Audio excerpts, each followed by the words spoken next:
Seek simplicity on the far side of complexity means pushing through the confusion to find clarity. When we first encounter a problem, it seems simple. Then we dive deeper. We discover layers of complexity. We feel overwhelmed. But there's another side to this journey. On the far side of complexity lies true simplicity. This is not the naive simplicity we started with. It's earned simplicity. It comes from understanding all the moving parts, then distilling them down to their essence. Think of a master chef. They know thousands of techniques. They understand flavor chemistry. They've made countless mistakes.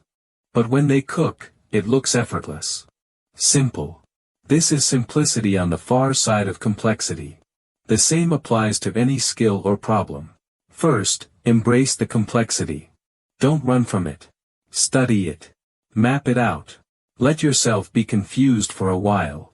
This is normal. This is necessary. As you work through the complexity, patterns emerge. You see what matters most. You identify the core principles. The noise fades away. What remains is elegant simplicity. This simplicity is powerful because it's built on deep understanding. It's not surface level. It won't break under pressure. It will guide you through future challenges. Remember, the path to true understanding goes through complexity, not around it. Reverse engineer from end goal. Reverse engineer from end goal means starting where you want to finish. Most people think forward. They ask what's the next step. But this can lead you astray. Instead, imagine your goal is already achieved. Picture the final outcome in vivid detail. Now work backwards. What had to happen just before that success? What came before that? Keep going until you reach today. This backwards thinking reveals the true path. It shows you what really matters. Many steps that seem important become irrelevant. You see shortcuts you missed before. You spot potential obstacles early. This gives you time to prepare solutions. Consider a student aiming for medical school. Working forward, they might focus on getting good grades. But reverse engineering shows more. They see they need clinical experience, research opportunities, strong recommendation letters, MCAT preparation. Each requirement becomes clear. They can plan accordingly. Reverse engineering also reveals dependencies. Some steps must happen in order. Others can run parallel. This insight helps you sequence your efforts efficiently. You avoid wasting time on premature actions. You identify the critical path to your goal.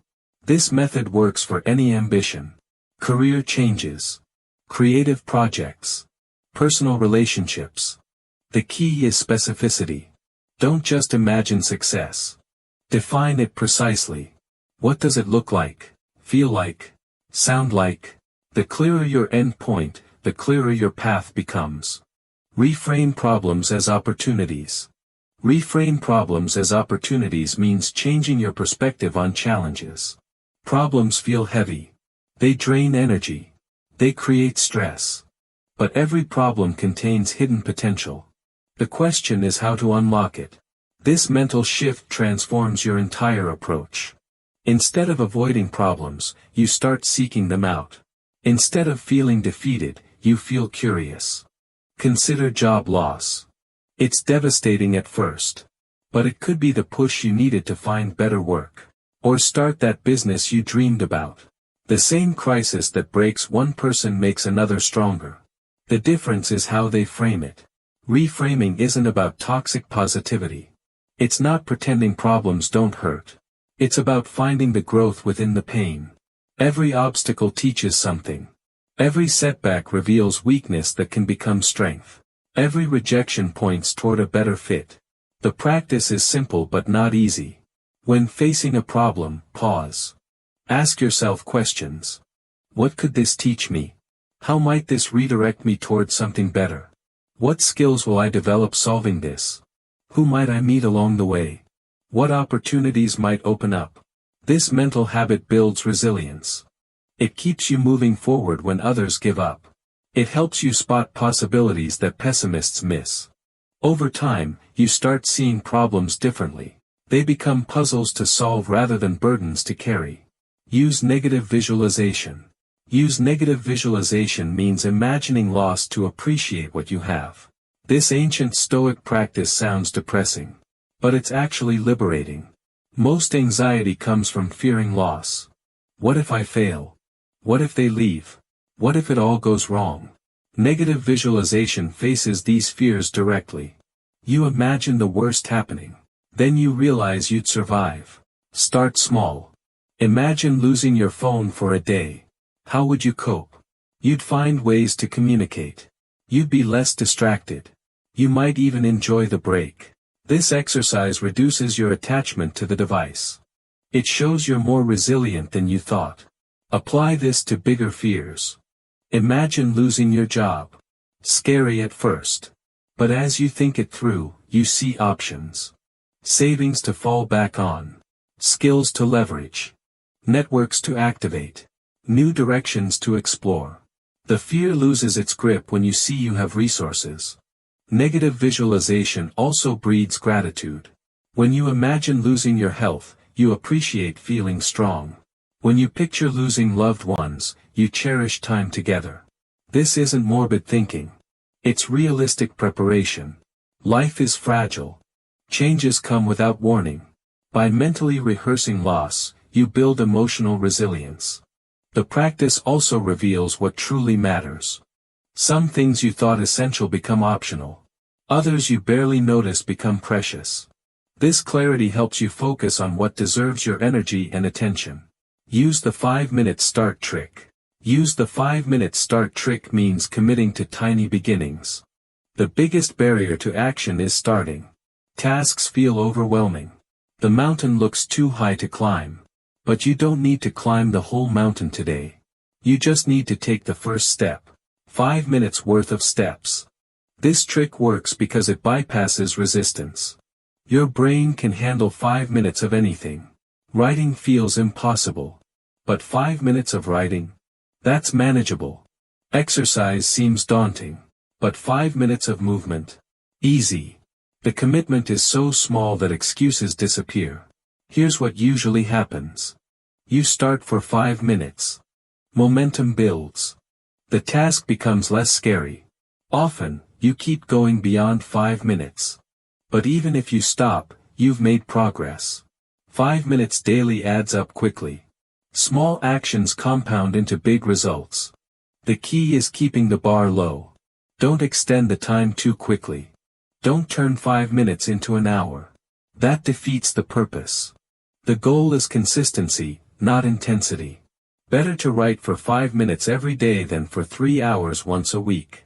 This technique works for any avoided task. Cleaning the house. Learning a skill. Having difficult conversations. Building relationships. Starting creative projects. 5 minutes removes the pressure.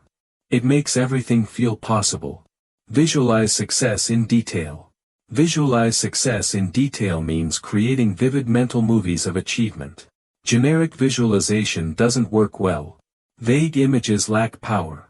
But detailed visualization engages your whole brain. It makes success feel real and attainable. Your subconscious starts believing it's possible. This belief drives behavior in subtle but powerful ways. Don't just picture the end result. Imagine the entire experience. What are you wearing? Who's there with you? What sounds do you hear? What emotions are you feeling? What does success smell like? Taste like? The more senses you engage, the stronger the mental blueprint becomes. Practice this regularly. Spend 5 minutes each morning visualizing your successful day. See yourself handling challenges with confidence. Imagine conversations going well. Picture tasks being completed smoothly. Feel the satisfaction of progress made. This mental rehearsal primes you for actual success. Detailed visualization also reveals obstacles you hadn't considered. In your mental movie, you might see yourself getting distracted. Or running out of time. Or facing unexpected resistance.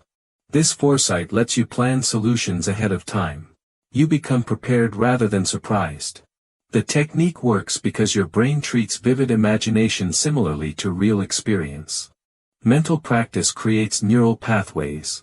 These pathways make actual performance easier. Athletes use this principle constantly. They visualize perfect technique. Then their bodies follow the mental blueprint. Ask, what's the simplest next step? Ask, what's the simplest next step, means breaking down overwhelm into action. Big goals paralyze us. They seem impossible to achieve. We don't know where to start. So we don't start at all. This question cuts through the confusion. It forces you to find one simple action. Just one. The smallest possible move forward. The magic is in the word simplest. Not the best step. Not the most important step. The simplest step. Something so easy you can't make excuses. So small it feels almost silly. Maybe it's opening a document. Making a phone call. Sending an email. Writing one sentence. This approach builds momentum. Simple steps lead to more steps. Action creates energy. Energy sustains motivation. Before you know it, you're making real progress.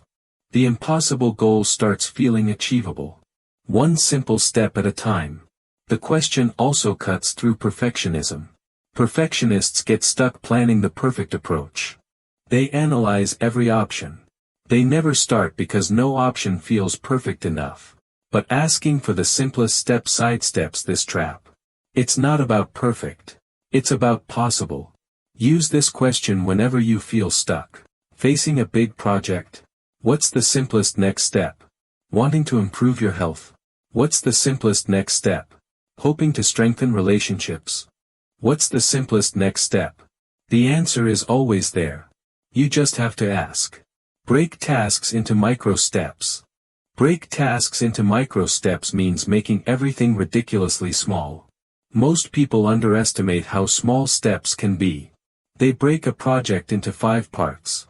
But those parts are still too big. Real micro steps are tiny. Atomic. So small they seem almost pointless. But they're not pointless. They're powerful. Consider writing a report. A normal person might break it into research, outline, draft, and edit. But these are still major tasks. Micro steps go further. Open document. Write title. Write first sentence. Find one source. Read one page. Each step takes minutes, not hours. Why go so small? Because small steps eliminate resistance. Your brain doesn't fight tiny actions. They slip past your procrastination defenses. They don't trigger overwhelm. They don't require motivation. They just require a moment of attention. Micro steps also provide frequent wins.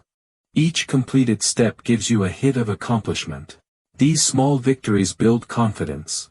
They prove you can make progress. They create positive momentum that carries you forward to bigger steps. The technique works especially well for avoided tasks. Things you've been putting off for weeks become manageable. The task that felt impossible yesterday becomes a series of simple actions today. You start completing things that used to defeat you. Remember, the goal isn't to make everything easy. It's to make everything possible. Micro steps remove the barriers between you and action. Ask better questions. Ask better questions means upgrading the inquiries you make to yourself and others. Most questions are weak. They lead to weak answers. They keep you stuck in shallow thinking. But powerful questions unlock breakthrough insights. They shift your perspective. They reveal possibilities you missed. They drive you toward solutions instead of keeping you trapped in problems. Poor questions focus on blame. Why me? Whose fault is this? Why is this so hard? These questions feel natural when frustrated. But they don't help. They make you feel worse. They keep you spinning in negativity. Better questions focus on possibility. What can I learn from this? How might I approach this differently? What would someone I admire do here? What's one small experiment I could try? These questions move you forward. They generate options. They unlock creativity. The quality of your questions determines the quality of your thinking. Ask limiting questions, get limiting answers. Ask expansive questions, get expansive answers. Your brain is incredibly powerful, but it needs good prompts to do its best work. Practice this daily. When facing challenges, pause before reacting. Ask yourself what question would be most helpful right now. Often, the right question reveals the answer immediately. Sometimes it points you toward useful research or conversations. Always, it moves you closer to solutions. Rehearse difficult conversations. Rehearse difficult conversations means practicing important discussions before they happen. Most people avoid tough conversations. They hope problems will resolve themselves. They don't. Problems grow when ignored. But difficult conversations feel scary because we're unprepared. We don't know what to say. We fear making things worse. Mental rehearsal solves these problems. Start by writing out the key points you want to make. Keep them simple and clear. Focus on your feelings, not accusations. I feel frustrated when deadlines are missed works better than, you always miss deadlines. Practice these phrases until they feel natural. Anticipate the other person's reactions. How might they respond? What objections will they raise? What emotions might surface? Prepare thoughtful responses for each scenario. This prevents you from getting caught off guard or becoming defensive. Rehearse out loud, not just in your head. Talk to a mirror. Record yourself. Practice with a trusted friend. Hearing the words makes them feel more real. It reveals awkward phrasing you wouldn't notice otherwise. It builds confidence through repetition. Set a clear intention for the conversation. What outcome do you want? Better communication? Changed behavior? Mutual understanding? Keep this goal in mind during rehearsal. It helps you stay focused on what matters most rather than getting sidetracked by emotions. Anchor new habits to existing ones. Anchor new habits to existing ones means attaching new behaviors to established routines. Willpower is unreliable. Motivation comes and goes. But habits run on autopilot. They don't require decisions. They just happen. The trick is building new habits by connecting them to old ones. This technique is called habit stacking. Pick a habit you already do consistently. Brushing teeth.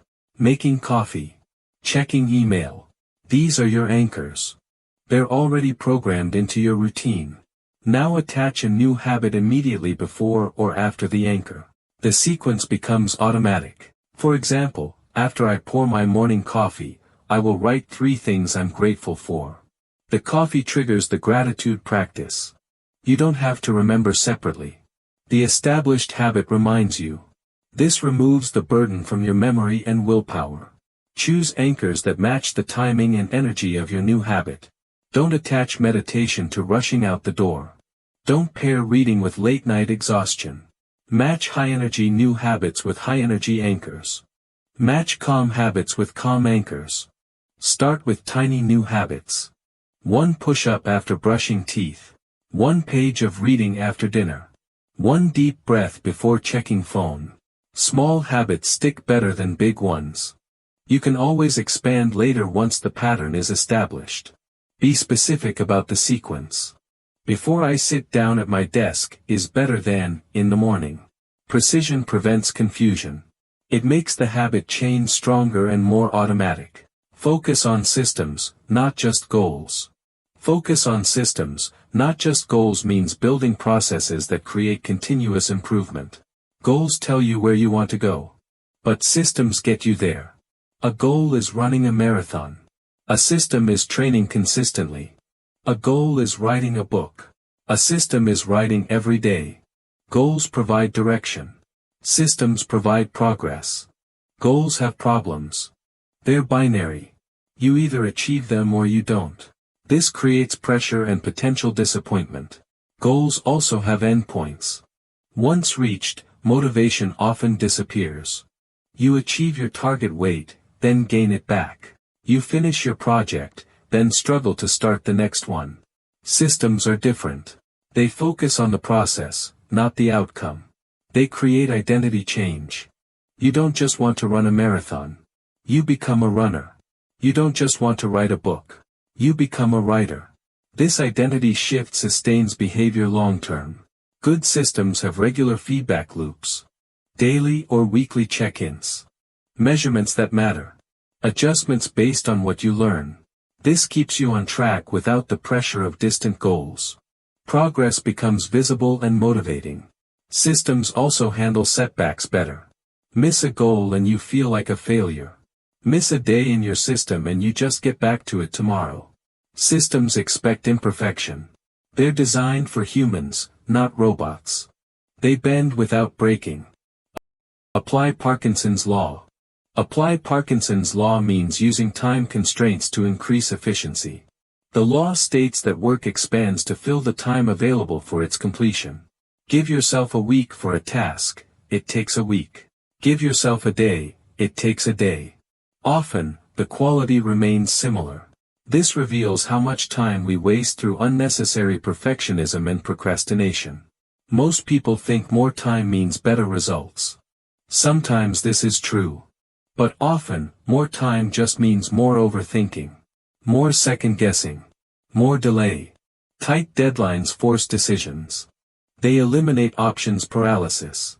They push you to focus on what truly matters. Start by cutting your time estimates in half. That report you plan to spend 4 hours on. Try 2 hours. That project you allocated 2 weeks for.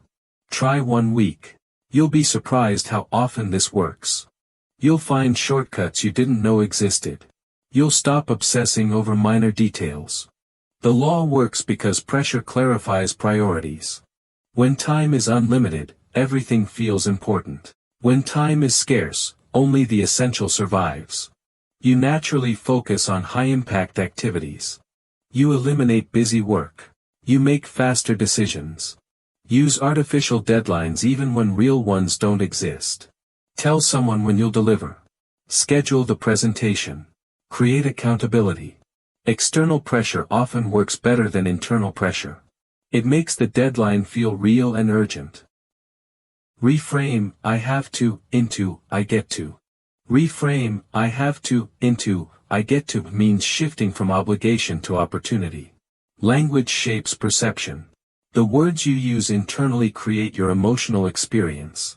Have to feels heavy, restrictive, resentful. Get to feels light, privileged, grateful.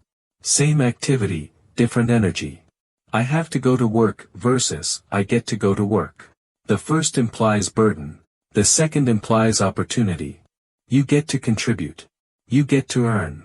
You get to interact with people. You get to solve problems. The reframe reveals hidden benefits you typically ignore. I have to exercise versus I get to exercise. One sounds like punishment. The other sounds like privilege. You get to move your body. You get to build strength. You get to clear your mind. You get to take care of yourself. The opportunity mindset makes action easier. This isn't toxic positivity. Some situations genuinely are burdens. But many things we label as obligations are actually privileges. We just don't see them that way. The reframe helps you spot the good within the required. Practice this consciously. Catch yourself saying, have to, and pause. Ask what you get to do instead. What opportunities exist within this obligation? What would someone without this option think? Often, the shift in language creates an immediate shift in mood and motivation. Gamify boring tasks. Gamify boring tasks means adding game elements to mundane activities. Games are engaging because they provide clear goals, immediate feedback, and progressive challenges. Regular tasks lack these elements. They feel pointless and draining.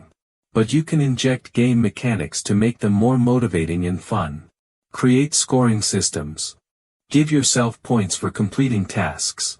Small tasks earn fewer points. Big tasks earn more. Keep a running total. Compete against your past performance.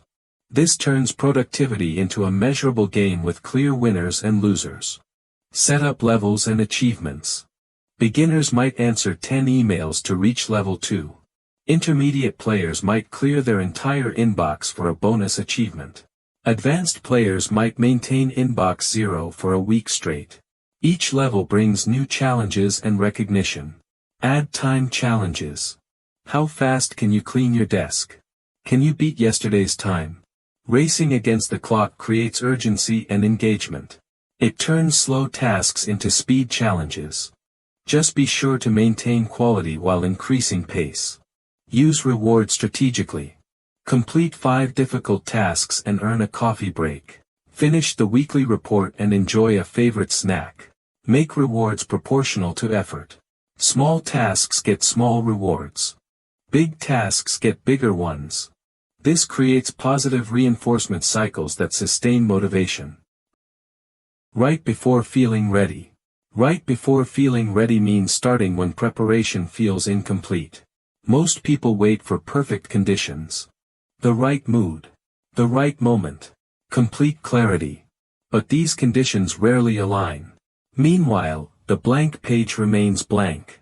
The project stays unfinished. The idea never becomes reality. Readiness is often an illusion. You think you need more research, more planning, more inspiration. But what you really need is practice. Writing teaches you what you think. It reveals gaps in your knowledge. It shows you what questions to ask next. You can't get this insight without starting. Professional writers understand this. They don't wait for inspiration. They write regularly whether they feel like it or not. They know that writing generates ideas, not the other way around. The act of putting words on paper clarifies thinking. It moves projects forward even when progress feels slow. Start messy. Write badly. Let thoughts flow without editing. The goal is motion, not perfection. You can always improve later. But you can't improve nothing. A messy first draft beats a perfect blank page every time. Set small writing goals. 1 paragraph, 5 minutes, 3 sentences. Something so achievable you can't make excuses. Once you start, momentum often carries you further. But even if it doesn't, you've made progress. Small progress compounds over time into major accomplishments. Apply the 1% daily improvement rule. Apply the 1% daily improvement rule means making tiny gains that compound over time. Most people want dramatic change overnight. They try to transform everything at once. This approach fails because it's unsustainable. Your brain resists big changes. Your habits fight back. You burn out quickly and return to old patterns. 1% improvement is different. It's barely noticeable. Your resistance doesn't activate. The change feels so small it doesn't trigger fear or overwhelm. But small improvements compound like interest. 1% better each day means you're 37 times better after 1 year. The math is stunning. Think about any skill you want to develop. Writing, speaking, exercising, leading. You don't need to improve dramatically today. You just need to get slightly better than yesterday. Read 1 more page. Do 1 more repetition. Have 1 better conversation. These micro-improvements accumulate into major transformation. The rule works because it focuses on process over outcome. You're not trying to become perfect. You're trying to become slightly better. This removes pressure. It makes improvement feel achievable. It creates positive momentum that builds on itself. Track your improvements to see the compound effect. Keep a simple log. Note what you did today that was 1% better than yesterday. Over weeks and months, you'll see remarkable progress. What seemed impossible becomes inevitable through consistent micro-gains. Think in probabilities, not absolutes. Think in probabilities, not absolutes means embracing uncertainty as a natural part of decision-making. Most people crave certainty. They want guarantees. They look for absolute answers. But life rarely provides them. This creates anxiety and paralysis. You wait for perfect information that never comes. You delay decisions hoping for certainty that doesn't exist. Probability thinking is more realistic. It acknowledges uncertainty while still enabling action. Instead of asking, will this work, ask, what are the chances this will work? Instead of needing guarantees, estimate likelihoods. This shift reduces anxiety and improves decision quality. Consider career moves. You can't know absolutely that a new job will be better. But you can estimate probabilities. Based on your research, interviews, and gut feeling, maybe there's a 70% chance it will improve your situation. That's good enough to act on. Perfect certainty isn't required. Probability thinking also improves learning from outcomes. When something goes wrong, you don't assume your decision was bad. You consider whether it was just the 30% chance playing out. This prevents overreaction to single events. It helps you stay focused on long-term patterns rather than short-term noise. Practice estimating probabilities for daily decisions. What's the chance of rain? How likely is traffic to be heavy? Will this meeting run long? These small exercises train your probability thinking muscles. Keep a done list. Keep a done list means tracking accomplishments instead of just tracking tasks. To-do lists are everywhere. They help organize work. But they also create a treadmill effect. You check things off, add new things on. The list never empties. This can feel discouraging. You focus on what's left undone instead of what you've achieved. A done list flips this dynamic. At the end of each day, write down what you accomplished. Big things and small things. Important tasks and routine ones. Meetings attended. Emails answered. Problems solved. People helped.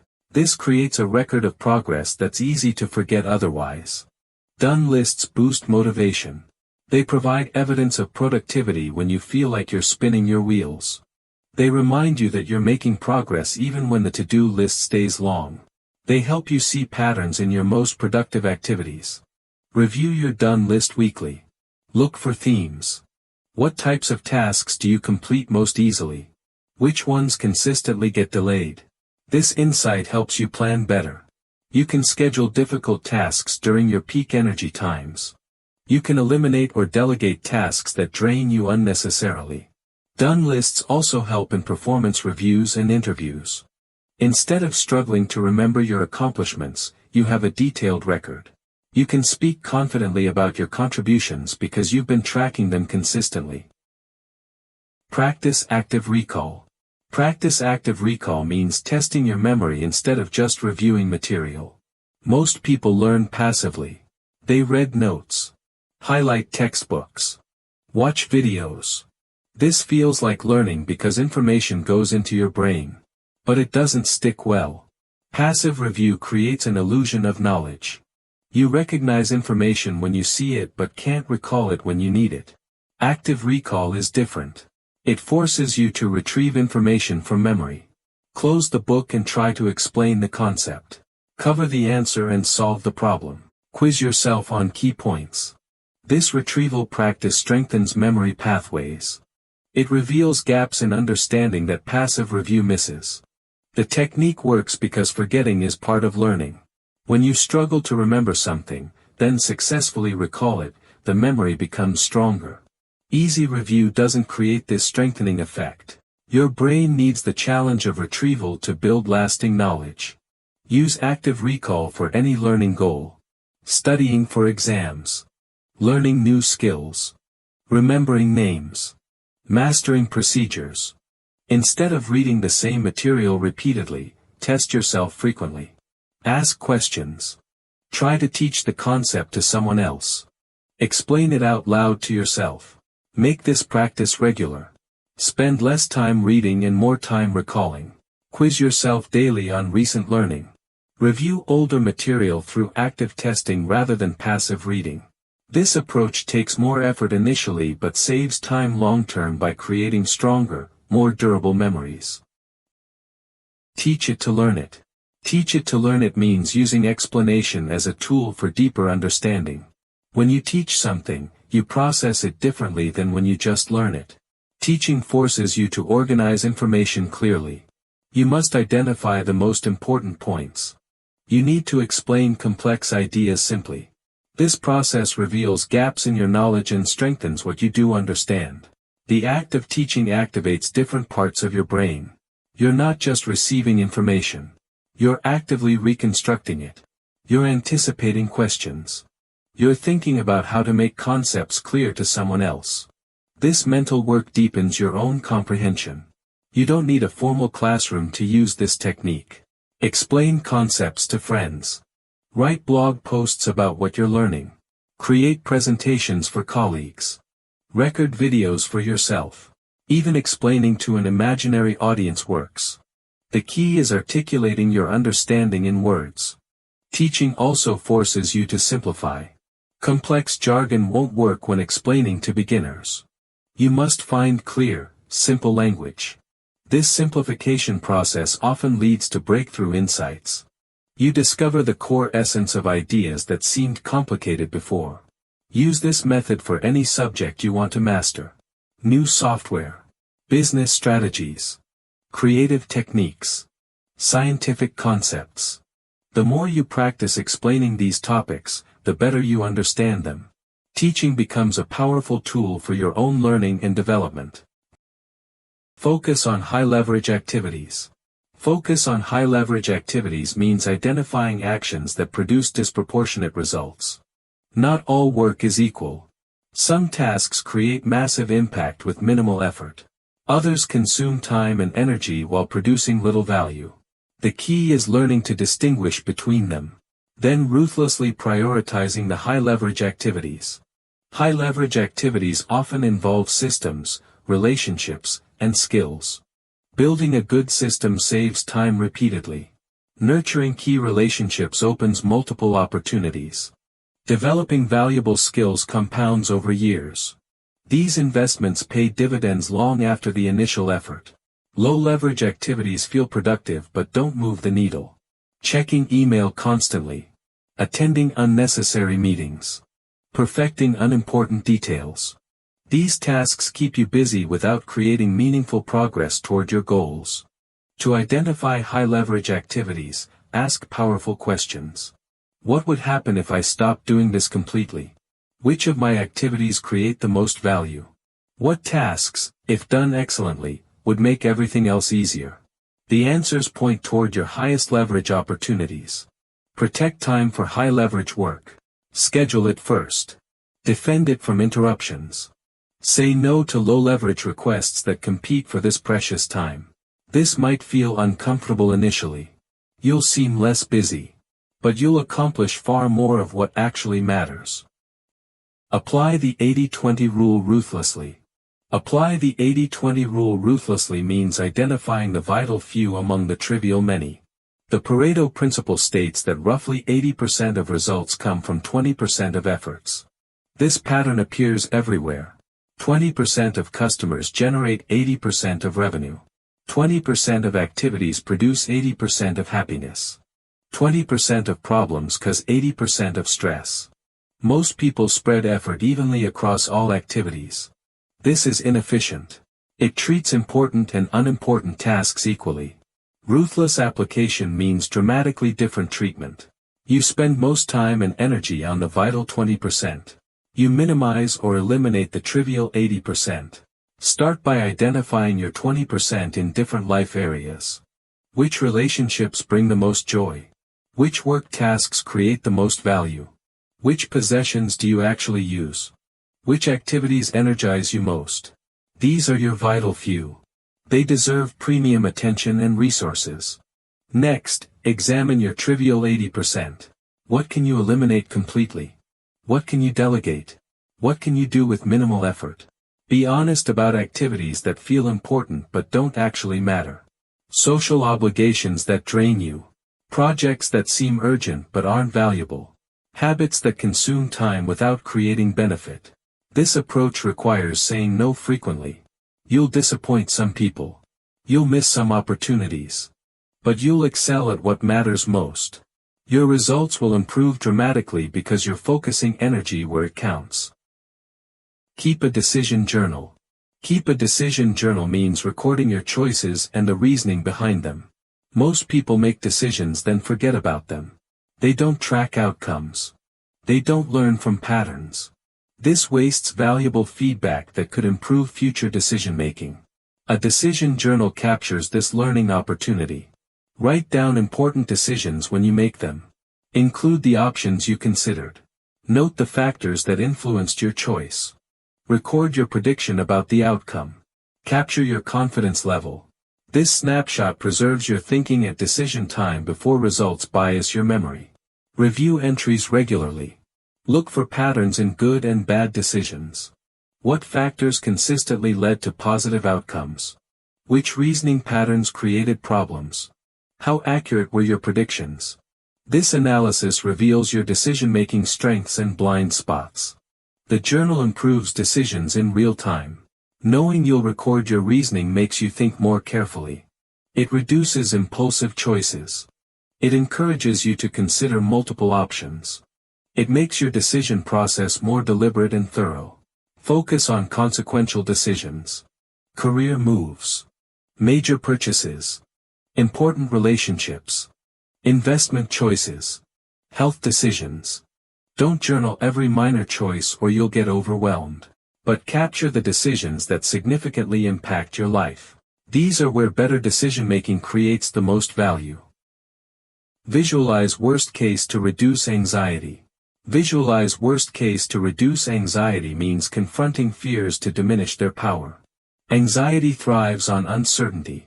Your mind imagines vague disasters. The unknown feels threatening. But when you deliberately visualize specific worst-case scenarios, something interesting happens. They become less scary.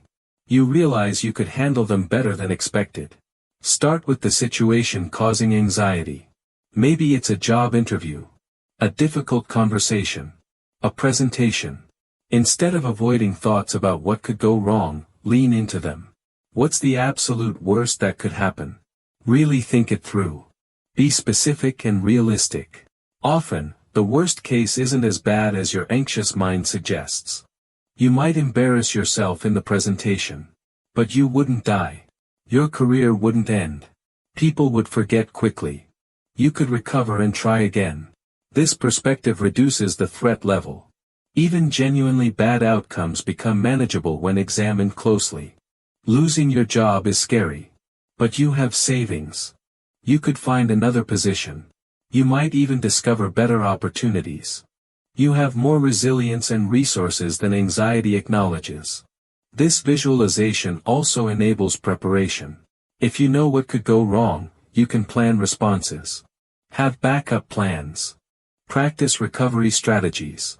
This preparation further reduces anxiety because you feel more in control. Schedule thinking time. Schedule thinking time means protecting space for reflection and planning. Most people stay constantly busy. They respond to urgent requests all day. They fill every moment with activity. This leaves no time for deep thinking. No space to process information. No opportunity to make connections or generate insights. Thinking time is different from busy work. It's unstructured reflection. Strategic planning. Creative exploration. Problem solving without interruption. This mental space is where breakthrough ideas emerge. Where important decisions get made. Where scattered thoughts become clear direction.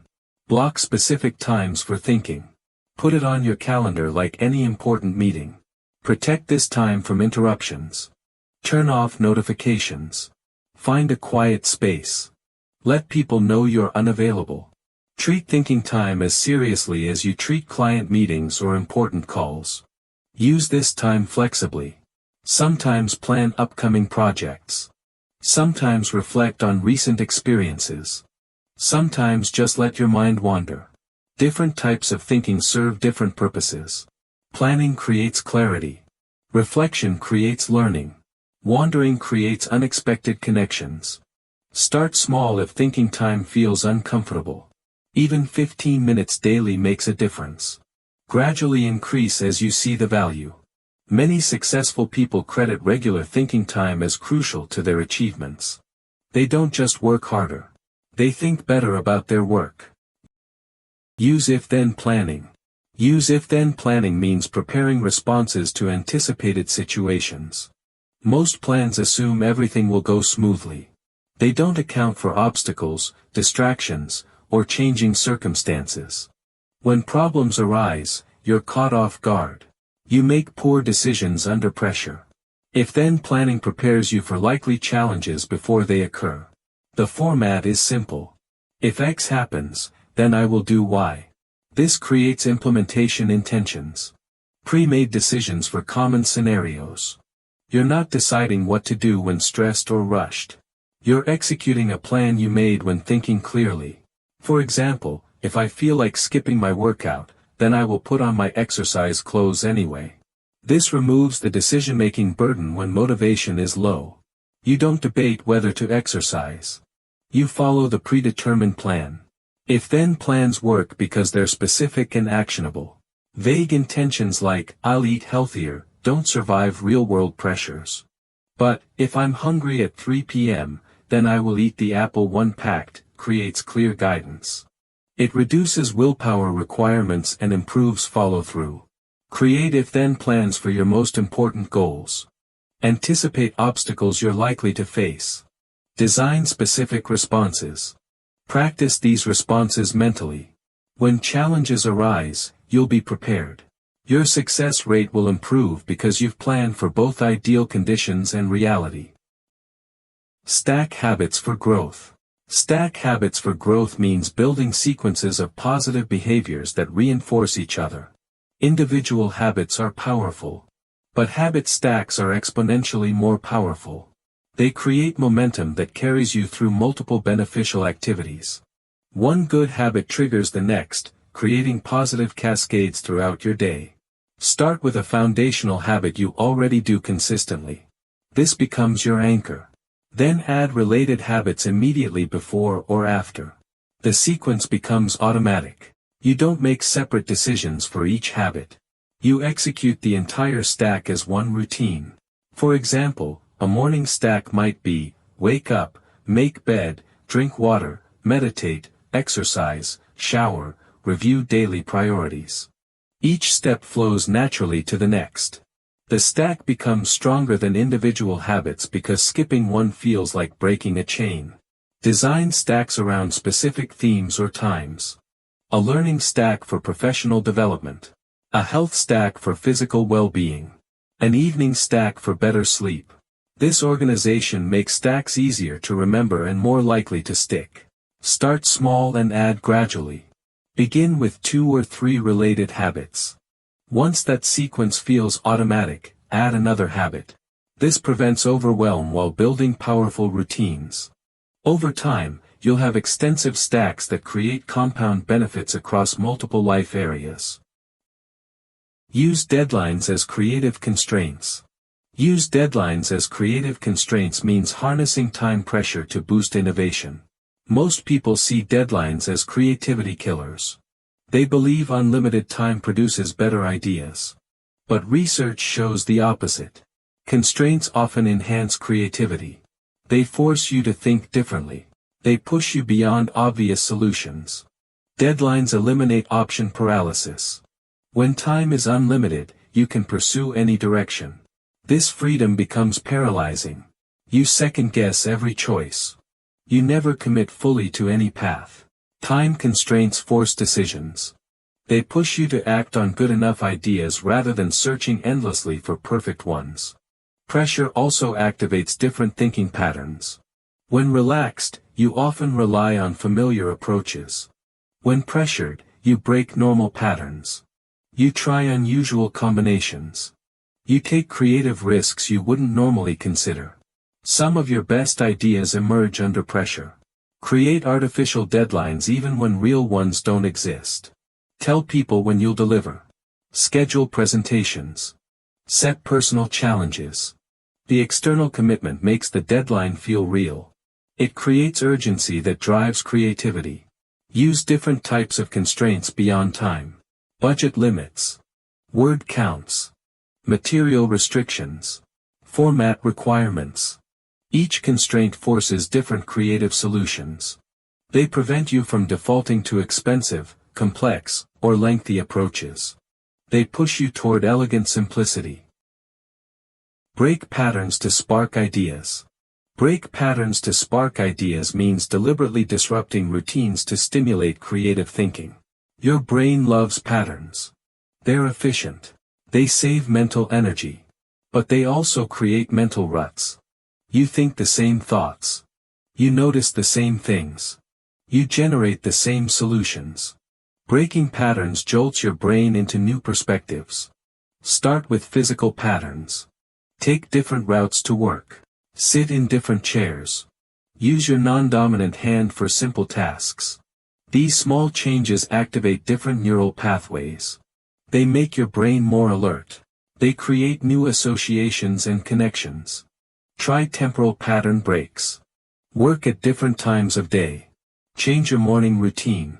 Eat lunch at unusual hours. Different timing creates different mental states. You might discover you're more creative in the evening or more focused before dawn. Break social patterns too. Talk to different types of people. Visit new places. Attend unfamiliar events. Different inputs create different outputs. Fresh perspectives challenge your assumptions.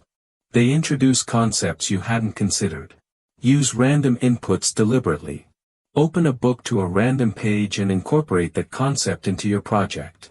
Ask a child what they think about your problem. Look at how completely different industries handle similar challenges. These unexpected connections often spark breakthrough insights. Use constraint thinking. Use constraint thinking means deliberately limiting options to enhance problem solving. Unlimited freedom sounds appealing, but it often leads to decision paralysis and mediocre solutions. Constraints force creativity. They push you to do more with less. They lead to elegant, innovative approaches you wouldn't discover with unlimited resources. Start with resource constraints. What if you had half the budget?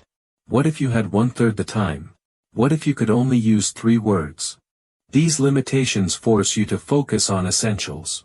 They eliminate nice-to-have features that don't add real value. Try format constraints. Write your proposal in 1 page. Explain your idea in 60 seconds. Create your solution using only materials you have at home. These restrictions push you toward clarity and simplicity. They prevent overthinking and over-engineering. Use constraint games to generate ideas. What's the worst solution you could imagine? How would a child solve this problem? What would the solution look like if it had to be completely free? These thought experiments reveal assumptions you didn't know you were making. Apply constraints to learning too. Study a topic for exactly 30 minutes. Read only primary sources. Learn from practitioners, not theorists. These boundaries force focused attention. They prevent endless research that delays action. Prime your mind before sleep. Prime your mind before sleep means programming your subconscious with specific inputs before rest. Your brain continues working while you sleep. It processes the day's information. It makes connections. It solves problems. You can influence this process by carefully choosing what you think about before sleeping. Review important information before bed. Study notes for tomorrow's presentation. Think through challenges you're facing. Contemplate goals you're working toward. Your sleeping brain will continue processing these topics. You often wake up with new insights or clearer perspectives. Ask yourself questions before sleeping. What's one thing I could do better tomorrow?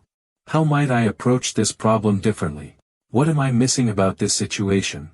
Your subconscious works on questions while you rest. Solutions often emerge in the morning that weren't apparent the night before. Avoid negative inputs before bed. Don't end your day with news, arguments, or work stress. These inputs continue cycling through your mind during sleep. They create restless nights and anxious mornings. Instead, choose positive, constructive thoughts that serve your goals. Keep paper by your bed for capturing insights. Sometimes you'll wake with clear ideas or solutions. Write them down immediately before they fade. This practice trains your mind to work productively during sleep because it knows the insights will be captured and used. Practice opposite thinking. Practice opposite thinking means deliberately considering the reverse of your initial thoughts. Most people think in one direction. They follow familiar patterns. They pursue obvious solutions. But the opposite direction often reveals surprising insights. It exposes assumptions you didn't know you were making. It opens pathways you wouldn't normally explore. When facing any problem, ask yourself what the opposite approach would look like. If you're trying to gain customers, consider how you might lose them. This reveals what drives them away. If you want to be more productive, think about what makes you least productive. This highlights obstacles to eliminate. Opposite thinking works especially well for personal development. Want to build confidence? Study what destroys confidence. Want better relationships? Examine what ruins relationships. Want to be happier? Identify what consistently makes you miserable. The reverse perspective clarifies what to avoid and what to embrace. Use this technique for creative projects too. If you're designing something beautiful, consider what would make it ugly. If you're writing something engaging, think about what would bore readers. These opposite explorations often lead to breakthrough insights about what truly works. The practice requires mental flexibility. Your brain resists thinking backwards. It feels unnatural. But this resistance is exactly why opposite thinking is valuable. It forces you beyond automatic responses. It activates different neural pathways. It generates options you'd never discover through conventional thinking alone. Use environment cues for action. Use environment cues for action means designing your surroundings to trigger desired behaviors. Willpower is limited. Motivation comes and goes. But environmental cues work automatically. They prompt action without requiring decisions. A well-designed environment makes good choices easier and bad choices harder. Place visual reminders where you'll see them. Put your running shoes by the door if you want to exercise more. Keep healthy snacks at eye level and junk food hidden. Set up your workspace the night before so morning productivity feels effortless. These cues eliminate decision fatigue and reduce friction for positive actions. Remove cues for unwanted behaviors. Hide your phone charger in another room to reduce mindless scrolling. Clear your desk of distracting items. Don't keep tempting foods in easy reach. Making bad choices slightly harder dramatically improves your success rate. Design different environments for different goals. Create a specific reading corner with good lighting and no distractions. Set up a dedicated workspace that signals focus time. Have a relaxation area free from work materials. Your brain learns to associate each environment with its intended behavior. Use the 2-minute rule for environmental design. If changing something takes less than 2 minutes, do it immediately. Move the book to your nightstand. Put the guitar where you'll see it. Place the vitamins by your coffee maker. Small environmental changes create big behavioral shifts over time. Batch similar tasks. Batch similar tasks means grouping related activities to maximize efficiency and focus. Task switching is expensive for your brain. Every transition requires mental recalibration. You lose time and energy constantly shifting between different types of work. Batching eliminates these switching costs by keeping you in the same mental mode for extended periods. Identify tasks that use similar mental resources. All your phone calls in one block.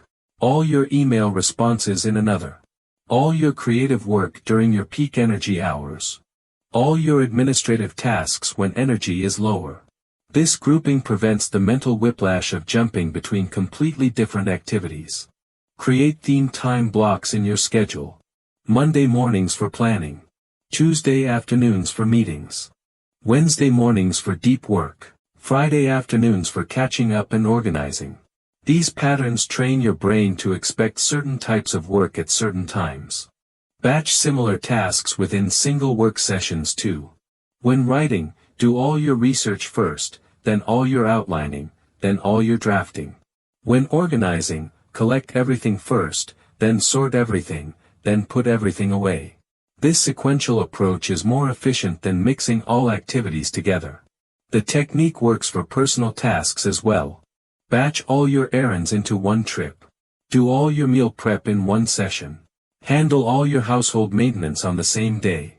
This concentrated effort often takes less total time than spreading tasks throughout the week. Focus on inputs you control. Focus on inputs you control means directing energy toward actions rather than outcomes. Most people obsess over results they can't directly control. Sales numbers. Other people's opinions. Competition behavior. Market conditions. This creates anxiety and frustration. You can't control results, but you can control the inputs that influence results. Identify the specific actions within your control that contribute to desired outcomes.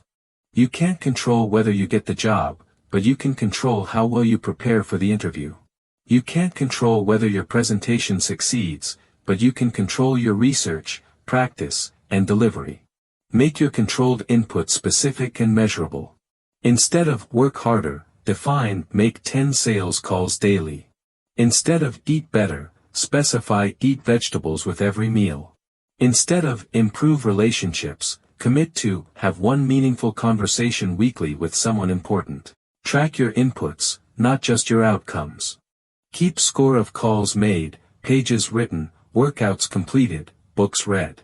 This tracking keeps you focused on what you can actually influence.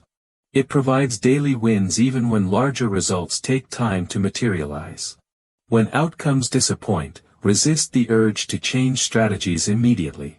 First examine whether you consistently executed your controlled inputs. Often, the strategy is fine but the execution was inconsistent. Focus on input consistency before questioning your approach. Apply the 2-minute rule. Apply the 2-minute rule means immediately completing any task that takes less than 2 minutes. Small tasks accumulate quickly. They clutter your mind and your to-do list. They create background stress even though individually they're insignificant. The 2-minute rule prevents this accumulation by handling small tasks immediately rather than postponing them. When you encounter a quick task, ask whether it takes less than 2 minutes. Replying to a simple email. Filing a document. Making a brief phone call. Washing a dish. If yes, do it immediately instead of adding it to your task list. This prevents small tasks from multiplying into overwhelming piles. The rule works because 2 minutes is shorter than the time it takes to capture, organize, and later retrieve a task. Writing, reply to John's email, on your list, then later finding and completing it actually takes longer than just replying immediately. The immediate action is more efficient. Use the rule for maintenance activities too. Clean up your workspace at the end of each day. Put items back where they belong immediately after use. Address small problems before they become big problems. These tiny investments prevent larger time costs later. Be realistic about time estimates. People often underestimate how long tasks actually take. If you're not sure whether something takes 2 minutes, it probably takes longer. Don't use the rule as an excuse to start major tasks. Reserve it for genuinely quick actions that would otherwise accumulate unnecessarily. Think in terms of opportunity cost. Think in terms of opportunity cost means considering what you give up when making choices. Every decision has 2 parts. What you choose to do. What you choose not to do. Most people focus only on the first part. They evaluate options in isolation. But the second part often matters more. The opportunities you sacrifice may be more valuable than the ones you pursue. When evaluating any choice, ask what else you could do with the same resources. Time, money, and energy are finite. Spending them on one activity means not spending them on alternatives. Make these trade-offs explicit rather than ignoring them. This thinking reveals hidden costs of seemingly good opportunities. That networking event might be valuable. But attending means missing time with family or working on important projects. That additional responsibility might advance your career. But it might also prevent you from developing other crucial skills. Apply opportunity cost thinking to both big and small decisions. Career moves and investment choices obviously warrant this analysis. But daily choices matter too. Every hour spent on social media is an hour not spent reading, exercising, or building relationships. These small trade-offs compound over time. Use opportunity cost to say no more effectively. Instead of just declining requests, consider what you're protecting. I can't take on this project because I'm committed to finishing my current priorities. This reframe makes boundaries feel more principled than arbitrary. Remove one option for faster decisions. Remove one option for faster decisions means deliberately limiting choices to accelerate decision-making. More options seem better. They provide flexibility and control. But they also create paralysis. Research shows that too many choices decrease satisfaction and delay decisions. Removing options can improve both speed and satisfaction. Identify decisions where you consistently get stuck.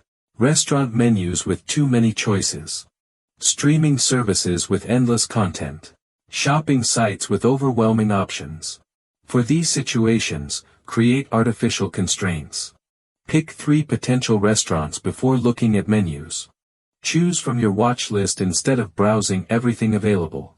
Use pre-made decision frameworks to eliminate options automatically. Always choose the healthiest menu option. Always pick the book recommended by someone you trust. Always select the meeting time that works for the most people. These rules remove the need to evaluate every alternative repeatedly. For important decisions, limit yourself to 3 good options maximum. Research shows 3 is often the sweet spot. Fewer than 3 might not capture the best possibilities. More than 3 creates unnecessary complexity. 3 options provide choice without overwhelming analysis. Apply this principle to recurring decisions. Create a standard work uniform to eliminate daily clothing choices. Establish regular meal rotations to avoid constant meal planning. Set up default responses for common situations. These systemized choices free mental energy for more important decisions. Keep a personal idea bank. Keep a personal idea bank means maintaining a system for capturing and organizing your thoughts. Good ideas come at inconvenient times. In the shower. While driving. During conversations. Most people lose these insights because they don't capture them immediately. An idea bank preserves these valuable thoughts for later development and use. Use whatever capture system works for your lifestyle. A notebook you always carry. A voice recorder app on your phone. A dedicated folder in your digital notes. The key is having something immediately accessible when inspiration strikes. Ideas are fleeting. You must capture them quickly or lose them forever. Don't judge ideas when capturing them. Write everything down. Bad ideas can lead to good ideas. Incomplete thoughts can spark complete solutions later. The capture phase is about quantity, not quality. Evaluation comes later when you review your bank regularly. Organize your ideas into categories that make sense for your goals. Work projects. Creative pursuits. Personal development. Problem solutions. Random observations. This organization makes it easier to find relevant ideas when you need them. It also helps you see patterns in your thinking. Review your idea bank regularly. Weekly or monthly reviews help you identify themes. They remind you of forgotten insights. They show you which ideas still excite you and which have lost their appeal. Some ideas will combine into bigger concepts. Others will inspire immediate action. Avoid sunk cost fallacy. Avoid sunk cost fallacy means making decisions based on future value, not past investment. The fallacy tricks you into continuing bad situations because you've already invested time, money, or energy. You stay in the wrong job because you've been there 5 years. You finish boring books because you're halfway through. You continue failed projects because you've already spent so much. This backwards thinking wastes additional resources on top of what you've already lost. Sunk costs are gone forever. They can't be recovered regardless of what you do next. The only question that matters is whether continuing makes sense based on future prospects. Will staying in this job improve your career from today forward? Will finishing this book provide value for the remaining pages? Will completing this project create meaningful results? Practice making fresh decisions regularly. Pretend you're encountering the situation for the first time. Would you start this job today? Would you begin reading this book now? Would you initiate this project with current knowledge? If the answer is no, the rational choice is to stop regardless of past investment. This principle applies to relationships, hobbies, business ventures, and daily activities. Past time spent learning guitar doesn't obligate you to continue if you no longer enjoy it. Previous investment in a failing business doesn't require throwing good money after bad. Yesterday's effort doesn't determine today's priorities. The key is separating emotional attachment from rational analysis. Acknowledge the loss. Feel disappointed about wasted effort. Then focus on making the best decision going forward with the information you have now. Speak in stories for persuasion. Speak in stories for persuasion means using narrative to make your messages more compelling and memorable. Facts tell, but stories sell. People remember stories far better than statistics. Stories engage emotions while data engages only logic. When you want to persuade, convince, or inspire others, wrap your message in narrative structure. Stories work because they mirror how humans naturally process information. We think in sequences. We relate to characters. We understand cause and effect through narrative flow. When you present information as story, you're working with the brain's natural patterns instead of against them. Structure your persuasive stories simply. Start with a relatable character facing a challenge similar to your audience's situation. Show the struggle and obstacles they encountered. Reveal the solution or approach that led to success. Connect this solution to the action you want your audience to take. Use specific details to make stories feel real and credible. Don't say, "A client increased sales." Say, "Sarah from the marketing team increased her team's sales by 30% in 3 months by implementing weekly feedback sessions." Specific names, numbers, and time frames make stories believable. Keep stories concise and relevant. Long rambling narratives lose impact. Focus on one clear point per story. Make sure the story directly supports your main message. Irrelevant details distract from your persuasive goal. Practice collecting stories from your experience. Customer successes. Personal challenges overcome. Lessons learned from mistakes.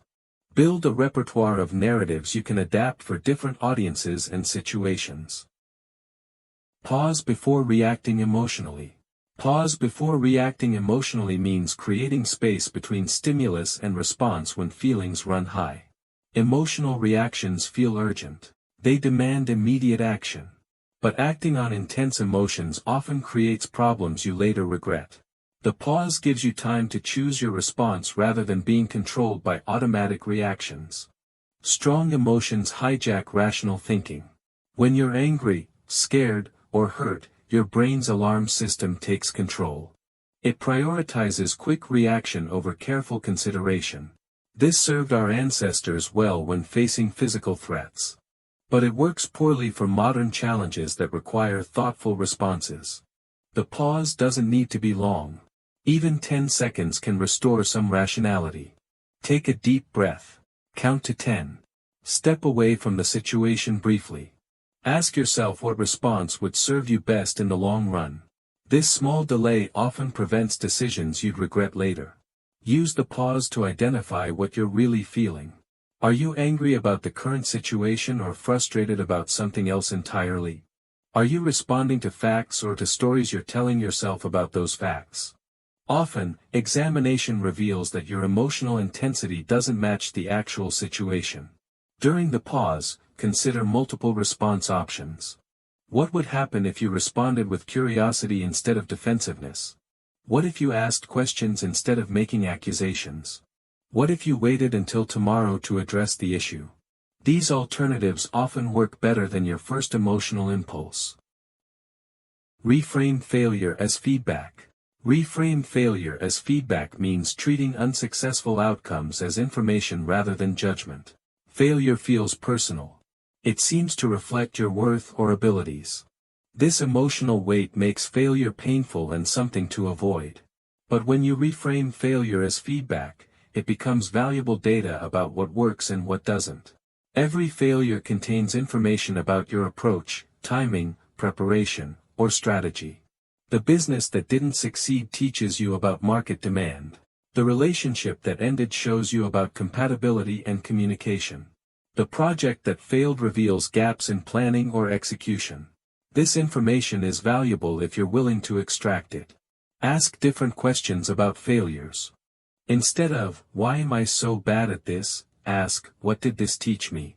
Instead of, "What's wrong with me?" ask, "What could I do differently next time?" These questions shift focus from self-judgment to learning and improvement. Separate the outcome from your identity. You're not a failure because something you tried didn't work. You're a person who tried something that didn't work this time. This distinction preserves self-worth while acknowledging reality. It keeps you willing to try again with better information. Look for patterns across multiple failures. What common elements appear in your unsuccessful attempts? These patterns often reveal blind spots or systematic problems you can address. Maybe you consistently underestimate time requirements. Maybe you avoid asking for help when needed. Maybe you quit too early when things get difficult. Ask, what would future me thank me for? Ask, what would future me thank me for, means making decisions from the perspective of your older, wiser self. Present bias makes you overvalue immediate rewards and undervalue future benefits. You choose comfort now over growth later. You avoid short-term difficulty even when it leads to long-term gain. This question helps you think beyond the present moment. Imagine yourself 1 year, 5 years, or 10 years in the future. What actions would that version of you appreciate most? What habits would create the biggest positive impact over time? What investments in learning, health, or relationships would pay the biggest dividends? This future perspective often reveals the right choice. The question works especially well for avoiding temptation. When you want to skip exercise, eat junk food, or procrastinate on important tasks, ask what future you would prefer. Would tomorrow's version of you thank you for the extra sleep or for the morning workout? Would next month's version appreciate the indulgent meal or the healthy choice? Use this thinking for positive decisions too. What skills would future you wish you had started learning today? What relationships would benefit from more attention now? What problems would be easier to solve with early action? These insights guide you toward choices that compound positively over time. Make the future version of yourself vivid and specific. Picture where you'll be living, what you'll be doing, what challenges you might face. The more real future you feels, the more motivating this perspective becomes for present decisions.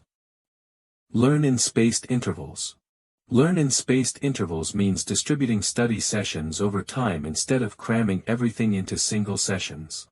Most people learn in concentrated bursts. They spend hours studying the same material repeatedly in one sitting. This feels efficient because information is fresh in short-term memory. But spaced learning creates much stronger, more durable memories. The spacing effect works because forgetting and relearning strengthens memory pathways.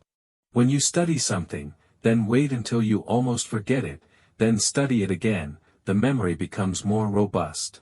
Each retrieval from increasingly distant memory makes the information more permanently accessible. Space your learning sessions across days, weeks, and months. Review new material the next day, then 3 days later, then a week later, then a month later. This expanding schedule maximizes retention while minimizing total study time. You'll remember more with less effort than traditional cramming approaches. Use spaced intervals for any type of learning. New skills, languages, professional knowledge, personal development concepts. The principle works regardless of subject matter. What matters is the pattern of exposure, forgetting, and re-exposure over extended time periods. Combine spaced intervals with active recall for maximum effectiveness. Don't just reread material during review sessions. Test yourself. Explain concepts from memory. Apply knowledge to new situations. This combination of spacing and retrieval practice creates extremely durable learning. Use a one-word theme for the year. Use a one-word theme for the year means choosing a single focus word to guide decisions and priorities throughout the year. Resolutions are specific but often forgotten. Goals are measurable but sometimes rigid. A theme word is flexible yet directional. It provides consistent guidance without overwhelming detail. It helps you stay aligned with what matters most. Choose a word that represents how you want to grow or what you want to emphasize. Focus, if you tend to spread attention too thin. Health, if you want to prioritize physical well-being. Connection, if relationships need attention. Simplicity, if life feels too complicated. The word should resonate emotionally and provide clear direction. Use your theme word as a decision filter throughout the year. When facing choices, ask which option better aligns with your word. If your word is growth, choose challenges over comfort. If it's balance, avoid extremes in any direction. If it's courage, pick the scarier but more meaningful path. Let the word evolve in meaning as the year progresses. Focus might start as productivity focus but shift to relationship focus later. Strength could begin as physical strength but develop into emotional resilience. This flexibility keeps the theme relevant as circumstances change. Review your word regularly. Monthly check-ins help you assess how well you're living according to your theme. Are your actions aligned with your word? What adjustments would better honor your chosen focus? This review keeps the theme active rather than forgotten. Practice mental contrasting. Practice mental contrasting means combining positive visualization with realistic obstacle planning. Most people either visualize success without considering challenges, or focus on obstacles without imagining success. Mental contrasting does both. You envision your desired outcome clearly, then identify specific barriers you'll likely face, then plan how to overcome them. Start with detailed positive visualization. Picture your goal achieved. What does success look like? How do you feel? What has changed in your life? Make this vision vivid and compelling. This positive imagery motivates action and clarifies what you're working toward. Next, identify realistic obstacles between you and your goal. What internal barriers might stop you? Lack of motivation, skill gaps, competing priorities. What external challenges could arise? Time constraints, resource limitations, other people's resistance. Be honest about likely difficulties. Finally, create specific if-then plans for each obstacle. If I lose motivation, then I'll review my reasons for pursuing this goal. If time becomes tight, then I'll wake up 30 minutes earlier. If others resist my changes, then I'll explain the benefits clearly. These plans prepare you for challenges before they arise. Mental contrasting works better than positive thinking alone because it's realistic. It maintains optimism while acknowledging reality. It prevents the disappointment that comes from unexpected obstacles. It helps you persist through difficulties because you anticipated and planned for them. Seek asymmetric bets. Seek asymmetric bets means looking for opportunities where potential gains far exceed potential losses. Most people think linearly about risk and reward. They expect equal upside for equal downside. But the most successful decisions often involve asymmetric risk. Small investments that could produce massive returns. Limited downside with unlimited upside potential. Think about starting a side business. The downside is limited to your time investment and small startup costs. The upside could be financial freedom and career transformation.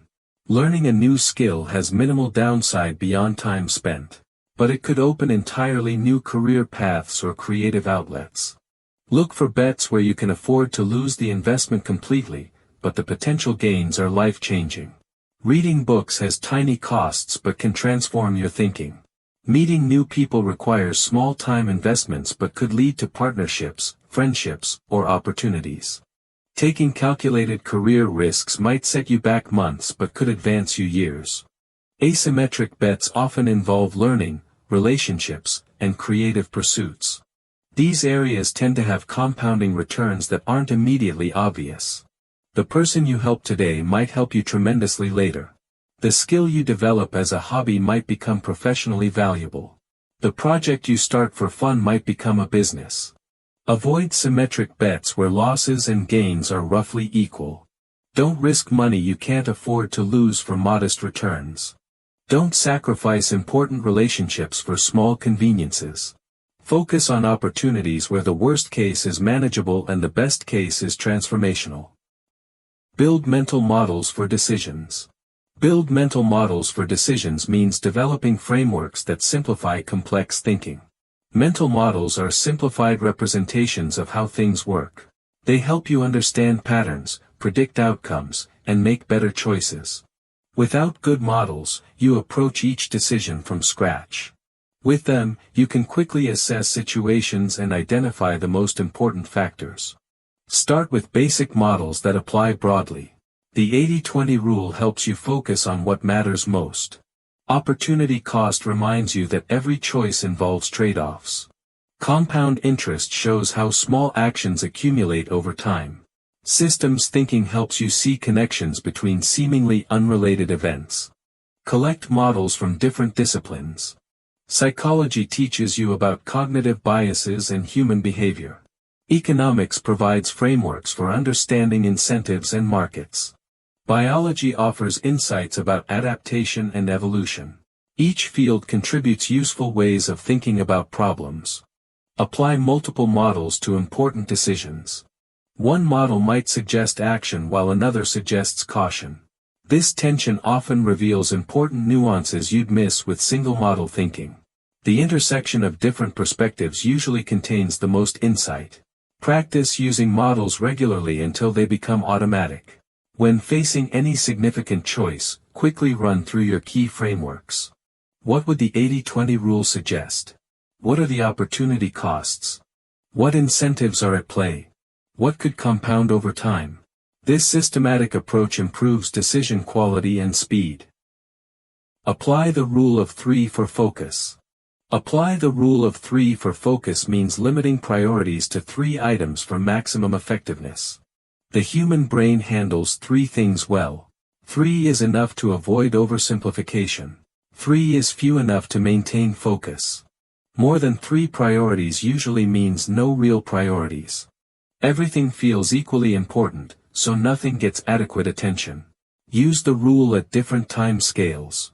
3 priorities for the year. 3 goals for the month. 3 tasks for the day.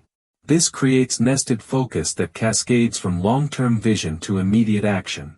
Each level supports the others while maintaining manageable scope. When choosing your 3 items, pick different types when possible.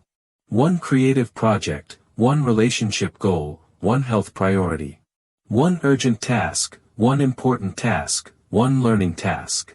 This variety prevents tunnel vision while maintaining focus. It ensures you're making progress across different life areas.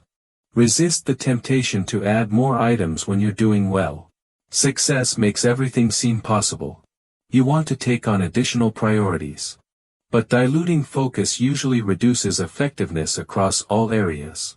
Better to excel at 3 things than to be mediocre at many.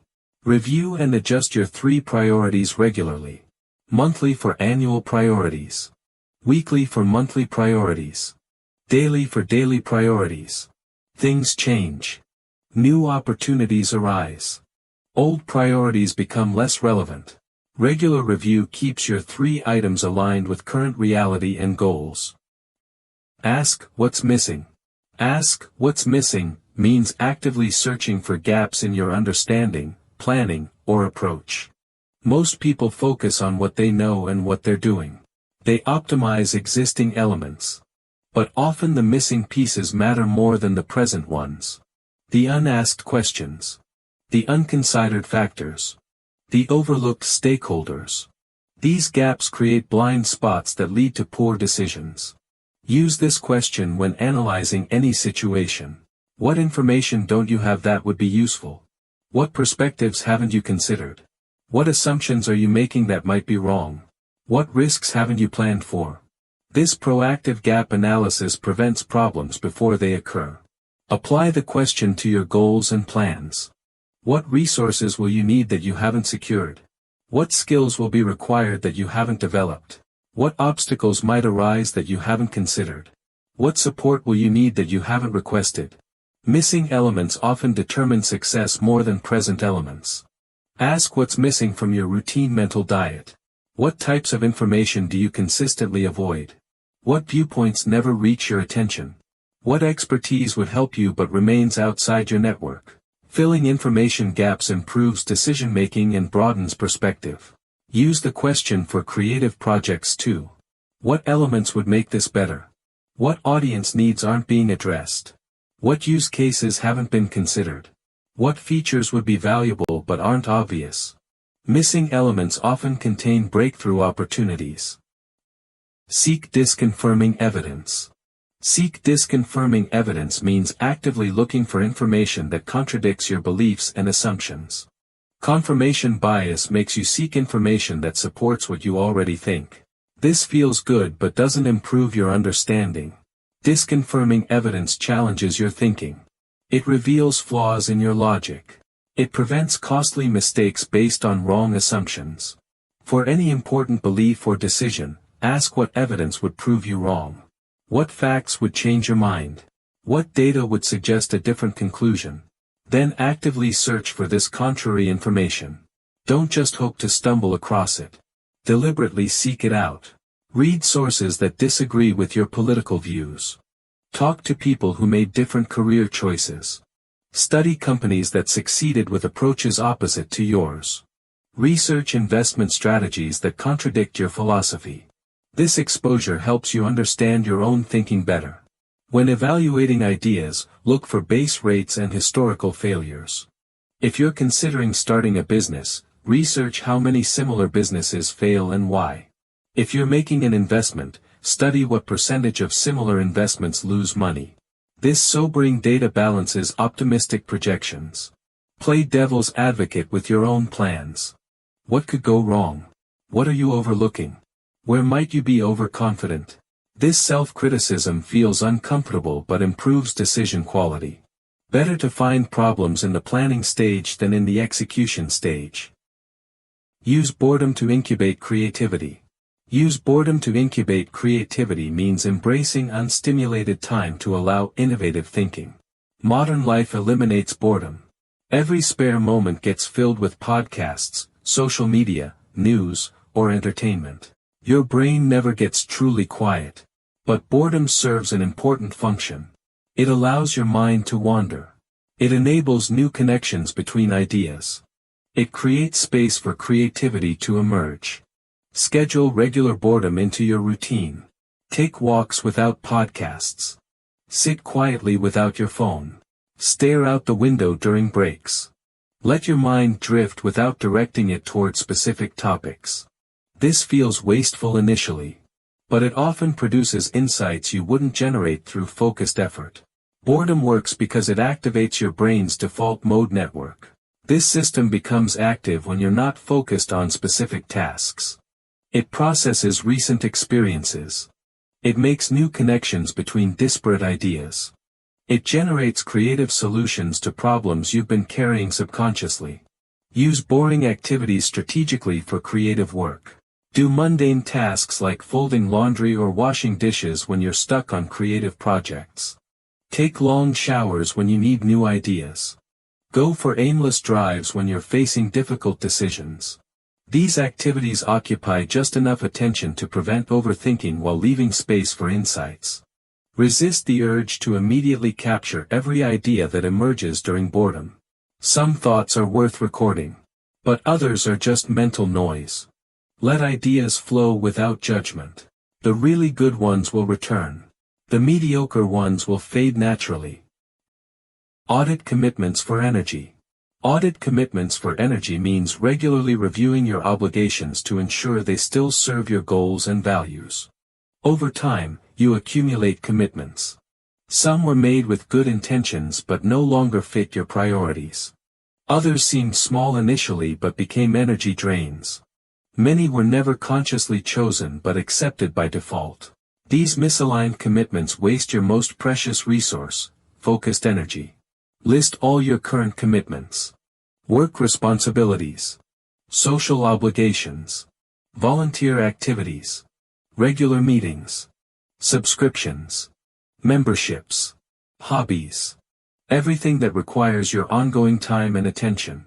This comprehensive inventory reveals how scattered your energy might be. Evaluate each commitment against your current priorities and energy levels. Does this obligation still align with your goals? Does it energize or drain you? What would happen if you stopped doing it? Who would be affected and how significantly? Be honest about commitments you maintain from guilt, habit, or social pressure rather than genuine value. Create 3 categories. Keep commitments that align with priorities and energize you. Modify commitments that serve important purposes but could be adjusted for better energy return. Eliminate commitments that no longer serve you or consistently drain energy without compensating benefits. Plan your exits gracefully. Give appropriate notice. Help find replacements when possible. Explain your reasoning honestly but diplomatically. Most people understand that priorities change over time. They respect clear communication about boundaries more than reluctant ongoing participation. Do the hardest task first. Do the hardest task first means tackling your most challenging work when your mental energy is highest. Willpower and focus diminish throughout the day. Easy tasks feel more appealing as you get tired. But morning energy is precious. Using it on simple activities wastes your peak performance hours on work that could be done with minimal mental resources. Identify your hardest task the night before. This could be the most intellectually demanding work. The task you've been avoiding. The project requiring the most creativity. The conversation you're dreading. Knowing your hard task in advance prevents decision fatigue in the morning when energy is fresh. Start immediately without checking email, news, or social media. These activities fragment your attention and trigger reactive mode. They make you feel busy without accomplishing meaningful work. Save them for later when your energy is naturally lower and you need less demanding activities.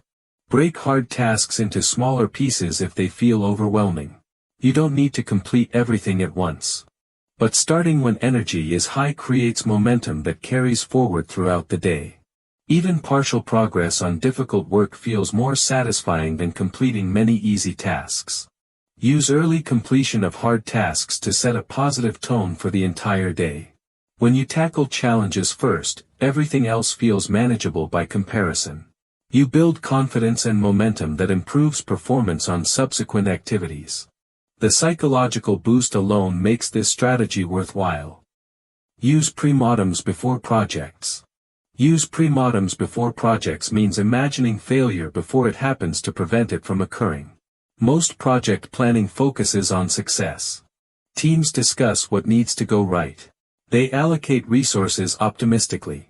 They assume things will work as planned. But projects fail for predictable reasons that optimistic planning overlooks.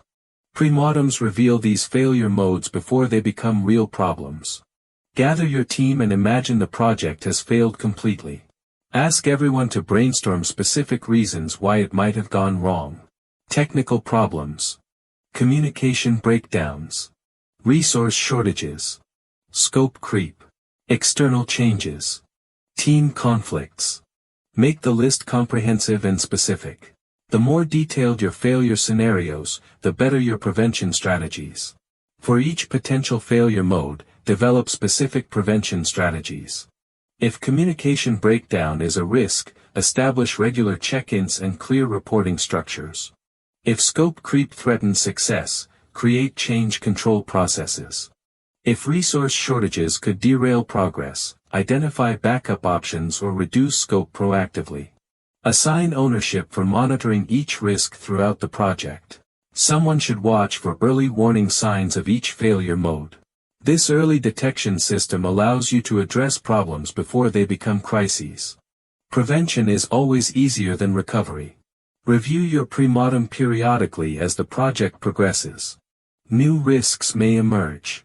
Old risks may become less relevant. Keep your failure prevention strategies current with changing circumstances. This ongoing vigilance dramatically improves project success rates compared to purely optimistic planning. Protect your attention like gold. Protect your attention like gold means treating focus as your most valuable resource. Attention determines the quality of your work and life. Distracted attention produces mediocre results. Focused attention creates excellence. Yet most people guard their money more carefully than their focus. They allow constant interruptions. They accept attention fragmentation as normal. This casual approach wastes your most precious asset. Identify what fragments your attention most severely. Email notifications. Social media. News alerts. Open browser tabs. Unnecessary meetings. Chatty colleagues. Each interruption doesn't just steal the moment. It requires time to refocus afterward. These transition costs accumulate into massive attention waste. Create physical and digital barriers to protect focused work time. Turn off notifications during deep work sessions. Close unnecessary browser tabs and applications. Use website blockers for distracting sites. Work in quiet spaces when possible. Wear headphones to signal unavailability. These barriers prevent automatic attention hijacking. Batch attention-consuming activities into specific time blocks. Check email 3 times daily instead of constantly. Scroll social media for 15 minutes after lunch instead of throughout the day. Handle phone calls during designated hours instead of whenever they come in. This batching preserves long blocks of uninterrupted focus time. Say no to attention requests that don't align with your priorities. Decline meetings that could be emails. Avoid projects that don't advance your goals. Limit social obligations that drain energy without providing value. Your attention budget is finite. Spend it intentionally on what matters most.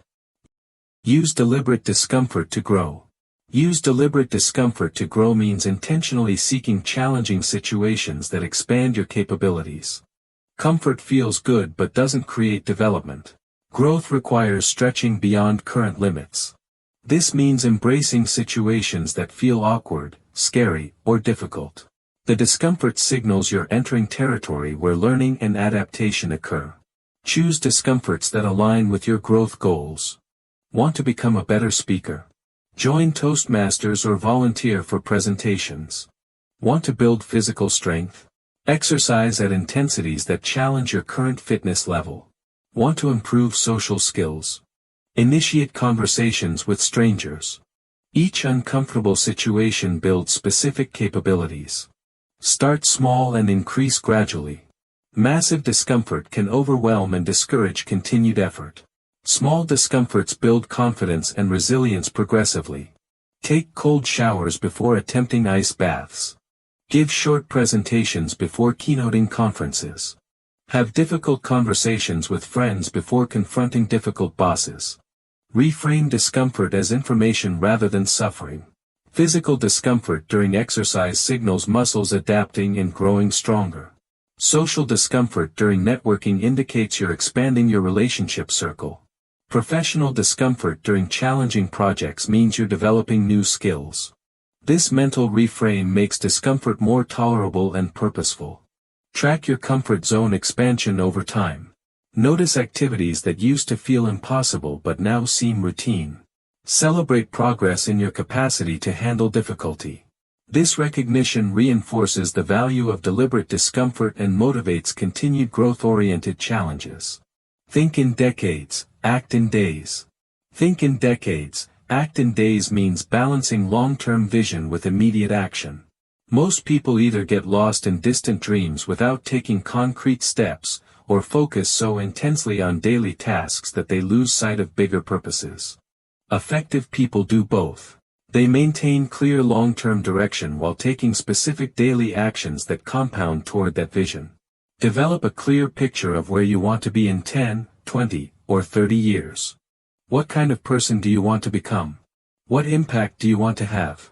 What legacy do you want to leave? This long-term thinking provides direction for shorter-term decisions. It helps you say no to opportunities that don't align with your ultimate vision. Break your decade vision into yearly milestones. Then break yearly milestones into quarterly goals. Then break quarterly goals into monthly priorities. Then break monthly priorities into weekly actions. Then break weekly actions into daily tasks. This cascading breakdown connects your biggest dreams to your smallest actions. Make daily choices that compound toward your decade vision. Read books that develop relevant knowledge. Build relationships with people who share similar values. Develop skills that will become more valuable over time. Make investments that grow through compound returns. Small daily decisions accumulate into massive long-term results. Review the connection between daily actions and decade vision regularly. Are your current activities moving you toward your long-term goals? Are you spending time on things that won't matter in 10 years while neglecting things that will? This regular alignment check keeps you on track despite daily pressures and distractions. Ask, compared to what? Ask, Compared to what means evaluating everything in context rather than in isolation. Most judgments are meaningless without comparison points. Is this price high or low? Is this performance good or bad? Is this opportunity attractive or unattractive? The answer depends entirely on what you're comparing it to. This question forces you to make comparisons explicit and therefore more accurate. When someone claims something is expensive, ask compared to what? Compared to similar products? Compared to the value it provides? Compared to the cost of not having it? These different comparison points often lead to different conclusions about whether the price is reasonable. Apply this thinking to personal performance evaluations. When you feel you're not progressing fast enough, ask compared to what? Compared to where you started? Compared to others with similar backgrounds? Compared to the difficulty of what you're attempting? Context often reveals that your progress is actually quite good. Use comparative thinking for opportunity evaluation. When considering a job change, don't just evaluate the new position in isolation. Compare it to your current job. Compare it to other available opportunities. Compare it to what might be possible if you stayed and improved your current situation. This comprehensive comparison leads to better decisions. The question works for both positive and negative evaluations. When something seems great, ask what you're comparing it to. Your frame of reference might be too narrow. When something seems terrible, the same question might reveal that it's actually reasonable given the alternatives or circumstances. Mentally simulate best/worst scenarios. Mentally simulate best/worst scenarios means imagining extreme outcomes to prepare for uncertainty and reduce anxiety. Most planning assumes moderate, predictable outcomes. But reality often delivers surprises. Sometimes things go much better than expected.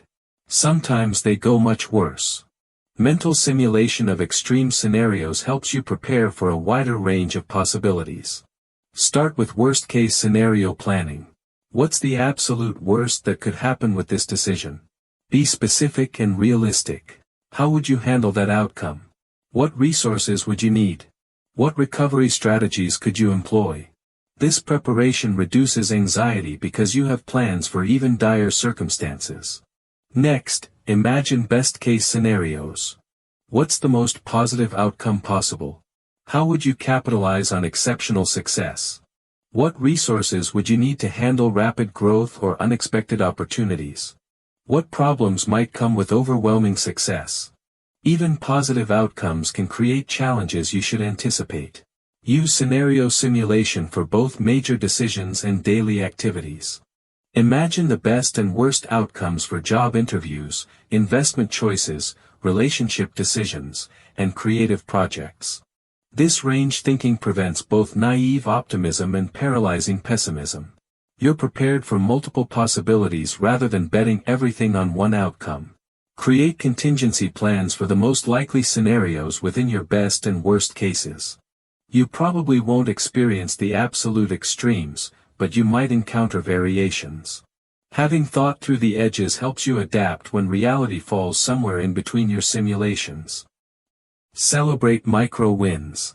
Celebrate micro wins means acknowledging small progress to maintain motivation and momentum. Big goals take time to achieve. Months or years can pass between major milestones.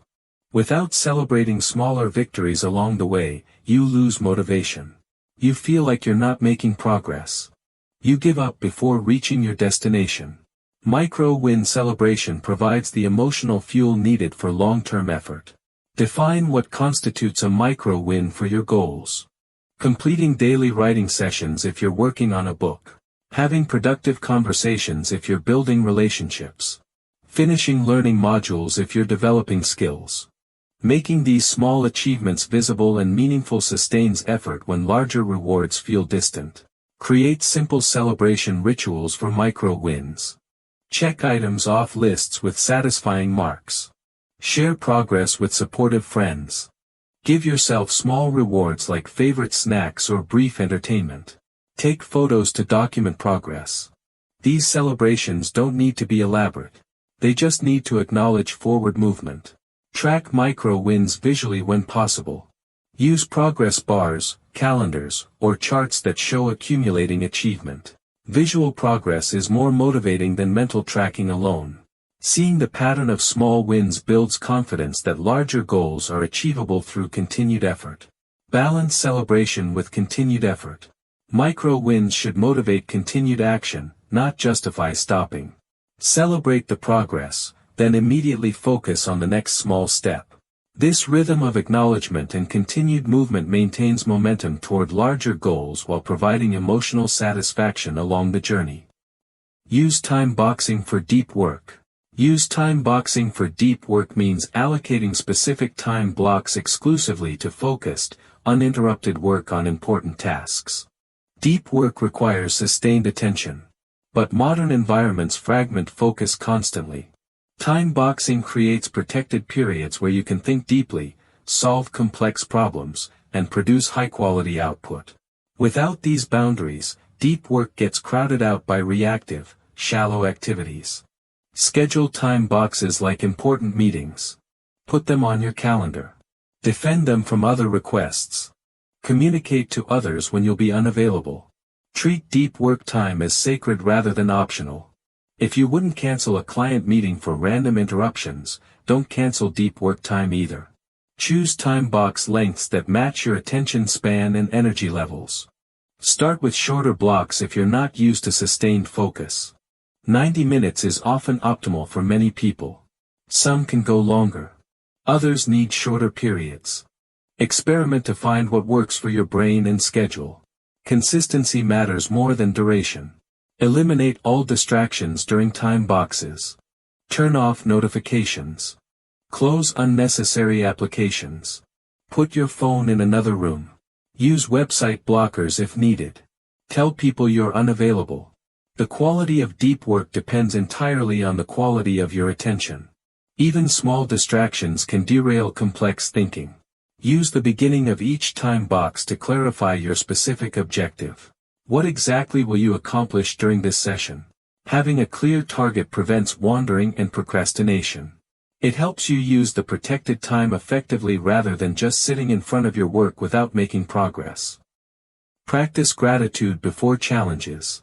Practice gratitude before challenges means taking time to appreciate what you have before facing difficult situations. Most people dive straight into problems. They focus immediately on what's wrong. What needs fixing? What's causing stress? This negative focus drains energy and narrows thinking. Starting with gratitude shifts your mental state. It reminds you of your resources and support systems. It creates emotional resilience that carries you through difficulties. When you know a challenging conversation is coming, spend a few minutes appreciating the relationship. Remember good times together. Acknowledge their positive qualities. Value the opportunity to address issues rather than avoiding them. This grateful perspective makes you approach the conversation with connection rather than confrontation. Before tackling overwhelming projects, reflect on why you get to do this work. Appreciate the skills you've developed. Acknowledge the trust others have placed in you. Consider the impact you'll have when finished. This gratitude transforms burden into privilege. It energizes rather than depletes your motivation. Use gratitude before smaller daily challenges too. Appreciate having problems that others would envy. Be thankful for the strength to handle difficulties. Value the learning opportunities disguised as obstacles. This perspective shift doesn't eliminate challenges but changes how you experience them. Gratitude practice works because it activates different neural pathways than stress and worry. It floods your system with positive emotions that improve creativity and problem solving. It reminds you of past successes and available resources. It creates psychological safety that allows you to take appropriate risks and make necessary changes. The key is practicing this before you need it. Don't wait until you're overwhelmed to try gratitude. Build the habit during easier times. Then you'll have this mental tool ready when facing genuine difficulties. Look for hidden upside in setbacks. Look for hidden upside in setbacks means searching for unexpected benefits within disappointing outcomes. Every setback contains information. Every failure teaches lessons. Every rejection redirects you toward better opportunities. But these benefits aren't automatic. You have to look for them deliberately. Most people focus only on what went wrong. They miss the hidden gifts that setbacks often contain. When projects fail, examine what you learned about planning, execution, or market conditions. These insights improve future projects. When relationships end, consider what you discovered about compatibility, communication, or your own needs. This knowledge helps you build better relationships going forward. When opportunities disappear, look for how this creates space for different possibilities you hadn't considered. Sometimes setbacks prevent bigger problems you couldn't see at the time. The job you didn't get might have been a poor fit. The investment that fell through might have lost money. The relationship that ended might have become toxic. What felt like failure might actually have been protection from worse outcomes. Setbacks also build resilience and character. They prove you can survive disappointment. They develop your problem-solving abilities. They make you more empathetic to others facing difficulties. These personal growth benefits compound over time into significant advantages. The practice requires patience. Hidden upsides often aren't immediately visible. They emerge weeks, months, or even years later. Keep a journal of setbacks and periodically review them. You'll be surprised how often something that seemed purely negative later contributed to positive outcomes you couldn't have imagined at the time. Use curiosity as a trigger. Use curiosity as a trigger means replacing automatic emotional reactions with genuine interest and inquiry. When someone says something that normally makes you angry, defensive, or judgmental, curiosity creates a pause. Instead of reacting immediately, you become interested in understanding. Why do they think that? What experiences led to that conclusion? What might I be missing? This shift from reaction to curiosity improves relationships and learning. Curiosity works because it activates different brain networks than defensive reactions. When you're curious, you're in learning mode rather than threat mode. Your thinking becomes more flexible. Your responses become more thoughtful. You gather information instead of just defending positions. This leads to better outcomes in almost every situation. Practice curiosity triggers in daily interactions. When someone criticizes your work, get curious about their perspective before defending yourself. When family members act in ways that annoy you, become interested in what might be driving their behavior. When news stories make you angry, explore what factors might be contributing to the situation. Use curiosity for self-awareness too. When you feel strong emotions, get curious about what's really happening inside you. Are you actually angry about the current situation or something else entirely? What need isn't being met? What fear might be activated? This self-curiosity prevents emotional reactions you later regret. The key is making curiosity feel genuine rather than manipulative. People can sense when you're asking questions to trap them rather than understand them. True curiosity comes from recognizing that other perspectives might contain useful information you're currently missing. Speak last in groups. Speak last in groups means waiting to hear others before sharing your own thoughts and opinions. Most people want to speak first. They jump into conversations quickly. They share their ideas immediately. But speaking first biases the entire discussion. Others adjust their contributions based on what you've already said. You hear less diversity of thought. You miss insights that would have emerged if people felt free to share original thinking. When you speak last, you gather more information before forming conclusions. You hear perspectives you might not have considered. You understand the full range of opinions before adding your voice. This additional input often leads to better decisions than jumping in with initial reactions. Speaking last also encourages others to contribute more freely. When authority figures or strong personalities speak early, quieter members often stay silent. They assume their ideas aren't needed or might be wrong. But when you create space by staying quiet initially, more voices join the conversation. Use strategic questions to keep discussions going before you share conclusions. Ask what others think about specific aspects of the topic. Invite quieter members to share their perspectives. Explore different angles before revealing your own position. This facilitates richer conversations that benefit everyone. Speaking last doesn't mean never contributing. It means timing your contributions strategically.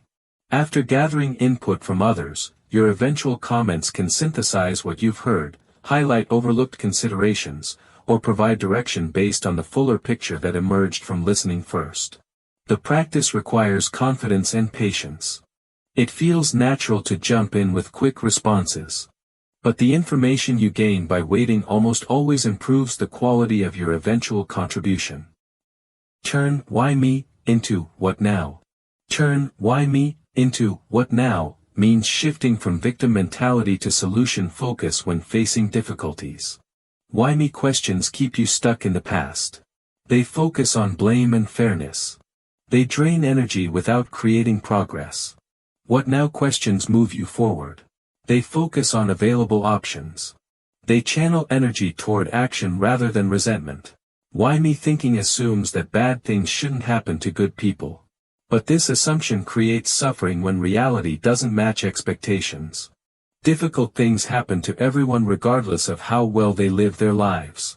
Accepting this reality frees you to focus on response rather than resistance. What now thinking acknowledges current reality and looks for next steps. The situation exists whether it's fair or not. The question becomes how to move forward effectively given current circumstances. This focus reveals options that victim thinking obscures. It energizes action that victim thinking prevents. Practice the shift consciously when facing any setback. Catch yourself asking why this is happening to you. Acknowledge the feeling briefly. Then deliberately redirect to what now questions. What can I learn from this? What options do I have? What would be the most constructive next step? What resources can I access? What opportunities might this create? The transition isn't about denying legitimate emotions. Feel disappointed, angry, or hurt when appropriate. But don't get stuck in these feelings. Use them as information about what matters to you, then move toward constructive action. This mental shift builds resilience over time. You develop confidence in your ability to handle whatever life presents. Problems become puzzles to solve rather than evidence of unfairness. End the day with tomorrow's top 3. End the day with tomorrow's top 3 means identifying your next day's most important tasks before finishing work today. Most people start each day deciding what to do. This decision-making process consumes mental energy when your focus should go toward important work. By choosing tomorrow's priorities today, you eliminate morning decision fatigue. You can start immediately on high-value activities. Choose tasks that align with your bigger goals rather than just urgent items from your inbox. What 3 things would make tomorrow feel successful regardless of what else happens? These might be creative work, important conversations, strategic planning, or skill development. Pick activities that move you forward rather than just keeping you busy. Make your 3 tasks specific enough to start immediately. Instead of work on presentation, write, create outline for quarterly review presentation. Instead of call about project, specify, call Sarah to discuss timeline concerns for website redesign. This specificity eliminates ambiguity that creates procrastination. Write your 3 tasks somewhere you'll see them first thing tomorrow. On a notepad by your computer. In a phone note you check each morning. On a whiteboard in your workspace. This visual reminder jumpstarts productive action without requiring additional decision-making. Review how well your 3-task system is working weekly. Are you choosing the right types of activities? Are your tasks appropriately sized for available time? Are you actually completing them or getting distracted by other priorities? Adjust the system based on what you learn about your patterns and preferences. This simple practice creates momentum that carries throughout the day. Starting with clear priorities helps you maintain focus even when unexpected demands arise. Use perspective zoom out. Use perspective zoom out means stepping back to see current problems within larger contexts of time and scope. When you're deep in difficulties, they consume your entire mental field of vision. Small problems feel enormous. Temporary setbacks feel permanent. Minor conflicts feel relationship ending. Zooming out reveals that most current concerns are smaller and more temporary than they appear up close. Practice temporal zoom out when facing stressful situations. How will this matter in 1 week, 1 month, 1 year, 5 years? Most daily stresses disappear completely within weeks. Even major setbacks usually become minor chapters in longer life stories. This time perspective reduces current anxiety and helps you allocate worry appropriately. Use scope zoom out to see your situation within broader contexts. How does your problem compare to what others face around the world? How significant is it within your company, community, or family system? This broader view often reveals that your difficulties, while real, exist within larger systems that provide support and stability. Try identity zoom out when facing personal criticism or failure. You are more than any single mistake, project, or relationship. Your worth isn't determined by current circumstances. You have multiple roles, relationships, and capabilities that continue regardless of specific outcomes. This expanded self-view prevents temporary setbacks from creating lasting damage to self-esteem. Zoom out doesn't minimize legitimate concerns or encourage ignoring real problems. It provides proper perspective that prevents overreaction and enables appropriate response. Some situations require immediate attention. Others resolve naturally with time. Perspective helps you distinguish between them. Avoid binary thinking. Avoid binary thinking means resisting the temptation to see situations as having only two options when multiple possibilities usually exist.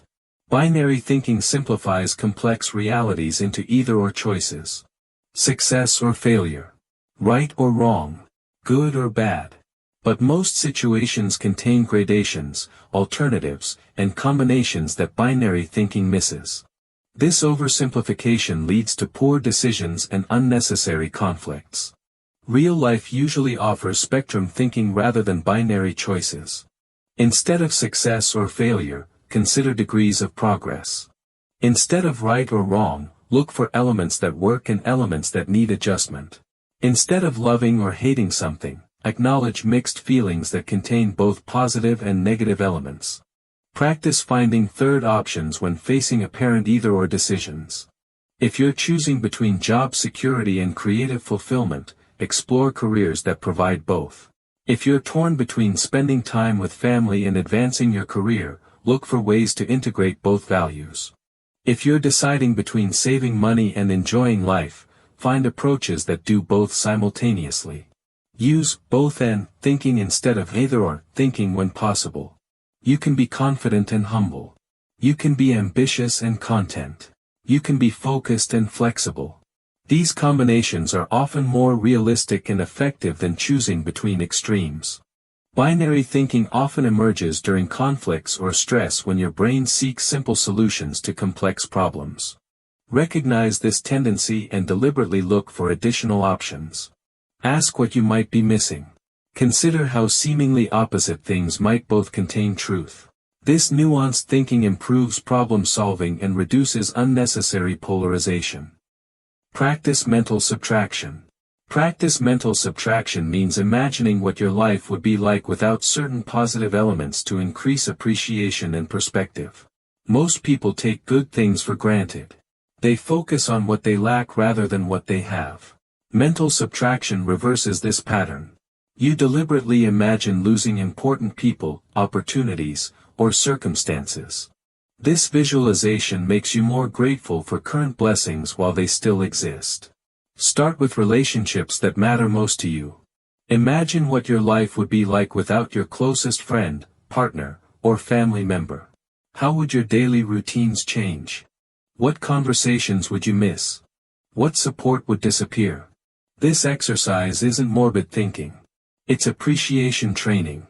It helps you value these relationships more deeply while you have them. Apply mental subtraction to opportunities and circumstances you might overlook. Imagine living without your current job, home, or health. How would your options change? What freedoms would you lose? What challenges would increase? This perspective often reveals how much you have to be grateful for in ordinary circumstances. Use the technique for abilities and resources you rarely consider. Imagine losing your vision, mobility, or cognitive function. Picture living without access to books, internet, or transportation. Consider what life would be like without basic safety, food security, or clean water. These subtractions highlight privileges that feel normal but aren't universal. Mental subtraction works because it activates gratitude circuits in your brain. It counteracts hedonic adaptation, which makes you take positive things for granted over time. Regular practice builds genuine appreciation that improves life satisfaction and reduces complaints about minor inconveniences. The key is using this technique constructively rather than anxiously. The goal is appreciation, not worry. Focus on feeling grateful for what you have rather than fearful about potential losses. Train attention with meditation. Train attention with meditation means using mindfulness practices to strengthen your ability to focus and direct mental energy. Attention is like a muscle. It grows stronger with regular exercise. It grows weaker without use. Modern life provides constant attention training in distraction. Your phone trains you to switch focus rapidly. Social media trains you to seek novelty constantly. News trains you to react emotionally to information. Meditation provides counter-training that builds sustained focus abilities. Start with simple breath awareness meditation. Sit comfortably and focus on your breathing. When your mind wanders to other thoughts, gently return attention to your breath. This isn't about stopping thoughts or achieving special states. It's about noticing when attention drifts and practicing bringing it back to your chosen focus. Even short meditation sessions build attention strength. 5 minutes daily is better than 30 minutes weekly. Consistency matters more than duration. Your brain adapts to whatever you practice regularly. Daily focus training gradually improves your ability to concentrate during work, conversations, and creative activities. Use meditation to understand how your mind works. Notice what types of thoughts pull your attention most strongly. Observe emotional reactions without getting swept away by them. Watch how quickly your mind jumps between topics. This self-awareness helps you recognize and manage attention patterns throughout your day. Advanced practices can include walking meditation, loving-kindness meditation, or body scanning techniques. But simple breath awareness provides most attention training benefits. The key is regular practice rather than complex methods. 10 minutes of daily breath focus will improve your concentration more than occasional longer sessions with elaborate techniques. Ask, what's the core assumption? Ask, what's the core assumption, means identifying the underlying beliefs that drive thinking and decision-making. Most arguments, plans, and strategies rest on assumptions that remain unexamined. These hidden beliefs shape everything that follows. When assumptions are wrong, everything built on them becomes problematic. When assumptions remain hidden, you can't evaluate their accuracy or consider alternatives.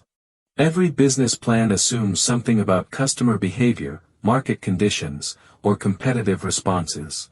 Every relationship operates on assumptions about needs, expectations, and communication styles. Every personal goal assumes something about what will create satisfaction or success. Making these assumptions explicit allows you to test their validity.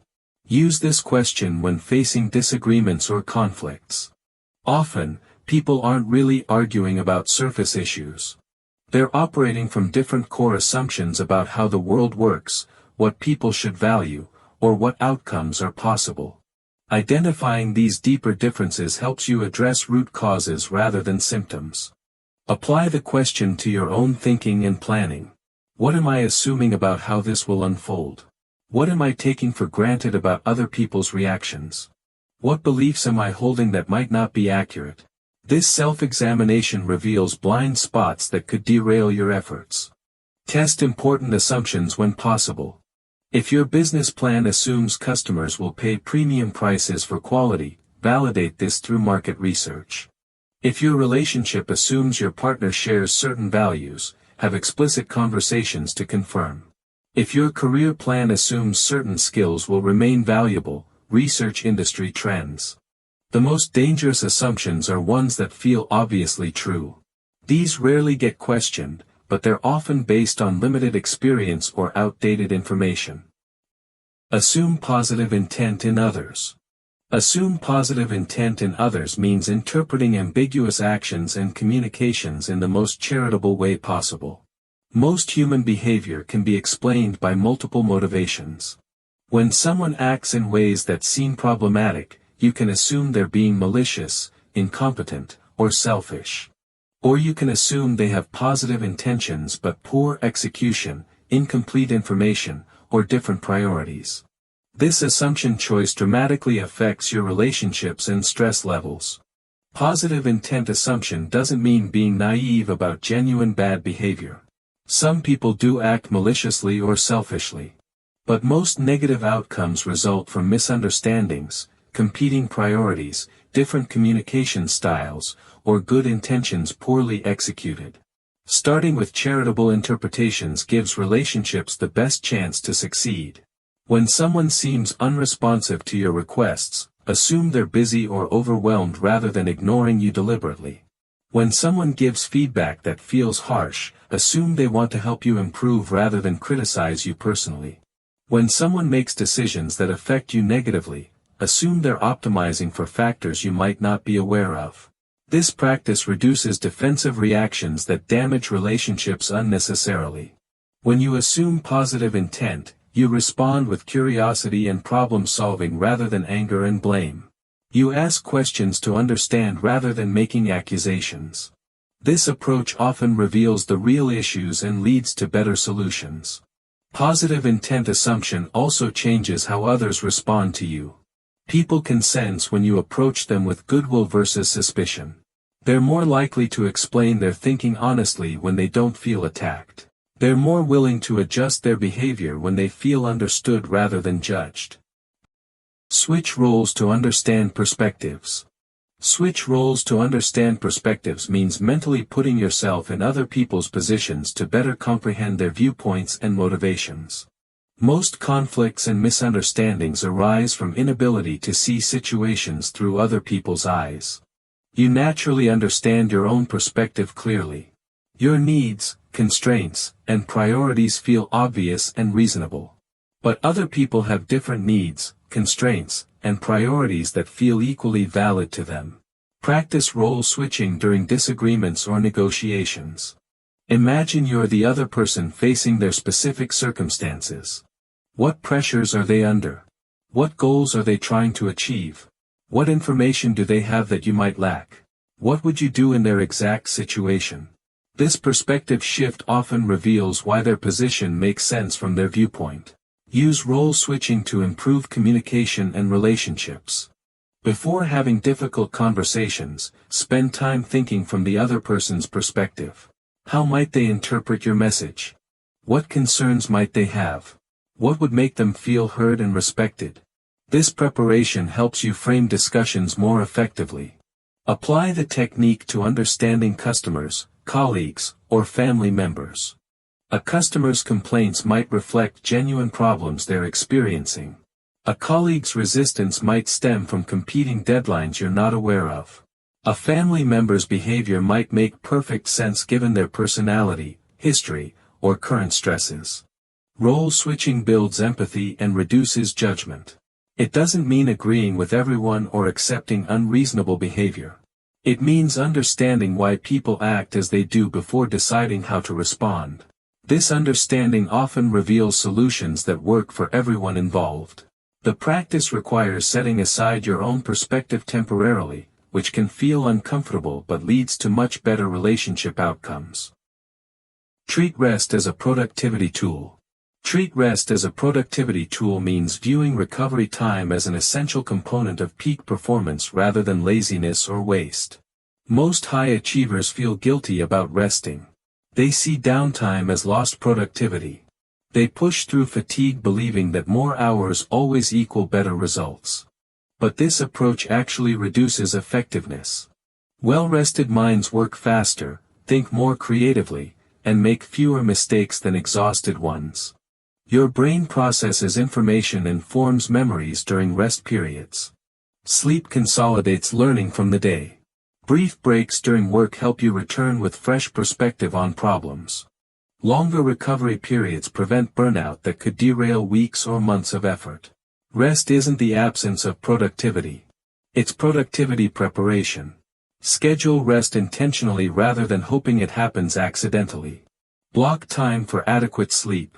Plan brief breaks between intensive work sessions. Take real weekends where you disconnect from work concerns. Go on vacations that allow complete mental recovery. Treat these periods as seriously as important meetings because they enable the important meetings to go well. Notice how rest affects your performance quality. Track your energy levels, creativity, and decision-making ability when well-rested versus tired. Most people discover that 8 hours of rested work accomplish more than 12 hours of exhausted work. This recognition makes rest feel strategic rather than indulgent. Different types of rest serve different recovery needs. Physical rest restores your body. Mental rest allows your mind to wander and make new connections. Emotional rest provides space to process feelings and relationships. Social rest gives you time alone to recharge. Build variety into your rest practices. Keep a win journal. Keep a win journal means maintaining a written record of your accomplishments, progress, and positive experiences to build confidence and maintain motivation over time. Most people remember failures and setbacks more vividly than successes. Negative experiences create stronger emotional memories than positive ones. This psychological bias makes you underestimate your capabilities and progress. A win journal counters this bias by preserving evidence of your effectiveness and growth. Record wins of all sizes in your journal. Major accomplishments like completing projects or reaching goals deserve recognition. But also capture smaller wins like good conversations, skills practiced, problems solved, or help provided to others. These micro-victories accumulate into significant progress patterns that become invisible without documentation. Write entries regularly rather than trying to remember wins later. Daily entries work well for most people. Weekly reviews can capture patterns you might miss in daily recording. Monthly summaries help you see broader progress trends. The key is consistency rather than perfection. Even brief notes preserve valuable information about your growth. Review your win journal during difficult periods when confidence feels low. Reading past accomplishments reminds you of your capabilities. It shows you've overcome challenges before. It provides evidence that current difficulties are temporary rather than permanent. This perspective shift often provides the encouragement needed to persist through tough times. Use your win journal for goal setting and career development. Review patterns in your recorded wins to identify your natural strengths and interests. Notice what types of activities energize you most. Use this self-knowledge to make better decisions about future opportunities and directions. Reframe competition as collaboration. Reframe competition as collaboration means viewing others in your field as potential partners rather than threats to overcome. Traditional competitive thinking assumes limited resources where someone else's success reduces your opportunities. But modern knowledge work often creates expanding opportunities where everyone can benefit simultaneously. Collaborative thinking looks for ways to create mutual value rather than zero-sum battles. Consider how apparent competitors might become collaborators. Other professionals in your field understand your challenges and could provide valuable advice, referrals, or partnership opportunities. Companies in similar markets might share resources, cross-promote products, or tackle industry-wide problems together. Individual contributors with similar skills might form teams that accomplish more than anyone could alone. Look for complementary strengths rather than competing weaknesses. Someone else's expertise in areas where you're weak could benefit both of you. Your strengths in their weak areas create reciprocal value. These complementary relationships often produce better outcomes than either party could achieve independently. Use collaborative language and thinking even in competitive situations. Instead of trying to defeat others, focus on serving customers better.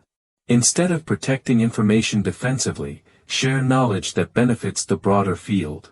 Instead of viewing others' success as your failure, look for lessons you can learn from their approaches. This reframe doesn't eliminate healthy competition or mean accepting poor treatment from others. It means approaching professional relationships with abundance thinking rather than scarcity thinking. It means looking for win-win solutions before assuming win-lose dynamics. It means building long-term relationships rather than pursuing short-term victories. Use body language to shift mood. Use body language to shift mood means using your physical posture and movements to change how you feel inside. Your body and mind are connected in powerful ways. When you change your body position, you can actually change your emotional state. Think about how you stand when you feel confident. Your shoulders are back. Your chest is open. Your head is up. Now think about how you stand when you feel sad or defeated. Your shoulders slump forward. Your head drops down. Your body curls inward. This connection works both ways. When you deliberately change your posture to match confidence, your brain starts to feel more confident. Scientists call this embodied cognition. Your physical state influences your mental state. Try this simple experiment. Sit up straight right now. Pull your shoulders back. Lift your chin slightly. Take up more space with your body. Hold this position for 2 minutes. Notice how your thoughts begin to shift. You may feel more alert, more ready to take action, more optimistic about challenges. The same principle works with facial expressions. When you smile, even if you don't feel happy, your brain receives signals that can improve your mood. When you frown, you reinforce negative feelings. Your facial muscles send messages to your brain about what you should be feeling. Walking also changes your mental state. A slow shuffle reinforces feelings of depression or defeat. A brisk, purposeful walk with good posture can energize your thinking. It can make you feel more capable and motivated. This hack works because your brain is constantly reading your body for information about the situation you're in. When your body language says, "I'm confident and ready," your brain starts preparing you mentally for confident action. When your body language says, "I'm defeated and small," your brain matches that energy. You can use this knowledge strategically. Before important conversations, adjust your posture. Before challenging tasks, stand like someone who succeeds. Before difficult moments, breathe deeply and open your chest. Your body becomes a tool for changing your mind. Practice intentional breathing. Practice intentional breathing means taking conscious control of your breath to influence your mental and emotional state. Most people breathe automatically without thinking about it. But when you breathe with purpose and attention, you can change how you feel and how clearly you think. Your breathing directly affects your nervous system. Quick, shallow breaths from your chest signal to your brain that something is wrong. This triggers your stress response. Your heart rate increases. Your muscles tense up. Your mind becomes focused on potential threats. Deep, slow breaths from your belly do the opposite. They activate your parasympathetic nervous system. This is your rest and digest mode. Your heart rate slows down. Your muscles relax. Your mind becomes calmer and clearer. The most effective breathing technique is called diaphragmatic breathing. Place one hand on your chest and one on your belly. When you breathe in, your belly should rise while your chest stays relatively still. This means you're using your diaphragm properly. Breathe in slowly through your nose for 4 counts. Hold for 4 counts. Breathe out through your mouth for 6 counts.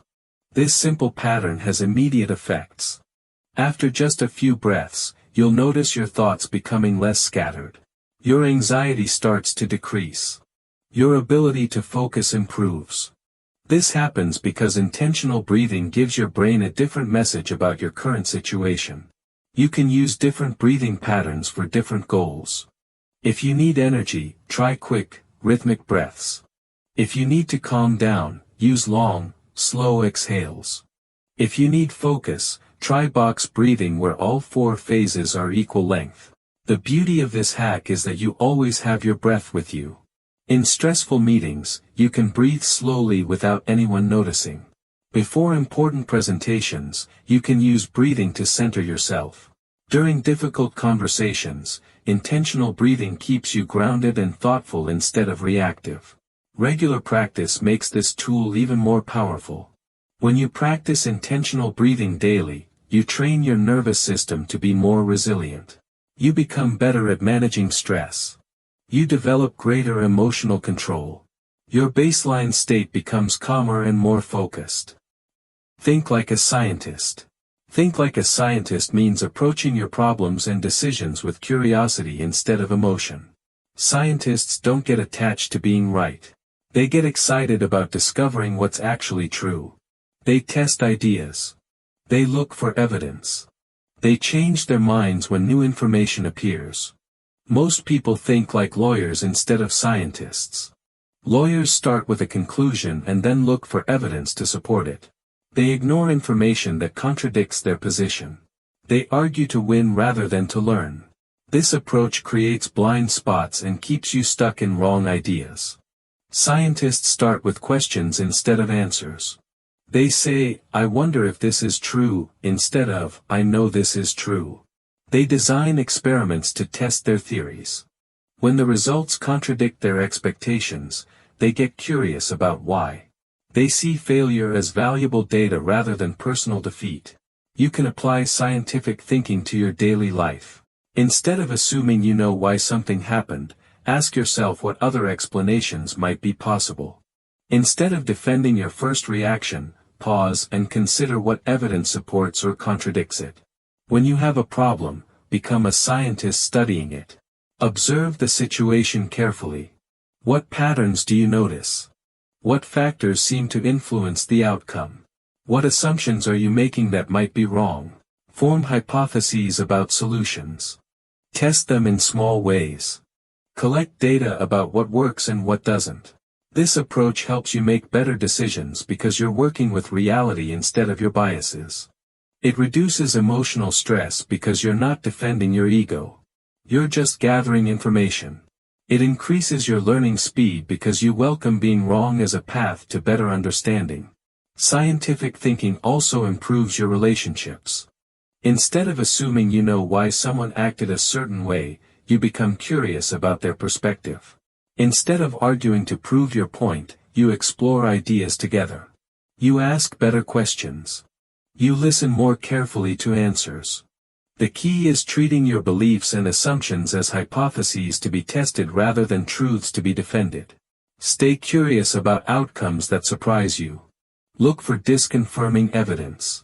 Be willing to update your understanding when new information emerges. Reward effort, not just results. Reward effort, not just results means celebrating the work you put in rather than only celebrating when things turn out perfectly. This shift in focus changes how your brain approaches challenges and setbacks. It builds resilience and motivation that lasts. When you only reward results, you create several problems. First, you can't always control outcomes. External factors influence results. Other people's decisions affect your success. Market conditions change. Luck plays a role. When you tie your sense of achievement only to results, you become vulnerable to forces outside your control. Second, focusing only on results can make you avoid challenges. If you only feel good when you win, you'll choose easier tasks where winning is guaranteed. You'll stop taking risks. You'll stop growing. Your world becomes smaller because you're protecting your success record instead of expanding your capabilities. Rewarding effort creates different psychology. Effort is always within your control. You can choose to work hard regardless of the outcome. You can choose to persist when things get difficult.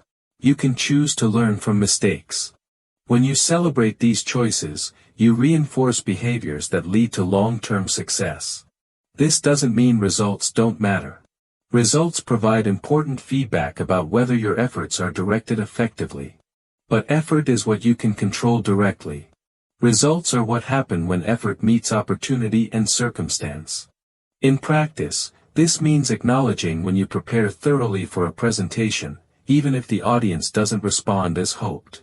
It means celebrating when you stick to your exercise routine for a week, even if the scale doesn't show dramatic change.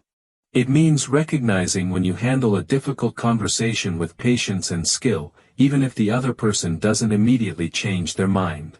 This approach builds what psychologists call a growth mindset. You start seeing challenges as opportunities to develop rather than tests of your worth. You become more willing to attempt difficult things because your self-esteem isn't dependent on perfect performance. Track your efforts alongside your results. Notice when you show up consistently. Acknowledge when you push through discomfort. Celebrate when you choose the harder path that leads to growth. Your brain will start associating these efforts with positive feelings, making them easier to repeat. Use constraints to innovate. Use constraints to innovate means deliberately limiting your options to spark more creative solutions. This seems backwards at first. Most people think creativity requires complete freedom. But unlimited choices often lead to paralysis or conventional thinking. Smart constraints force your brain to find new paths. Think about haikus. The rigid structure of 17 syllables in 3 lines has produced some of the most beautiful poetry in human history. The constraint doesn't limit creativity. It channels it into more powerful forms. The poet must find the exact right words to fit the structure, leading to precision and elegance. The same principle works in business, art, and problem solving. When you have infinite resources and unlimited time, it's easy to overcomplicate solutions. When you must work within tight boundaries, you're forced to focus on what's truly essential. You eliminate waste. You find clever workarounds. You discover possibilities you never would have considered otherwise. Twitter's original character limit created an entirely new form of communication. The constraint forced people to distill their thoughts to essence. It sparked creativity in abbreviation, wordplay, and concise expression. Without the limit, tweets would have become rambling blog posts. You can apply this deliberately to your challenges. If you're struggling with a decision, give yourself a deadline. The time pressure will clarify your priorities. If you're designing something, set a strict budget. The financial constraint will push you toward simpler, more elegant solutions. If you're trying to solve a problem, artificially limit your tools or resources. What if you could only use 3 materials? What if you had to solve it in 1 day? What if you couldn't spend any money? These restrictions force your brain out of its default patterns. Constraints also help with perfectionism. When you have unlimited time to work on something, you can tinker forever. When you must finish by a specific deadline, you focus on completion rather than perfection. You make decisions instead of endless revisions. The key is choosing constraints that push you toward your goal rather than away from it. The constraint should eliminate options that don't serve your purpose while preserving the ones that do. Good constraints create focus without destroying possibility. Start small. Next time you face a creative challenge, give yourself one artificial limitation. Notice how it changes your thinking process. Notice how it leads you to solutions you wouldn't have found otherwise. Recognize patterns in thinking. Recognize patterns in thinking means becoming aware of the repetitive mental habits that shape your decisions and reactions. Your brain runs on autopilot much of the time, using the same thought patterns repeatedly. When you learn to spot these patterns, you gain the power to change them. Everyone has default thinking patterns that developed over time. Some are helpful. Some create problems. Some worked well in the past but don't fit your current situation. Most people never examine these patterns consciously. They just react according to their mental programming without realizing they have choices. Common thinking patterns include catastrophizing, where you immediately imagine worst-case scenarios. Another is black and white thinking, where you see situations as completely good or completely bad with no middle ground. Some people default to people-pleasing thoughts, always considering others' needs before their own. Others default to defensive thinking, immediately looking for threats or criticism. To recognize your patterns, start paying attention to your automatic thoughts. When something unexpected happens, what's your first mental reaction? When someone disagrees with you, where does your mind go first? When you face a new challenge, what assumptions do you make automatically? Notice the situations that trigger predictable thought sequences. Maybe you always assume the worst when someone doesn't respond to your message quickly. Maybe you always doubt your capabilities when facing unfamiliar tasks. Maybe you always focus on potential problems instead of potential opportunities. Physical sensations often accompany thinking patterns. Anxiety in your stomach might signal catastrophic thinking. Tension in your shoulders might indicate defensive thoughts. Heaviness in your chest might accompany self-critical patterns. Your body provides early warning about which mental track you're following. Once you recognize a pattern, you can interrupt it. The moment you notice yourself following a familiar unhelpful thought sequence, pause. Ask yourself if this pattern serves your current situation. Consider what other interpretations or responses might be possible. This awareness takes practice because these patterns operate below conscious attention most of the time. But with patience and observation, you'll start catching them earlier. Eventually, you'll notice them forming before they take over completely. This gives you space to choose different thoughts and reactions. The goal isn't to eliminate all patterns. Some patterns are useful and efficient. The goal is conscious choice about which patterns to follow and when. Rehearse future challenges. Rehearse future challenges means mentally practicing difficult situations before they happen. Athletes visualize their performance before competition. Surgeons mentally walk through complex procedures. You can use the same technique to prepare for any challenging scenario you might face. Your brain treats vivid mental rehearsal similarly to real experience. When you imagine handling a situation successfully, you're actually training neural pathways. You're programming your responses in advance. When the real situation occurs, your brain has a blueprint to follow instead of improvising under pressure. This technique works because stress narrows your thinking. When you're anxious or pressured, your brain focuses on immediate threats rather than creative solutions. You fall back on whatever responses feel most familiar. If you've never thought through the situation before, your responses will likely be reactive rather than strategic. Mental rehearsal expands your options during stressful moments. You've already considered multiple approaches. You've anticipated potential obstacles. You've practiced staying calm and focused. Your brain has multiple pathways to choose from instead of just one panic response. To rehearse effectively, make your mental practice as realistic as possible. Don't just imagine everything going perfectly. Include potential complications. What if the person reacts differently than expected? What if your first approach doesn't work? What if unexpected factors arise? Practice adapting and adjusting your response. Include emotional preparation in your rehearsal. How will you handle feelings of nervousness, frustration, or doubt? Practice breathing techniques or self-talk that keeps you centered. Rehearse recovering gracefully from mistakes rather than being derailed by them. This mental practice is especially valuable for conversations you're dreading, presentations that make you nervous, or situations where you typically freeze up. The more thoroughly you rehearse, the more confident and capable you'll feel when the moment arrives. Physical practice can enhance mental rehearsal. If you're preparing for a presentation, practice your opening lines out loud. If you're rehearsing a difficult conversation, practice your key points with a friend. The combination of mental and physical preparation creates even stronger neural pathways. Regular rehearsal builds general resilience too. As you practice handling challenging scenarios, you develop confidence in your ability to adapt and respond effectively to unexpected situations. Collect action triggering cues. Collect action triggering cues means deliberately gathering reminders and environmental signals that prompt you toward behaviors you want. Your environment constantly influences your actions through subtle cues. When you design these cues intentionally, you make good choices easier and automatic. Most people rely on willpower and motivation to drive their behavior. But willpower is limited and motivation fluctuates.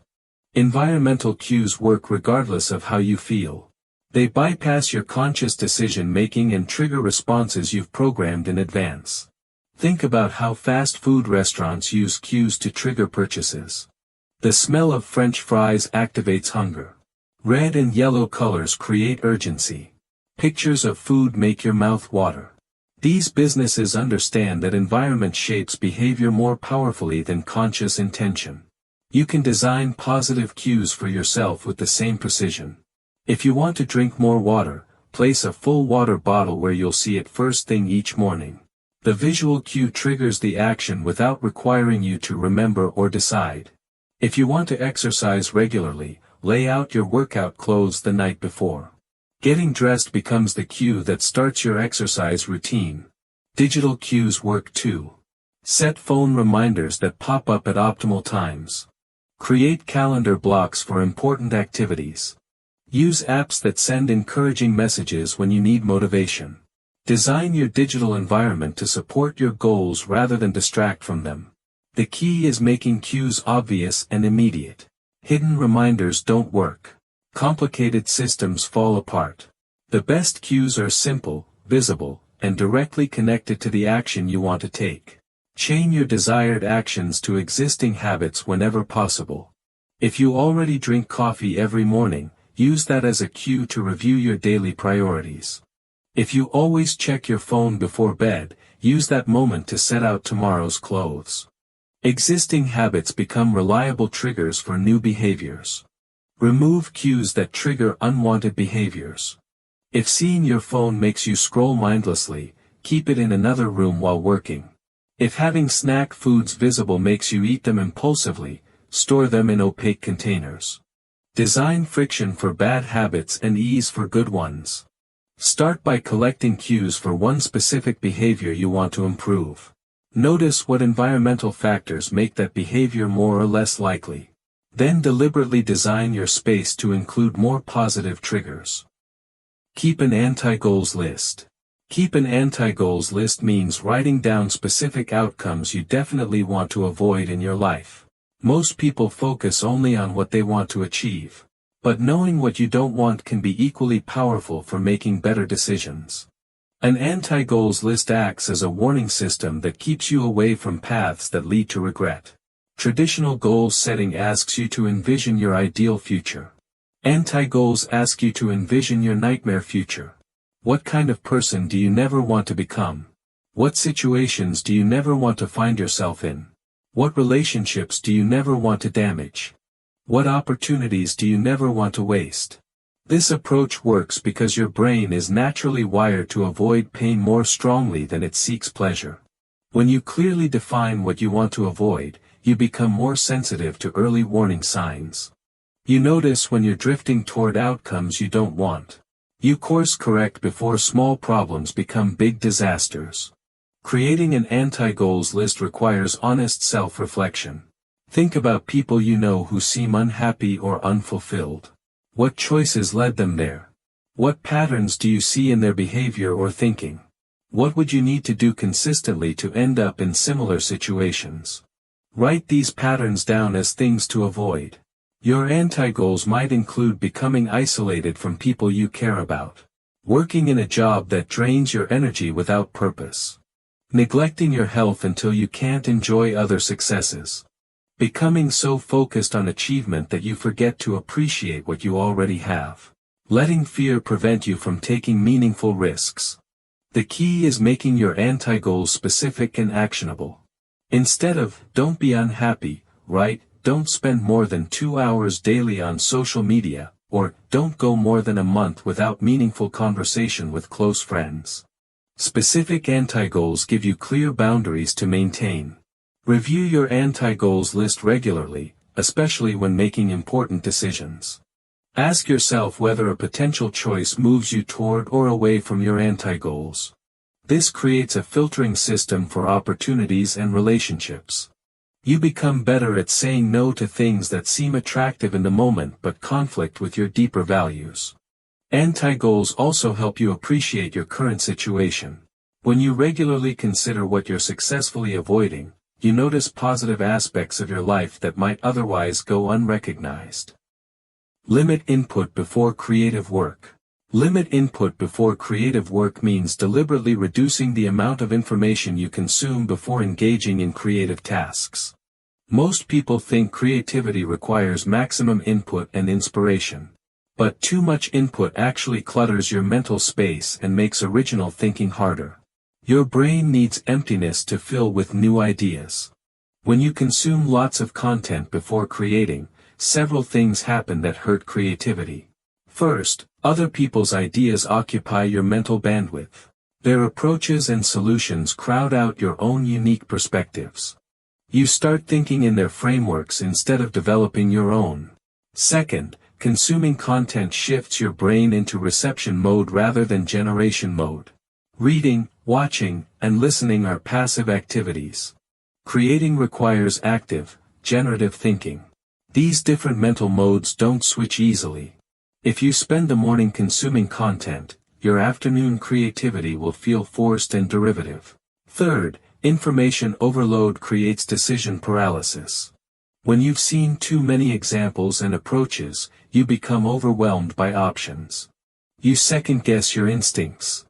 You worry about whether your ideas are good enough compared to everything you've consumed. This inner critic kills creative flow before it starts. The solution is protecting your creative time with an information diet. Before writing, designing, problem-solving, or any creative work, avoid reading articles, watching videos, checking social media, or consuming content related to your project. Give your mind space to generate rather than imitate. This doesn't mean avoiding research entirely. Learning and input are important parts of the creative process. But timing matters enormously. Do your research and information gathering in separate sessions from your creative work. Let information settle and integrate before you try to create something new. Many successful creators have morning routines that protect their creative time from input. They write, design, or compose before checking email, reading news, or consuming any external content. This ensures their ideas emerge from internal inspiration rather than external influence. Start your creative sessions with a few minutes of mental clearing. Sit quietly. Let your thoughts settle. Allow ideas to surface naturally without forcing them. This transition time helps you shift from consumption mode to creation mode. The goal is not to create in complete isolation forever. The goal is to protect the initial creative spark from being overwhelmed by outside voices. Once you have a foundation of your own ideas, you can engage with external input more selectively and purposefully. Reframe criticism as free consulting. Reframe criticism as free consulting means changing how you think about negative feedback to make it useful rather than painful. Most people react defensively to criticism because they interpret it as personal attack. But criticism often contains valuable information about how to improve. When you reframe it as consulting advice, you can extract the value without the emotional damage. Professional consultants get paid thousands of dollars to tell organizations what they're doing wrong and how to fix it. Critics are essentially doing the same thing for free. They're identifying problems you might not see yourself. They're pointing out blind spots in your thinking or execution. The information itself can be incredibly valuable even if the delivery is harsh. This reframe requires separating the message from the messenger and the tone. A rude person can still make valid points. Someone who dislikes you personally can still identify real weaknesses in your work. Focus on extracting useful information rather than defending your ego or analyzing the critic's motivations. When you receive criticism, ask yourself what a paid consultant might say about the same issue. Would they identify similar problems? Would they suggest comparable solutions? This mental shift helps you evaluate feedback more objectively. It reduces the emotional charge that makes criticism feel like personal attack. Not all criticism contains valuable information. Some people criticize to feel superior or to vent their frustrations.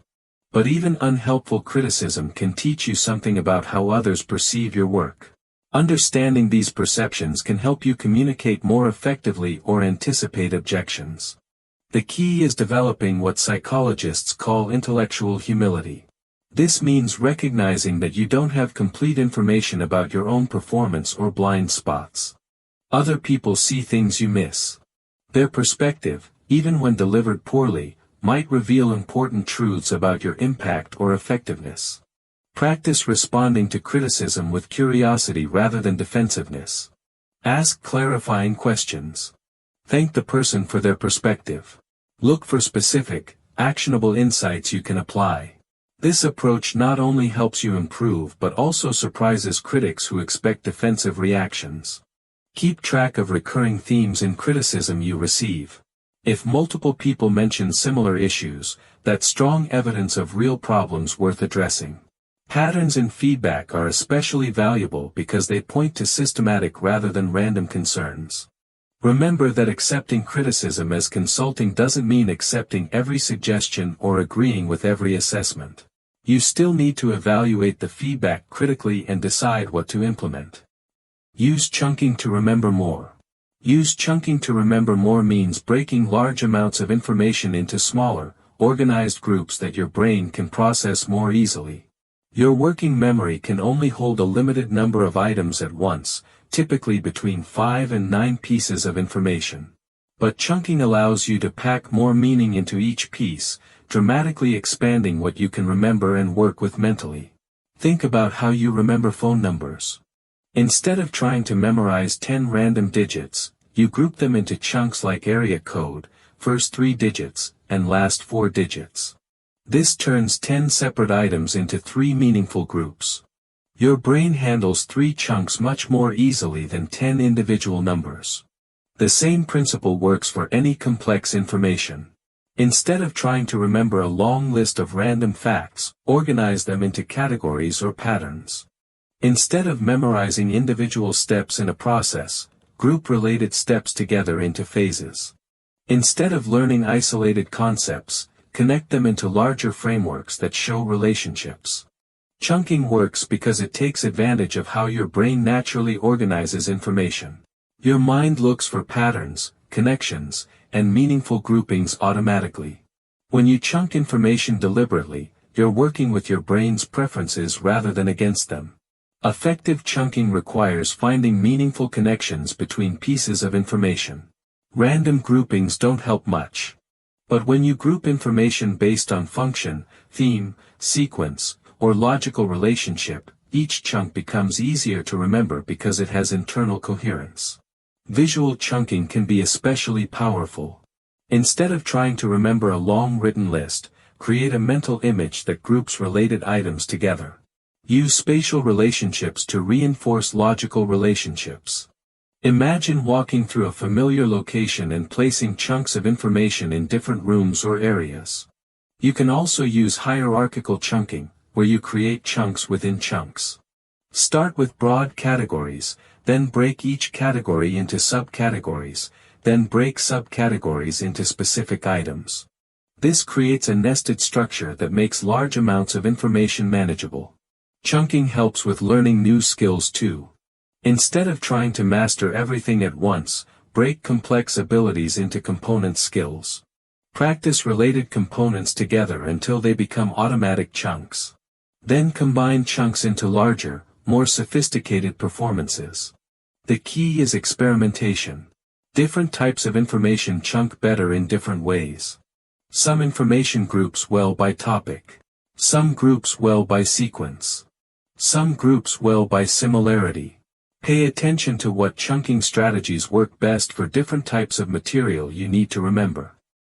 Ask, what's the leverage point? Ask, what's the leverage point, means looking for the small actions or changes that create disproportionately large results. Most people attack problems with brute force, trying to change everything at once. But leverage points allow you to achieve maximum impact with minimum effort by finding the right place to apply pressure. The concept comes from physics, where a lever allows you to move heavy objects with relatively little force by finding the optimal point to apply pressure. In life and work, leverage points are the critical factors that influence everything else in a system. When you identify and focus on these points, you can create massive changes with targeted efforts. In personal productivity, your morning routine might be a leverage point. The way you start your day influences your energy, focus, and decision-making for the next 16 hours. Improving your morning routine creates benefits that compound throughout every day. This gives you more return than trying to optimize each individual hour. In relationships, listening skills often function as leverage points. Better listening improves trust, reduces conflict, increases understanding, and makes other people more receptive to your ideas. Developing this one skill enhances every relationship and conversation you have. The investment in learning to listen pays dividends everywhere. In business, customer retention is typically a higher leverage point than customer acquisition. Keeping existing customers costs less than finding new ones. Satisfied customers buy more over time. They refer others. They provide valuable feedback. Focusing on retention often produces better results than focusing on marketing to strangers. To find leverage points, look for factors that influence multiple other factors. Ask what changes would create cascading positive effects. Identify bottlenecks that limit everything else. Find root causes rather than symptoms. Look for keystone habits that naturally trigger other good habits. Also look for timing-based leverage points. There are moments when people and systems are more open to change. Right after failures, people are motivated to try new approaches. During transitions, old patterns are already disrupted. At the beginning of time periods, people naturally think about fresh starts. The key is resisting the temptation to work on everything simultaneously. When you spread your efforts across many areas, you dilute your impact. When you concentrate your efforts on high leverage points, you create momentum that makes other improvements easier. Keep asking this question regularly. What's the one change that would make the biggest difference? What's the bottleneck that's limiting everything else? What's the keystone that would support multiple improvements? Where can you get the highest return on your investment of time and energy? Describe their expression, not their mood. Describe their expression, not their mood is a powerful communication technique that focuses on observable behaviors rather than assumptions about someone's internal state. When you notice someone seems upset, instead of saying, "You look angry," try saying, "I notice your jaw is clenched and your voice sounds tense." This approach removes the guesswork and potential for misinterpretation. The key difference lies in specificity and respect. Describing expressions shows you're paying attention without making judgments about what someone is feeling inside. You might be wrong about their mood, but you can accurately describe what you see. This technique prevents defensive reactions that often occur when people feel their emotions are being labeled incorrectly. This method works because it gives the other person control over naming their own emotions. They might respond with, "I'm not angry, I'm actually worried about my presentation tomorrow." Now you have accurate information instead of operating on false assumptions. It also demonstrates that you care enough to notice details about their state without being presumptuous.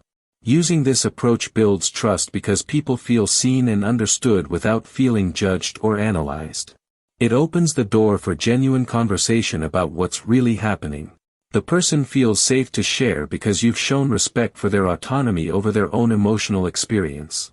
This technique is particularly valuable in relationships, parenting, and workplace situations.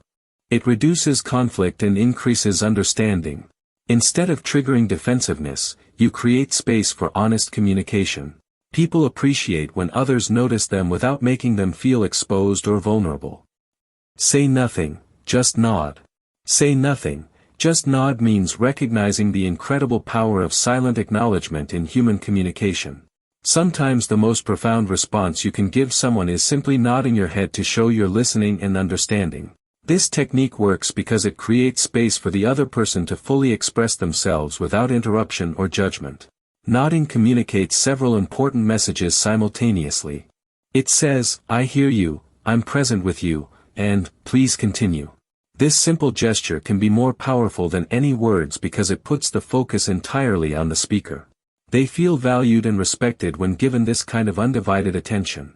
The magic happens in the silence between words. When you resist the urge to immediately respond, comment, or offer advice, you allow the other person to dig deeper into their thoughts and feelings. Often they'll reveal more important information or come to their own conclusions simply because you gave them the mental space to think. This technique is especially effective when someone is sharing something difficult or emotional. Your silence combined with attentive nodding creates a safe container for their expression. They don't have to compete with your words or worry about your reaction. They can simply be heard. Many people struggle with this because silence feels uncomfortable. We want to fill the space with our own thoughts or helpful suggestions. However, learning to be comfortable with these pauses makes you an exceptional listener and communicator. People will seek you out because they feel truly heard in your presence. The physical act of nodding also has psychological benefits for the listener. It keeps you engaged and prevents your mind from wandering to what you want to say next. Thank them for the thought, not the action. Thank them for the thought, not the action is a graceful way to handle situations where someone's intentions were good but their execution missed the mark. This approach acknowledges the positive intention behind someone's behavior while avoiding false gratitude for something that didn't actually help or that you didn't want. This technique recognizes that most people act with good intentions, even when the results aren't what we hoped for. By thanking someone for their thoughtfulness, you honor their caring impulse without having to pretend enthusiasm for the actual outcome. This preserves their dignity while keeping your own boundaries intact. For example, if someone brings you a gift you don't like, you can genuinely say, "Thank you so much for thinking of me," rather than pretending to love the gift itself. If a colleague tries to help with a project but creates more work, you might say, "I really appreciate that you wanted to support me on this." This approach prevents hurt feelings while maintaining honesty in relationships. It teaches people that their caring matters to you, even when their actions don't hit the target perfectly. This encourages them to continue being thoughtful while potentially learning better ways to show care in the future. The technique also helps you avoid building resentment. When you can acknowledge someone's good intentions, it's easier to forgive mistakes or misguided attempts at helpfulness. You're focusing on their heart rather than their execution, which keeps relationships positive and growth-oriented. This method works particularly well with family members, friends, and colleagues who sometimes try to help in ways that don't quite work for you. Ask, "Can you help me understand?" Ask, "Can you help me understand?" is a phrase that transforms potentially confrontational conversations into collaborative problem-solving sessions. This question works like magic because it positions you as genuinely curious rather than judgmental or attacking. It invites the other person to become your teacher rather than your opponent. This approach is incredibly disarming because it removes the defensive barriers that usually go up when people feel challenged. Instead of feeling attacked, the person feels invited to share their perspective.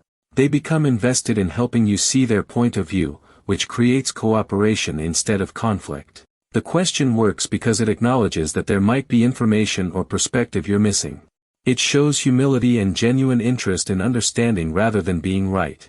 This creates psychological safety for the other person to explain themselves without fear of immediate judgment or criticism. Using this phrase also buys you time to process information and respond thoughtfully rather than reactively. While they're explaining their reasoning, you can better understand their motivations and find common ground or areas of genuine disagreement worth discussing. This technique is particularly powerful in workplace situations, family disagreements, and any scenario where you're genuinely confused by someone's behavior or decisions. It often reveals important context you didn't have before, changing your entire understanding of the situation. The phrase assumes positive intent while seeking clarity. People respond well to this because they feel respected and valued as someone whose perspective matters. It turns potential arguments into learning opportunities for both parties. Say, "Tell me more," instead of arguing. Say, "Tell me more," instead of arguing means choosing curiosity over combat when faced with opinions or statements you disagree with. This simple phrase shifts the entire dynamic of a conversation from adversarial to exploratory. Instead of immediately launching into your counterargument, you invite the other person to elaborate on their thinking. This technique works because it addresses a fundamental human need to be heard and understood. When people feel their perspective is being genuinely considered, they often become more reasonable and open to hearing other viewpoints. They also tend to reveal more nuanced aspects of their thinking that might surprise you. The phrase buys you valuable time to understand the full scope of someone's position before responding. Often, what initially sounds unreasonable becomes more understandable when you hear the complete context. You might discover shared values or experiences that form the foundation for their beliefs, even if you reach different conclusions. Using "tell me more" also prevents you from making assumptions about what someone means or believes. People often express complex ideas in shorthand, and asking for elaboration reveals the deeper, more thoughtful reasoning behind their statements. This prevents you from arguing against strawman versions of their actual positions. This approach is especially powerful in politically charged or emotionally loaded conversations. It demonstrates respect for the person even when you disagree with their ideas. This respect often leads to more productive exchanges and sometimes genuine shifts in perspective on both sides. The technique also helps you become a better critical thinker by forcing you to fully understand opposing viewpoints before formulating your response. Share a secret first. Share a secret first means initiating vulnerability in relationships by revealing something personal about yourself before asking others to do the same. This principle recognizes that trust is built through reciprocal disclosure, and someone has to take the first step. When you share something meaningful about yourself, you create psychological safety for others to open up. This technique works because of the psychological principle of reciprocity. When you demonstrate trust in someone by sharing something personal, they often feel compelled to match that level of openness. You're essentially modeling the kind of conversation you want to have, showing that it's safe to be authentic and vulnerable.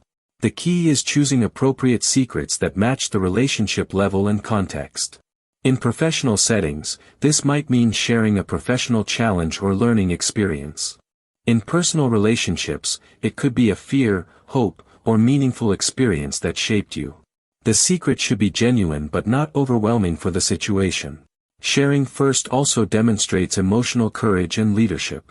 You're willing to take the social risk of being seen more fully, which inspires others to do the same. This creates deeper, more meaningful connections than surface-level interactions allow. This approach is particularly effective when you want to strengthen relationships, build team cohesion, or create more authentic connections. It works in dating, friendships, family relationships, and professional mentoring situations. The shared vulnerability creates bonds that make relationships more resilient and satisfying. The technique requires good judgment about timing and appropriateness, but when used skillfully, it accelerates the development of trust and intimacy in relationships. Let them choose the timing. Let them choose the timing means recognizing that people are more receptive to important conversations when they feel ready and in control of when they happen. This approach respects the other person's emotional state and schedule, leading to more productive interactions. When people feel forced into difficult conversations, they often become defensive or shut down. This technique acknowledges that timing significantly impacts how well people can listen, process information, and respond thoughtfully. Someone who's stressed, tired, or dealing with other issues may not be able to give important matters the attention they deserve. By allowing them to choose when to engage, you increase the likelihood of a positive outcome. The approach works particularly well for sensitive topics like relationship issues, performance feedback, or family matters. Instead of ambushing someone with, "We need to talk," you might say, "I'd like to discuss something important with you. When would be a good time for you?" This gives them agency and preparation time. Letting others control timing also demonstrates respect for their autonomy and emotional intelligence. You're trusting them to know when they'll be most capable of engaging constructively. This respect often leads to more honest and productive conversations because they don't feel trapped or manipulated. This technique requires patience on your part, but it usually results in better outcomes than forced conversations. When people choose their timing, they're more likely to be present, engaged, and willing to work toward solutions rather than just defending themselves. The approach works especially well with teenagers, romantic partners, and anyone dealing with stress or major life changes. Use their name, rewire the brain. Use their name, rewire the brain refers to the powerful neurological and psychological impact of hearing one's own name spoken by others. This technique taps into fundamental brain science that shows people's names activate pleasure centers in their minds, creating positive associations with the speaker. When you use someone's name regularly in conversation, you literally rewire their brain to feel good about interacting with you. The science behind this is fascinating. Hearing our own name triggers the release of dopamine, the same neurotransmitter associated with pleasure and reward. This creates an unconscious positive association between you and that good feeling. People begin to associate you with pleasant experiences, even if they can't articulate why. Using names also captures and holds attention more effectively than generic address. When you say, "John, I think you make an excellent point," instead of, "I think you make an excellent point," John is more likely to be fully present and engaged with what comes next. His brain has been activated by hearing his name. This technique works in all types of relationships and settings. In business, using clients' names builds rapport and trust. In social situations, it makes people feel seen and remembered. In family relationships, it can reduce conflict and increase cooperation. Even in brief interactions like ordering coffee, using someone's name creates a moment of human connection. The key is using names naturally and appropriately, not excessively. Overuse can feel manipulative or strange. But when woven naturally into conversation, names become powerful tools for building positive relationships and influencing others in ethical ways. Dress one level higher. Dress one level higher means choosing clothing that's slightly more formal or polished than what's expected in your current environment.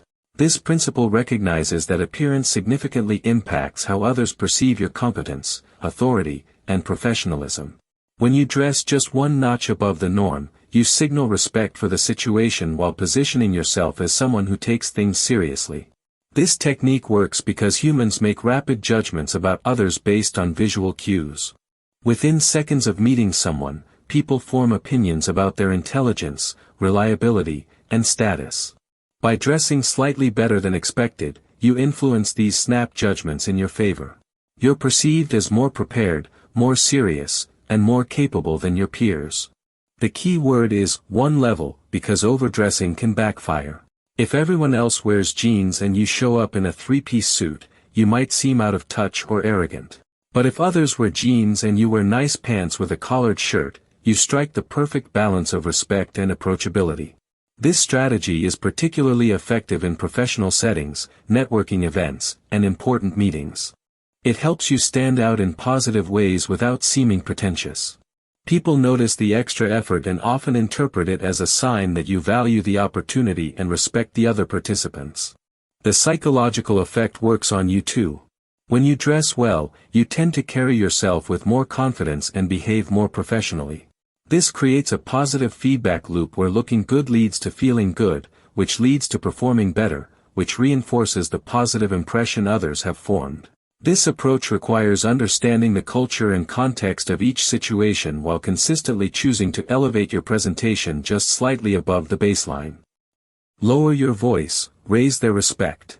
Lower your voice, raise their respect is based on the counterintuitive principle that speaking more quietly often commands more attention and respect than speaking loudly. When you lower your voice, people instinctively lean in to listen, creating a sense of intimacy and importance around your words. This technique taps into psychological dynamics where scarcity and effort increase perceived value. This approach works because quiet confidence is often interpreted as genuine strength. People who need to shout to be heard are often perceived as insecure or lacking authority. In contrast, someone who speaks softly but clearly suggests they're so confident in their message that they don't need volume to make their point. Others must focus more intently to hear them, which automatically increases engagement. Lowering your voice also creates a calming effect in tense situations. When emotions are running high and voices are raised, the person who speaks quietly often becomes the voice of reason. Their measured tone can de-escalate conflicts and shift the energy of the entire conversation toward more productive dialogue. This technique is particularly powerful in leadership situations, negotiations, and intimate conversations. It forces others to really listen rather than just waiting for their turn to speak. The extra effort required to hear you makes your words seem more valuable and memorable. The physical act of speaking quietly also affects your own mental state. It forces you to slow down, choose your words more carefully, and project calm confidence. This self-regulation often leads to clearer thinking and better decision-making in challenging situations. The key is maintaining clarity while reducing volume, ensuring your quiet voice still carries authority and conviction rather than uncertainty or weakness. Nod while asking equals yes bias. Nod while asking equals yes bias refers to the powerful psychological technique of nodding your head while making requests or asking questions. This simple physical gesture subtly influences the other person to agree with you by triggering their natural tendency to mirror behavior and respond positively to confident, agreeable body language. This technique works through several psychological mechanisms. First, nodding is universally associated with agreement and positivity, so when people see you nodding, their brains automatically begin to associate your request with positive outcomes. Second, humans have a natural tendency to mirror the body language of others, so your nodding often triggers unconscious nodding in return, which psychologically predisposes them toward agreement. The nodding also projects confidence in your request, suggesting that you expect a positive response. This confidence is contagious and makes others more likely to view your request favorably. When you nod while speaking, you're essentially saying, "This is reasonable," and you'll want to say yes, without using those words. This technique is particularly effective in sales situations, when asking for favors, or when seeking agreement on proposals or ideas. The nodding should be subtle and natural, not exaggerated or obvious, as that can come across as manipulative. The goal is to create a positive, agreeable atmosphere that makes saying yes feel natural and comfortable. The technique works because it aligns your verbal and nonverbal communication in a way that feels authentic and persuasive. People are more likely to trust and agree with someone whose body language matches their words and conveys confidence and positivity. It's important to use this ethically, for requests that genuinely benefit both parties rather than as a manipulation tool for selfish purposes. Ask for advice, gain influence. Ask for advice, gain influence is a counterintuitive principle that suggests you can increase your influence over others by positioning yourself as someone seeking their wisdom rather than someone trying to convince them of something. When you ask people for advice, you tap into their desire to be helpful, knowledgeable, and important, which creates positive feelings toward you and investment in your success. This technique works because of the psychological principle called the Benjamin Franklin effect. When people give you advice, they become emotionally invested in seeing you succeed with their recommendations. They've put mental energy into helping you, which creates a sense of ownership over your outcomes. This investment makes them more likely to support you in other ways and view you favorably. Asking for advice also flatters people's expertise and makes them feel valued and respected. Everyone wants to feel like they have valuable knowledge to share, and by seeking their input, you're acknowledging their competence and experience. This creates goodwill and strengthens your relationship with them. The approach is particularly effective because it's collaborative rather than confrontational. Instead of trying to convince someone that your way is right, you're inviting them to help you find the best path forward. This removes defensive barriers and makes people more open to considering your perspective and goals. This technique works well in professional settings, mentoring relationships, and even personal situations where you need buy-in from others. The key is asking for advice genuinely, not as a manipulation tactic, and being prepared to actually consider and potentially implement their suggestions. People also tend to give better, more thoughtful responses when asked for advice rather than being told what to do. The mirror technique. The mirror technique means subtly mimicking the body language, tone of voice, and communication style of the person you're interacting with.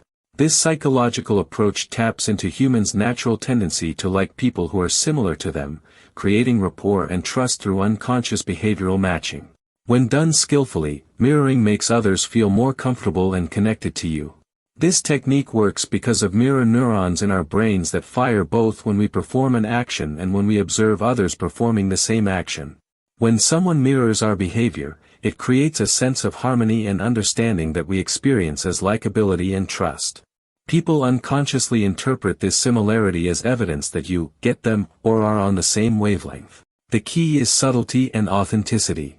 If someone speaks slowly and thoughtfully, you might slow down your speech slightly. If they lean forward while talking, you might lean forward too after a brief delay.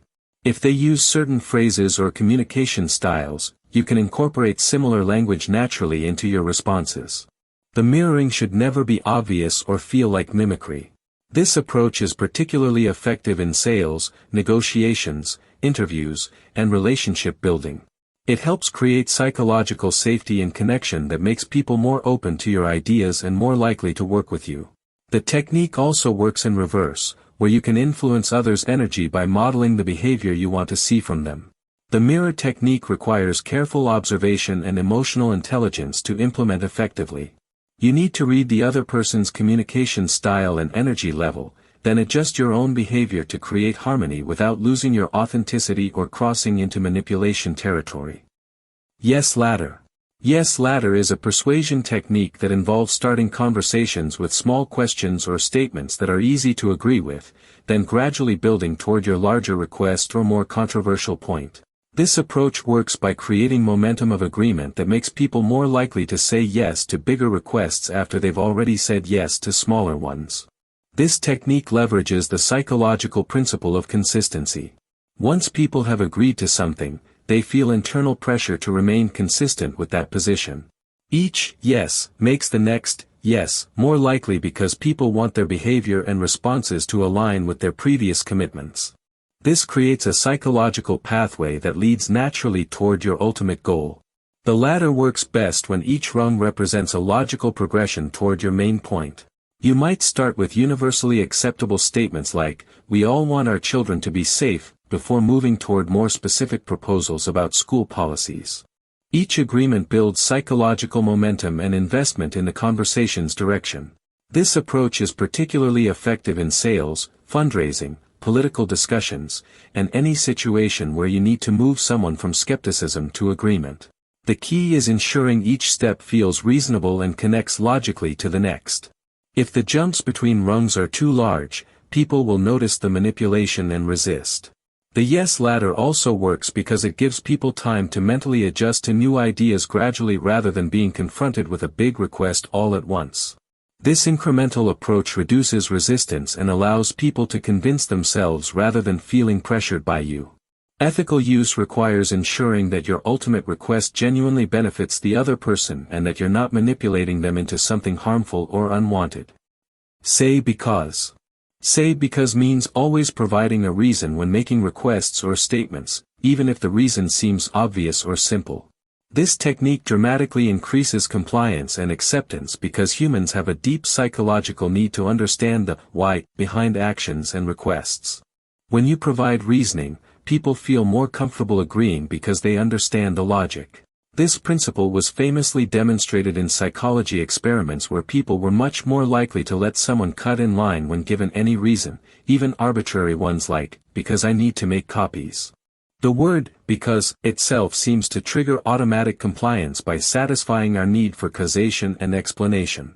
The technique works because providing reasons makes your requests feel more legitimate and reasonable.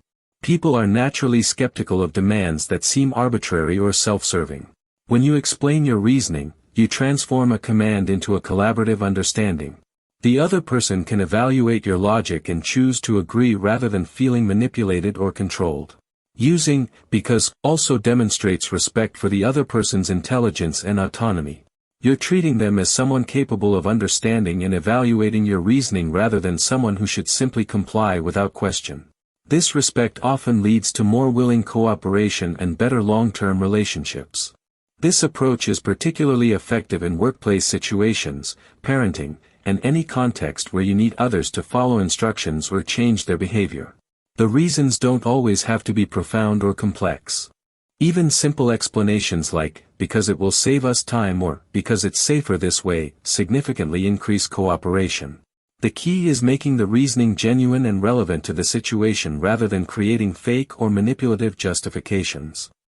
Bring something in your hand. Bring something in your hand refers to the strategic practice of carrying an object when you want to appear busy, important, or purposeful. This simple technique leverages visual cues that automatically communicate to others that you're engaged in meaningful activity and have somewhere important to be. People carrying items are perceived as more competent and focused than those with empty hands. This approach works because humans make rapid judgments based on visual information, and someone carrying something appears to have direction and purpose. Whether it's a folder, notebook, coffee cup, or even just keys, the object serves as a prop that suggests you're in the middle of important tasks. This perception often leads to more respectful treatment and fewer interruptions. The technique is particularly useful in office environments where you might want to move through spaces without being stopped for casual conversation or assigned additional tasks. Carrying papers or a laptop suggests you're focused on priority work and heading to an important meeting or task. This visual cue often makes people think twice before interrupting you. The psychological effect also works on you.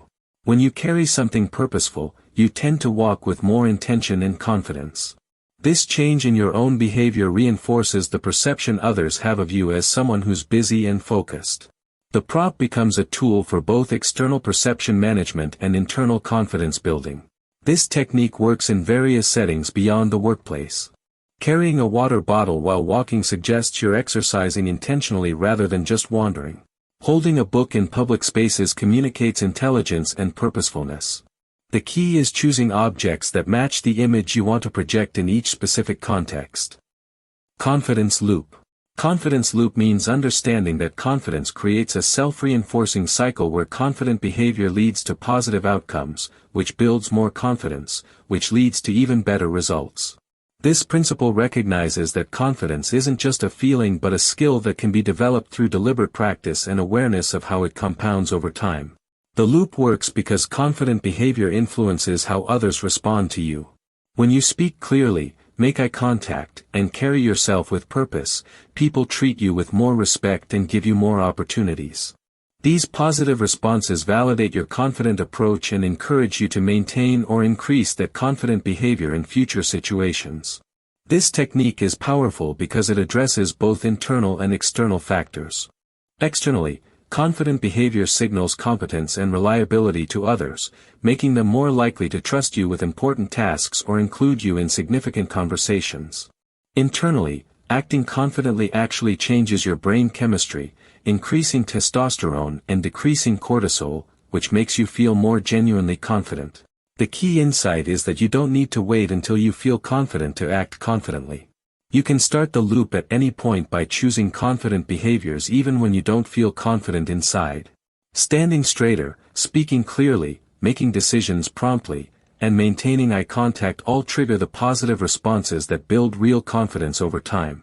This approach works particularly well in professional settings, social situations, and any area where you want to build credibility and influence.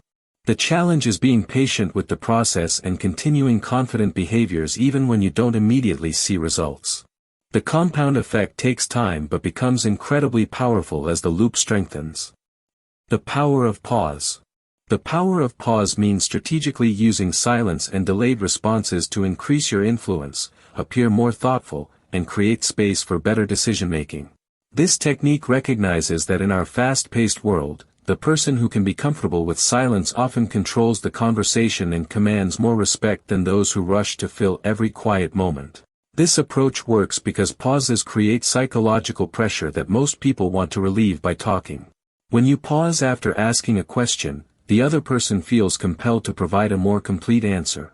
When you pause before responding, it signals that you're giving their words serious consideration, which makes them feel valued and heard. Pauses also give your brain time to process information and formulate better responses. Instead of reacting immediately with whatever comes to mind first, you can choose your words more carefully and respond more strategically. This leads to higher quality communication and fewer regrets about things said in the heat of the moment. The technique is particularly powerful in negotiations, difficult conversations, and leadership situations. A well-timed pause can de-escalate tension, encourage others to reveal more information, or simply make your next words carry more weight. People interpret pauses as signs of wisdom and careful consideration. This skill requires practice because silence can feel uncomfortable at first. Most people have been conditioned to fill quiet spaces immediately. Learning to be comfortable with strategic pauses takes time but dramatically improves your communication effectiveness. The pause becomes a tool for creating emphasis, showing respect, and maintaining control of conversations. The key is using pauses intentionally rather than letting them happen accidentally due to uncertainty or confusion. Comment on the atmosphere, not them. Comment on the atmosphere, not them means addressing the energy or mood in a room rather than making direct observations about individuals when you want to acknowledge tension or shift the dynamic. This technique allows you to address elephant-in-the-room situations without putting anyone on the spot or creating defensiveness that comes from direct personal observations. This approach works because it gives everyone in the situation a face-saving way to acknowledge what's happening without feeling targeted or blamed. When you say, "There seems to be some tension in the room," instead of, "You seem upset," you allow people to own their emotions and responses without feeling analyzed or called out. This reduces defensiveness and opens space for resolution. Commenting on atmosphere also positions you as an objective observer rather than someone taking sides or making judgments about individuals. This neutral stance often makes you a trusted voice that others will listen to when you suggest solutions or ask clarifying questions about what's creating the challenging dynamics. The technique is particularly effective in meetings, family gatherings, and group situations where emotions are running high but nobody wants to address the obvious tension directly. It acknowledges reality while giving everyone permission to participate in improving the situation rather than defending their individual positions. This method also works because it focuses on something changeable. While people can't instantly change their personalities or deeply held beliefs, they can choose to shift the energy they bring to a situation. By focusing on atmosphere, you're implicitly inviting collaboration in creating a better environment for everyone. The key is making these observations in a curious, non-judgmental way that invites problem-solving rather than blame. Say, "That's exactly what I would have said." Say, "That's exactly what I would have said," is a powerful validation technique that makes people feel understood and appreciated while positioning you as someone who thinks along similar lines. This phrase works by creating instant connection and showing that you value the other person's perspective enough to claim it as your own. It's one of the highest forms of intellectual compliment you can give someone. This technique works because it addresses fundamental human needs for validation and belonging. When you tell someone they've expressed exactly what you were thinking, you're essentially saying their mind works like yours, which creates a sense of kinship and mutual respect. This validation often makes people more open to your other ideas and more likely to seek your opinion in the future. The phrase also demonstrates that you're a good listener who genuinely processes what others are saying rather than just waiting for your turn to speak. This builds trust and encourages more open communication. People feel safe sharing ideas with someone who clearly values and understands their thinking process. This approach is particularly effective in meetings, brainstorming sessions, and collaborative situations where you want to build on someone's contribution while also strengthening your relationship with them. It's also useful when you want to support someone's idea without seeming like you're just agreeing to be polite. The key is using this phrase genuinely when you truly do resonate with what someone has said. If overused or used insincerely, it can seem manipulative or fake. But when used authentically, it becomes a powerful tool for building rapport and encouraging continued sharing of ideas and perspectives. This technique works across professional and personal relationships, making people feel valued and intellectually respected. Use scarcity, only a few people know this. Use scarcity, only a few people know this, leverages the psychological principle that people value information, opportunities, and experiences more highly when they believe they're rare or exclusive. This technique taps into our natural desire to have access to special knowledge or to be part of a select group that possesses valuable insights others don't have. This approach works because scarcity creates urgency and importance in people's minds. When you frame information as exclusive or limited, it automatically becomes more valuable to the listener. They pay closer attention because they believe they're receiving something special that most people don't have access to. This increased attention makes your message more memorable and impactful. The technique also makes people feel special and chosen. When you suggest that only a few people know something and you're sharing it with them, you're essentially saying they're part of an exclusive group worthy of this insider knowledge. This creates a sense of privilege and connection that builds loyalty and trust. This approach is particularly effective in sales, marketing, teaching, and mentoring situations. It can make routine information seem more valuable and increase people's investment in learning and applying what you're sharing. The exclusivity factor also makes people more likely to share the information with others, often maintaining the sense of scarcity in how they present it. The key is using this technique ethically and truthfully. The information should genuinely be valuable and relatively uncommon knowledge. Using false scarcity or overstating exclusivity can damage trust and credibility. When used appropriately, it becomes a powerful tool for increasing engagement and perceived value. The technique works because it transforms the act of sharing information into the act of granting access to something special. Speak to pain, not logic.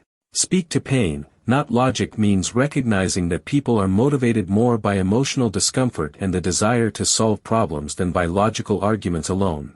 This principle acknowledges that while logic helps people justify their decisions, emotional pain is what actually drives them to take action. When you can identify and address someone's underlying frustrations or fears, you connect with their motivation in a much more powerful way. This technique works because pain creates urgency that logic cannot match. Someone might logically understand that they need to exercise more, but they won't actually start until the pain of feeling unhealthy outweighs their resistance to change. When you can articulate someone's pain points clearly, they feel understood and are more likely to engage with your solutions.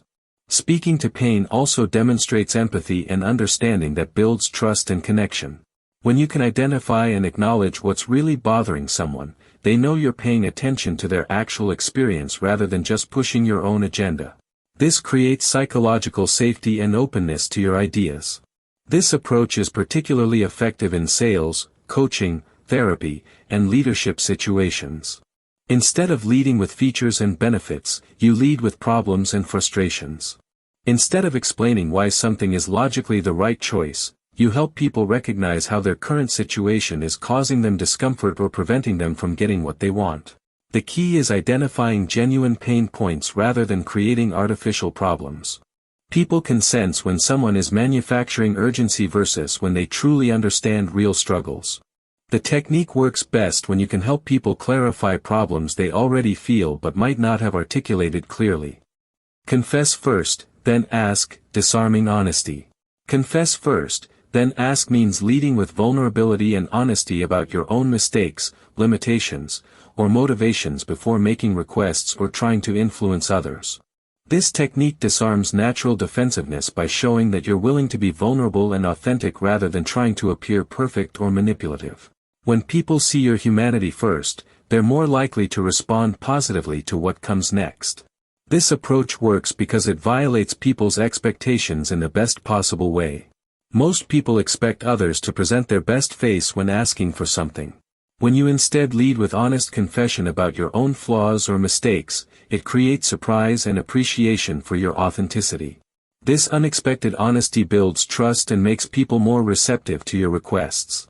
The technique also demonstrates self-awareness and humility that most people find attractive and trustworthy. When you can acknowledge your own limitations or past mistakes, it shows emotional intelligence and makes you seem more relatable and human. This connection makes people want to help you rather than feeling like they're being manipulated or sold to. This approach is particularly effective when you need to rebuild trust after making mistakes, when asking for help or favors, or when trying to influence people who might be skeptical of your motives. The confession should be genuine and relevant to the situation, not just a manipulation tactic. The key is choosing appropriate confessions that show vulnerability without undermining your competence or credibility. You want to appear human and honest while still being someone worth listening to and helping. The confession should make your subsequent request feel more reasonable and justified rather than highlighting why people shouldn't help you. Let them correct you, then they trust you. Let them correct you, then they trust you means strategically making small, correctable errors that allow others to feel knowledgeable and helpful by setting you straight. This technique builds trust and rapport because people feel good when they can teach or correct someone, and they develop positive feelings toward people who make them feel smart and useful. When someone corrects you and you respond gracefully, they feel invested in your success. This approach works because it satisfies people's desire to be helpful and demonstrate their knowledge. When you make a minor mistake that someone can easily correct, you give them an opportunity to feel valuable and competent. This positive feeling becomes associated with you, making them more likely to view you favorably and want to continue helping you.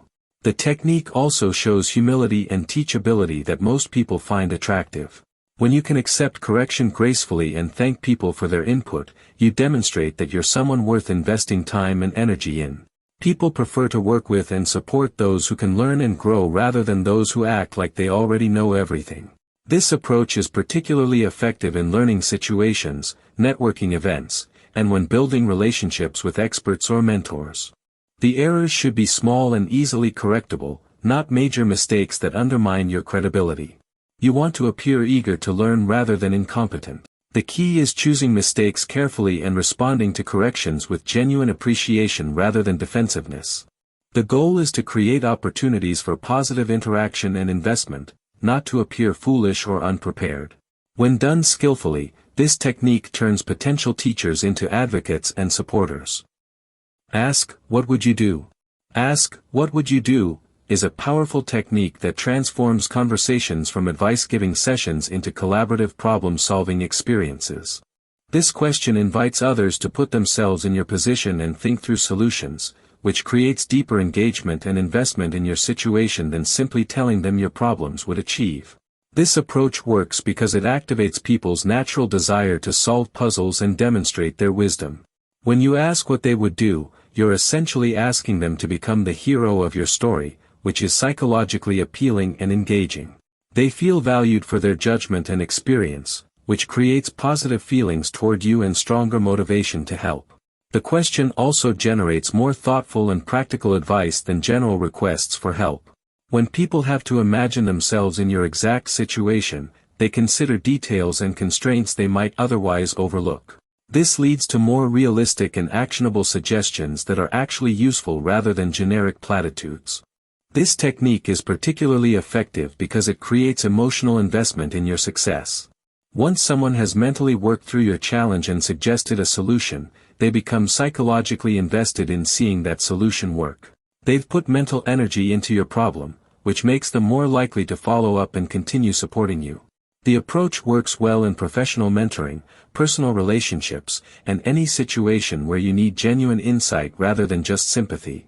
It transforms you from someone seeking help into someone seeking wisdom, which is a much more empowering and engaging dynamic for both parties. The key is asking this question about real dilemmas where you genuinely want input, not as a manipulation tactic to get attention or sympathy. Smile first, feel later. Smile first, feel later is based on the scientific principle that facial expressions can actually influence emotions rather than just reflecting them. This technique recognizes that your brain takes cues from your facial muscles, so when you smile deliberately, even when you don't feel happy, you can actually trigger positive emotions and improve your mood through the physical act of smiling. This approach works because of the facial feedback hypothesis, which suggests that facial expression sends signals to the brain that influence emotional states. When you smile, your brain releases endorphins and serotonin, which are natural mood elevators. This creates a positive feedback loop where the act of smiling leads to feeling better, which makes genuine smiling easier. The technique also influences how others respond to you. When you smile, people unconsciously mirror that expression and feel more positive themselves. This creates better interactions and responses, which then gives you genuine reasons to feel good and continue smiling. The fake smile gradually becomes real through the positive responses it generates. This approach is particularly useful in challenging situations, difficult conversations, or when you're feeling stressed or anxious. Starting with a smile can shift the entire energy of an interaction and help you access more positive emotions and clearer thinking. It's also valuable in professional settings where you need to project confidence and approachability even when you're not feeling your best. The key is starting with small, genuine feeling smiles rather than forcing big, obviously fake expressions. Even a slight upturn of the corners of your mouth can begin the positive feedback process. The goal is to use your body to influence your mind rather than waiting for your mind to change on its own. Give the gift first, reciprocity effect. Give the gift first means leveraging the powerful psychological principle of reciprocity by offering value, help, or kindness before asking for anything in return. This technique recognizes that humans have a deep-seated need to return favors and maintain balance in their relationships, making them much more likely to help you after you've helped them first. This approach works because reciprocity is one of the strongest social forces governing human behavior. When someone does something nice for you, you feel psychological pressure to return the favor. This isn't manipulation but rather a fundamental aspect of how humans build trust and maintain social bonds. The person who gives first often receives much more in return than they initially offered. The gift doesn't have to be expensive or elaborate. It could be valuable information, a helpful introduction, assistance with a project, or even just genuine compliments or recognition. The key is offering something meaningful to the other person without immediately asking for anything in exchange. This creates goodwill and positive feelings that make future requests more likely to be granted. This technique is particularly effective in business relationships, networking situations, and building new friendships. It establishes you as someone who adds value to others' lives rather than someone who only takes. This reputation makes people want to work with you and support your goals because they know you'll reciprocate. The approach also works because it demonstrates abundance thinking rather than scarcity thinking. When you give first, you show confidence that good things will come back to you, which is attractive to others and often becomes a self-fulfilling prophecy. The key is giving genuinely without keeping score or making the reciprocity expectation obvious or uncomfortable. Plant ideas as questions. Plant ideas as questions means introducing concepts or suggestions in question form rather than as direct statements or commands. This technique allows people to discover ideas for themselves, which makes them much more likely to accept and act on those ideas than if you had simply told them what to think or do. Questions create space for people to reach their own conclusions. This approach works because people resist being told what to think but enjoy figuring things out for themselves. When you pose a question that leads someone toward a particular insight, they feel ownership of that idea because they discovered it through their own thinking process. This ownership makes them much more committed to acting on the insight than they would be if you had simply given them advice. Questions also create curiosity and engagement that statements cannot match. When you ask, "What would happen if we tried approaching this differently?" you invite exploration and creativity. When you simply say, "We should try a different approach," you create potential resistance and reduce engagement with the problem-solving process. This technique is particularly effective in leadership, parenting, coaching, and sales situations. Instead of telling people what they should do, you guide them toward discovering those solutions themselves. This builds their confidence and problem-solving abilities while also ensuring better buy-in for the solutions they generate. The key is crafting questions that genuinely open up thinking rather than leading people toward predetermined answers in manipulative ways. The best questions create space for multiple possible insights and allow people to surprise you with creative solutions you hadn't considered. This approach also works because it positions you as a facilitator of thinking rather than someone pushing an agenda. Show microvulnerability, then strength. Show microvulnerability, then strength means strategically revealing small, relatable imperfections or challenges before demonstrating your competence and capabilities. This technique creates connection through shared humanity while still establishing your credibility and strength.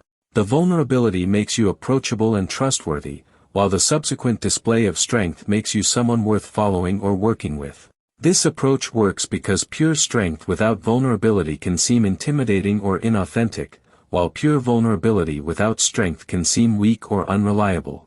The combination creates the perfect balance of approachability and competence that people find most attractive in leaders, partners, and friends.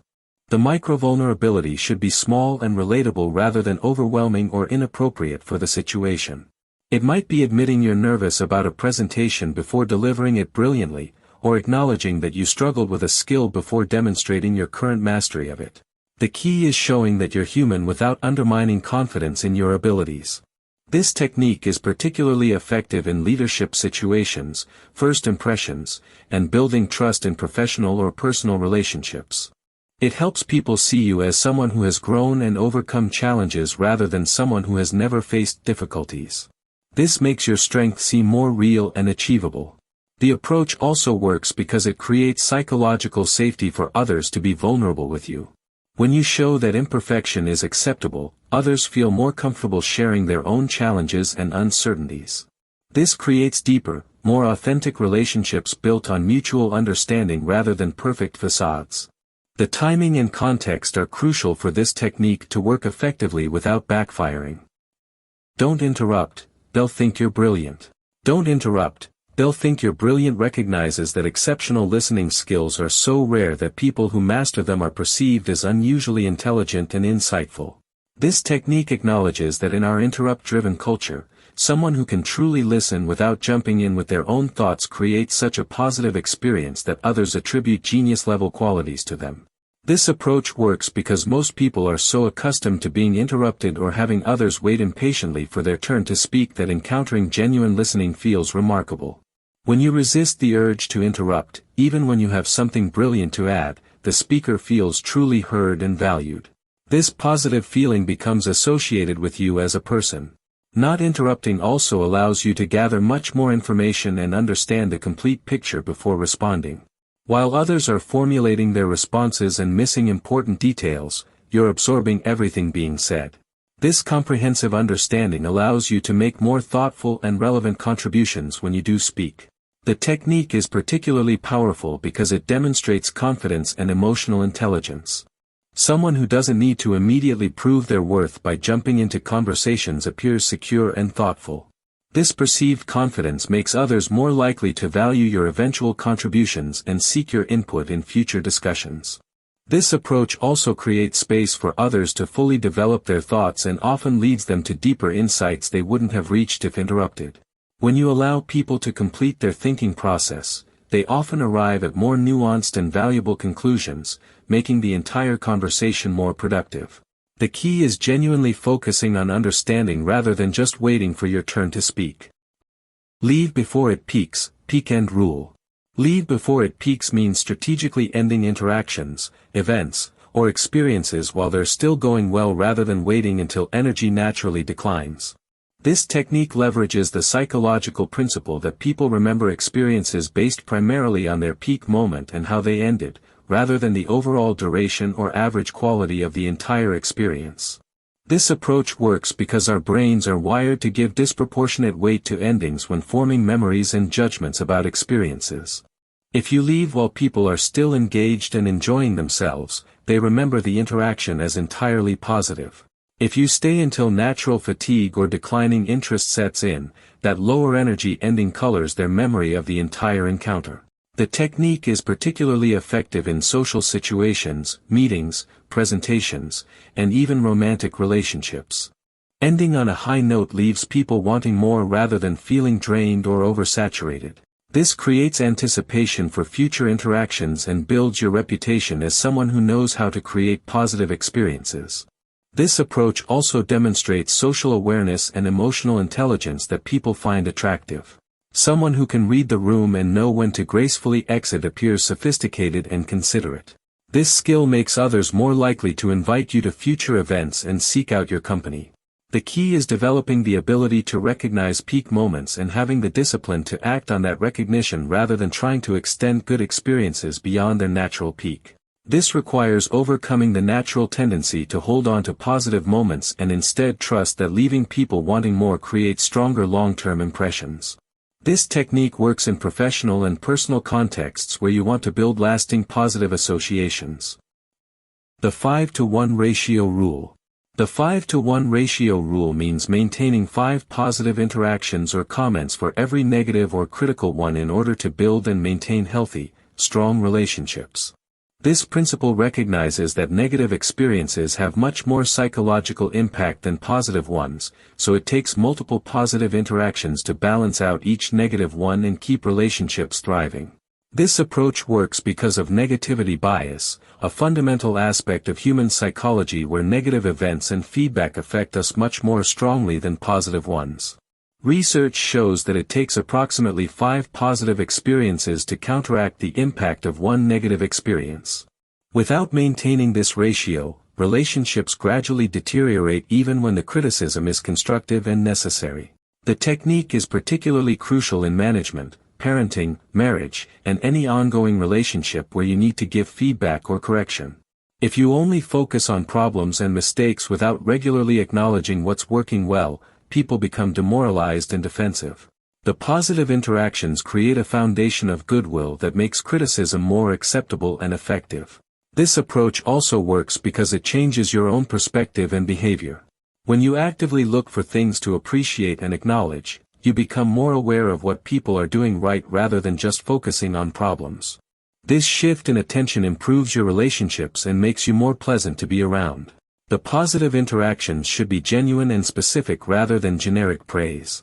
They can include appreciation for effort, acknowledgement of good results, recognition of improvement, or simply expressions of gratitude for someone's presence or contributions. The key is making positivity a deliberate practice rather than leaving it to chance. 90-minute sleep cycle unlock. 90-minute sleep cycle unlock means timing your sleep around natural sleep cycles of approximately 90 minutes each, allowing you to wake up during lighter sleep phases rather than deep sleep stages. This technique leverages your body's natural rhythm to help you wake up feeling refreshed and alert instead of groggy and disoriented, even with less total sleep time. This approach works because sleep occurs in predictable cycles that move from light sleep through deep sleep and REM sleep before returning to light sleep. When you wake up during deep sleep phases, you feel foggy and tired regardless of how long you slept. When you wake up during light sleep phases, you feel naturally alert and ready to start your day. The technique involves calculating backward from your desired wake time in 90-minute intervals. If you need to wake up at 7 a.m., you would aim to fall asleep at either 11:30 p.m. for 6 cycles, 1 a.m. for 5 cycles, or 2:30 a.m. for 4 cycles. This ensures you complete full cycles rather than being jarred awake mid-cycle. This method is for anyone who wants to optimize their energy levels regardless of total sleep time. Many people find they feel more rested getting 4.5 hours of cycle-aligned sleep than 6 hours of randomly timed sleep. The approach also helps you understand your personal sleep patterns better. Some people naturally complete cycles slightly faster or slower than 90 minutes, so tracking how you feel with different timing helps you fine-tune your personal optimal schedule. This knowledge becomes invaluable for managing energy and productivity. The key is consistency and giving yourself time to fall asleep, typically adding 15 to 20 minutes to account for the transition into sleep. The first word wins, primacy effect. The first word wins means understanding that the initial information people receive about a topic, person, or situation creates a lasting impression that influences all subsequent judgments. This principle recognizes that first impressions and opening statements carry disproportionate weight in how people process and remember information, making your opening words crucial for success in any interaction. This approach works because of how the brain processes and stores information. The first pieces of data create a framework that all later information gets filtered through. People unconsciously interpret new information in ways that confirm their initial impressions rather than challenging them. This cognitive bias makes opening moments incredibly powerful in shaping outcomes. The technique is particularly important in presentations, meetings, first dates, job interviews, and any situation where you want to influence someone's perception. Your opening words set the tone and create expectations that color everything that follows. Starting strong with confidence, clarity, or compelling information establishes a positive trajectory that's difficult to derail. This principle also applies to written communication like emails, proposals, and reports. The first paragraph or even the first sentence determines whether people continue reading with interest or approach the rest with skepticism or boredom. A strong opening creates momentum that carries through the entire message. The approach requires careful preparation and intentional crafting of opening statements. You need to consider what impression you want to create and choose words that immediately establish that perception. This might mean leading with your strongest point, most impressive credential, or most engaging story rather than building up to it gradually. Understanding this effect also helps you recognize when others are using it and evaluate information more objectively rather than being overly influenced by strong openings. The last word lingers, recency bias.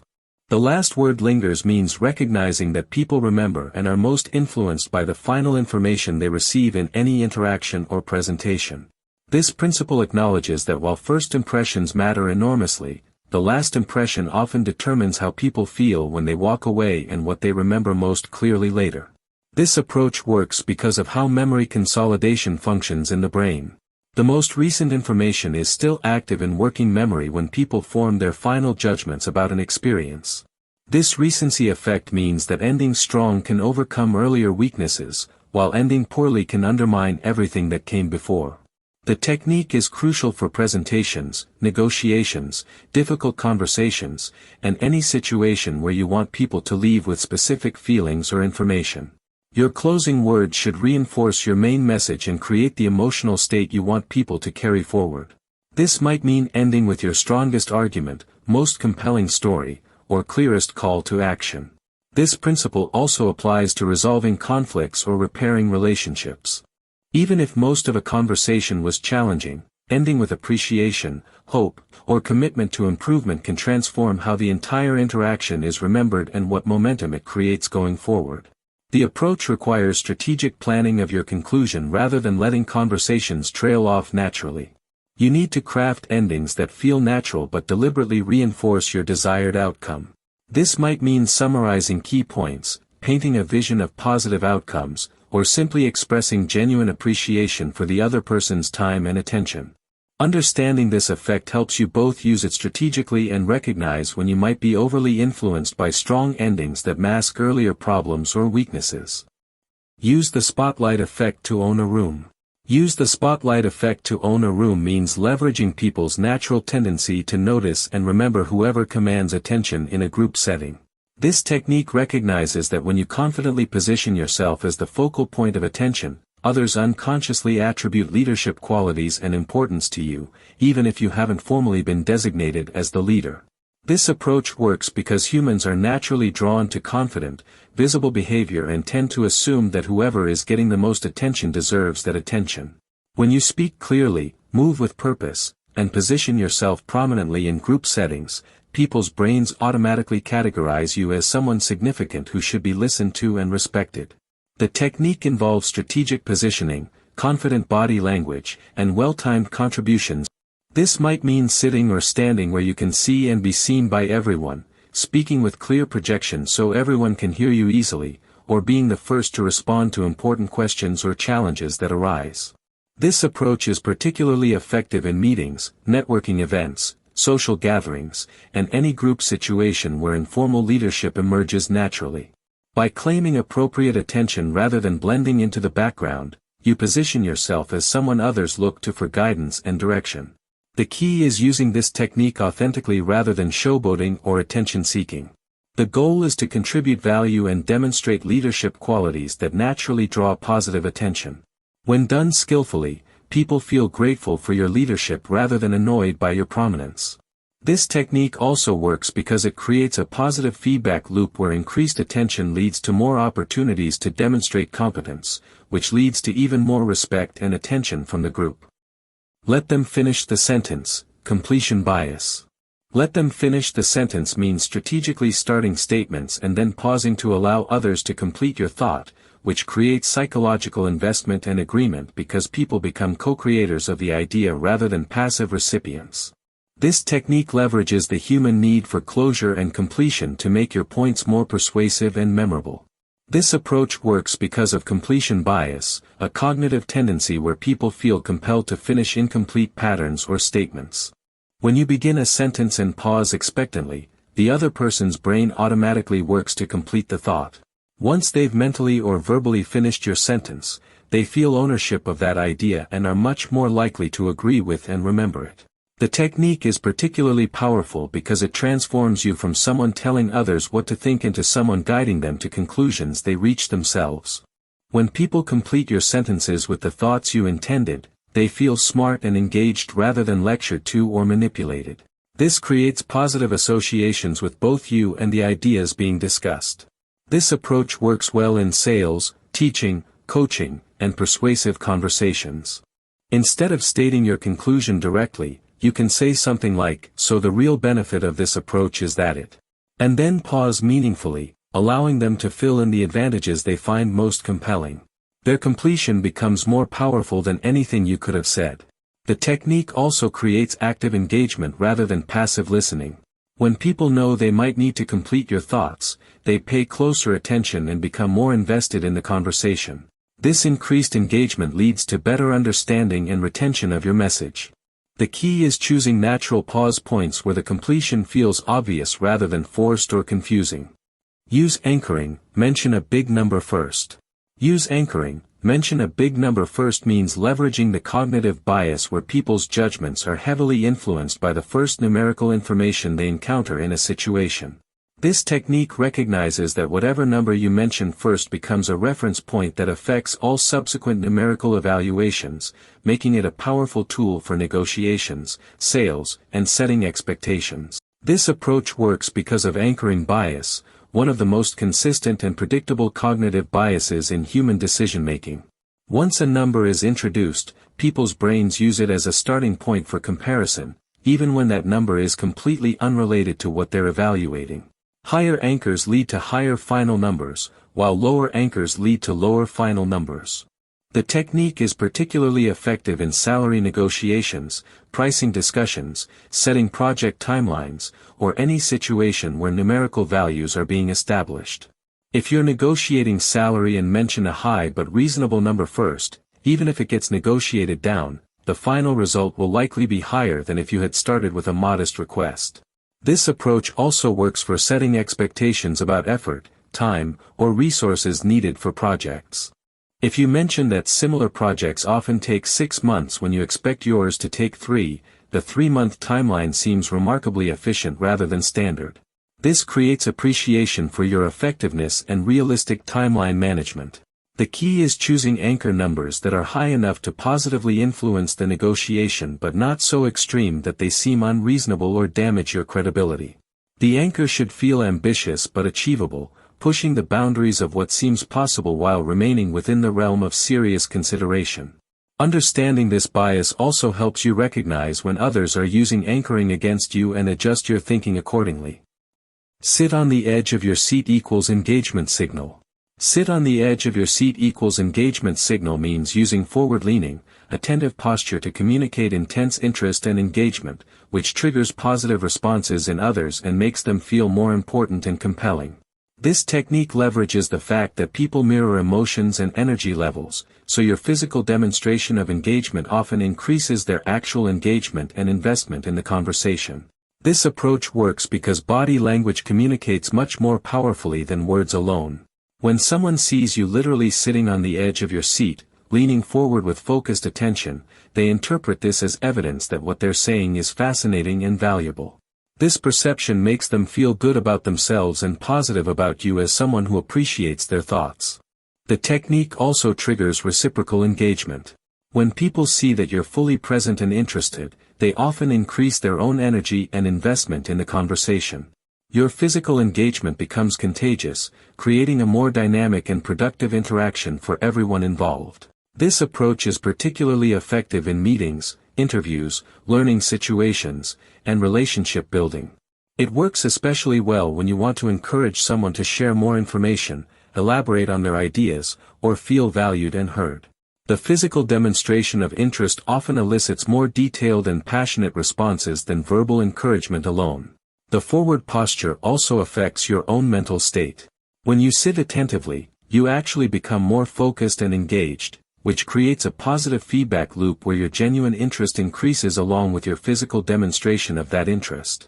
The key is using this posture authentically when you genuinely want to show engagement, rather than as a manipulative technique, so that your body language matches your actual interest level. Count to 3 before responding to emotion. Count to 3 before responding to emotion means implementing a brief pause between experiencing emotional triggers and reacting to them, which allows your rational mind to engage and choose a more thoughtful response rather than acting on immediate emotional impulses. This technique recognizes that the first few seconds after emotional activation are when people make their worst decisions and say things they later regret. This approach works because emotions, especially strong ones like anger, frustration, or hurt, temporarily hijack rational thinking processes. The 3-second pause allows the initial emotional intensity to begin subsiding and gives your prefrontal cortex time to come back online and evaluate the situation more objectively. This brief delay can prevent relationship damage and poor decisions. The technique is particularly valuable in conflicts, criticism, disappointing news, or any situation that triggers strong emotional reactions. Instead of immediately defending yourself, attacking back, or making emotional decisions, the pause allows you to consider multiple response options and choose the one most likely to achieve positive outcomes. This approach also demonstrates emotional intelligence and self-control that others find impressive and trustworthy. When people see that you can remain composed and thoughtful even when provoked, they respect your maturity and are more likely to work constructively with you rather than escalating conflicts. The counting itself serves multiple functions. It gives you something specific to focus on besides the emotional trigger, it creates actual time for physiological calming, and it reminds you that you have choices in how to respond. This small practice can dramatically improve relationship outcomes and decision quality. The key is making this pause a consistent habit rather than trying to remember it only in highly emotional moments when rational thinking is already compromised. What's your story? Not, what do you do? What's your story? Not, what do you do, means replacing the standard social question about someone's job with a more personal and engaging inquiry that invites them to share what matters most to them. This technique recognizes that people are much more than their professional roles and that asking about their story creates deeper, more meaningful connections than surface-level career discussions. This approach works because it gives people permission to share whatever aspect of their life feels most important or interesting to them at that moment. They might talk about their career, but they could also discuss their family, passions, recent adventures, or personal challenges. This flexibility makes the conversation more authentic and engaging for both parties. The question also demonstrates genuine interest in the person as a complete human being rather than just a professional contact. This creates immediate warmth and connection because people feel seen and valued beyond their job titles. It signals that you're interested in meaningful conversation rather than just networking or small talk. This technique is particularly effective at networking events, parties, and social situations where, "What do you do?" has become a tired cliché that often leads to boring, predictable conversations. Asking about someone's story immediately sets you apart as someone who creates more interesting and memorable interactions. The approach also gives you much richer information about the person, helping you understand their values, interests, and what motivates them. This deeper understanding creates better foundations for friendship, collaboration, or romantic connection than knowing someone's job title ever could. The key is asking with genuine curiosity and being prepared to share your own story in return, creating reciprocal vulnerability and connection that builds stronger relationships from the very first conversation. Speak slower to sound smarter. Speak slower to sound smarter means deliberately reducing your speaking pace to project intelligence, confidence, and thoughtfulness. This technique leverages the psychological association between careful, measured speech and deep thinking, making others perceive you as more knowledgeable and trustworthy than people who speak quickly or rush through their words. This approach works because fast speech is often associated with nervousness, superficial thinking, or lack of confidence, while slower speech suggests careful consideration and deep understanding of the subject matter. When you speak slowly, people assume you're choosing your words carefully because you have valuable insights worth expressing precisely. The technique also makes your words easier to understand and remember. When you slow down, people can process your message more completely rather than struggling to keep up with rapid delivery. This improved comprehension makes your ideas seem clearer and more compelling, which reinforces the perception of intelligence. Slower speech also projects calm confidence that others find attractive and trustworthy. People who can speak slowly in situations where others might rush appear to be in control of themselves and the situation. This self-control is interpreted as a sign of leadership capability and emotional intelligence. This approach is particularly effective in presentations, important conversations, job interviews, and leadership situations where you want to command respect and attention. The key is finding the right pace that feels deliberate without seeming artificial or condescending. The technique also gives you more time to think while speaking, which often leads to better word choices and more coherent arguments. This creates a positive feedback loop where speaking slower actually makes you think more clearly, which justifies others' perception of increased intelligence. Frame it as a choice. Frame it as a choice means presenting requests, suggestions, or instructions in ways that emphasize the other person's autonomy and decision-making power rather than making them feel commanded or pressured. This technique recognizes that people resist feeling controlled but readily cooperate when they feel they're making their own decisions, even when the outcome is the same. This approach works because autonomy is a fundamental human need, and people react negatively when they feel their freedom to choose is being threatened. By framing things as choices, you satisfy this need for autonomy while still guiding people toward your preferred outcome. They feel empowered rather than manipulated, which creates cooperation instead of resistance. The technique involves subtle language changes that acknowledge the person's agency. Instead of saying, "You need to finish this by Friday," you might say, "You can choose to finish this by Friday, or we can discuss alternative timelines." The outcome might be the same, but the person feels respected and in control of their decision. This approach is particularly effective with teenagers, independent-minded employees, and anyone who tends to resist direct instructions or pressure. It's also valuable in sales, parenting, and leadership situations where you need buy-in rather than mere compliance. Framing as choice also encourages people to think through their options more carefully, which often leads them to choose your preferred alternative because they've convinced themselves it's the best option. This self-persuasion is much more powerful and lasting than external pressure. The key is offering genuine choices when possible and using choice language even when options are limited, always respecting the person's intelligence and autonomy while guiding them toward positive decisions. Echo their words, earn their trust.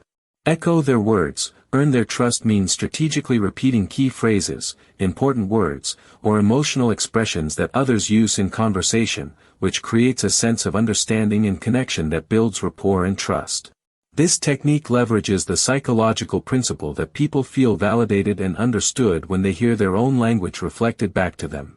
This approach works because hearing your own words repeated by someone else creates a powerful sense of being heard and understood.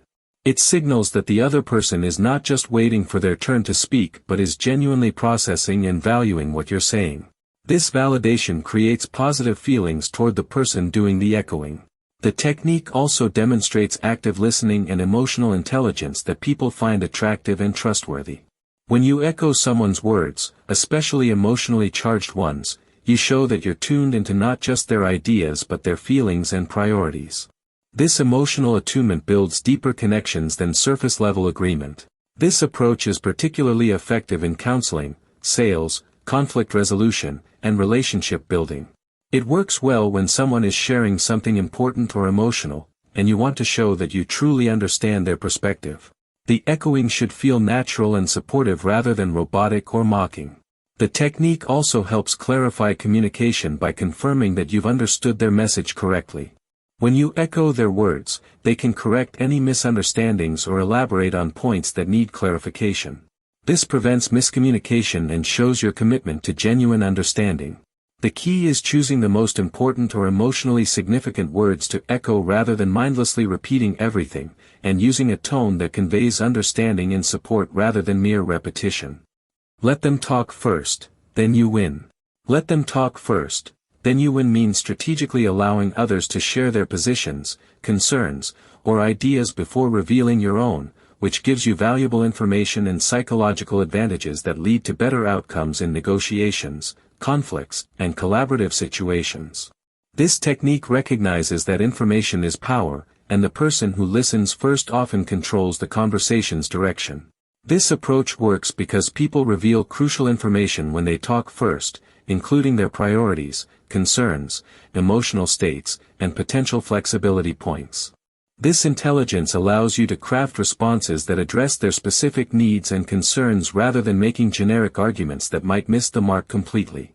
The technique also creates psychological investment from the other person. When someone has spent time explaining their position to you, they become more invested in reaching an agreement because they've already put energy into the conversation.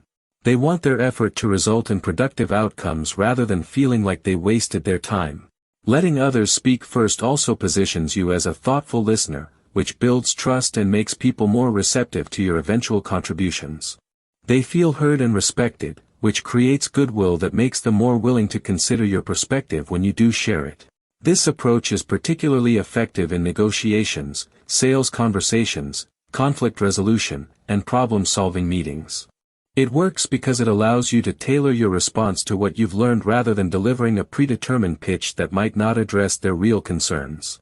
The key is listening actively and genuinely rather than just waiting for your turn to speak, and asking clarifying questions that encourage them to reveal even more useful information before you respond.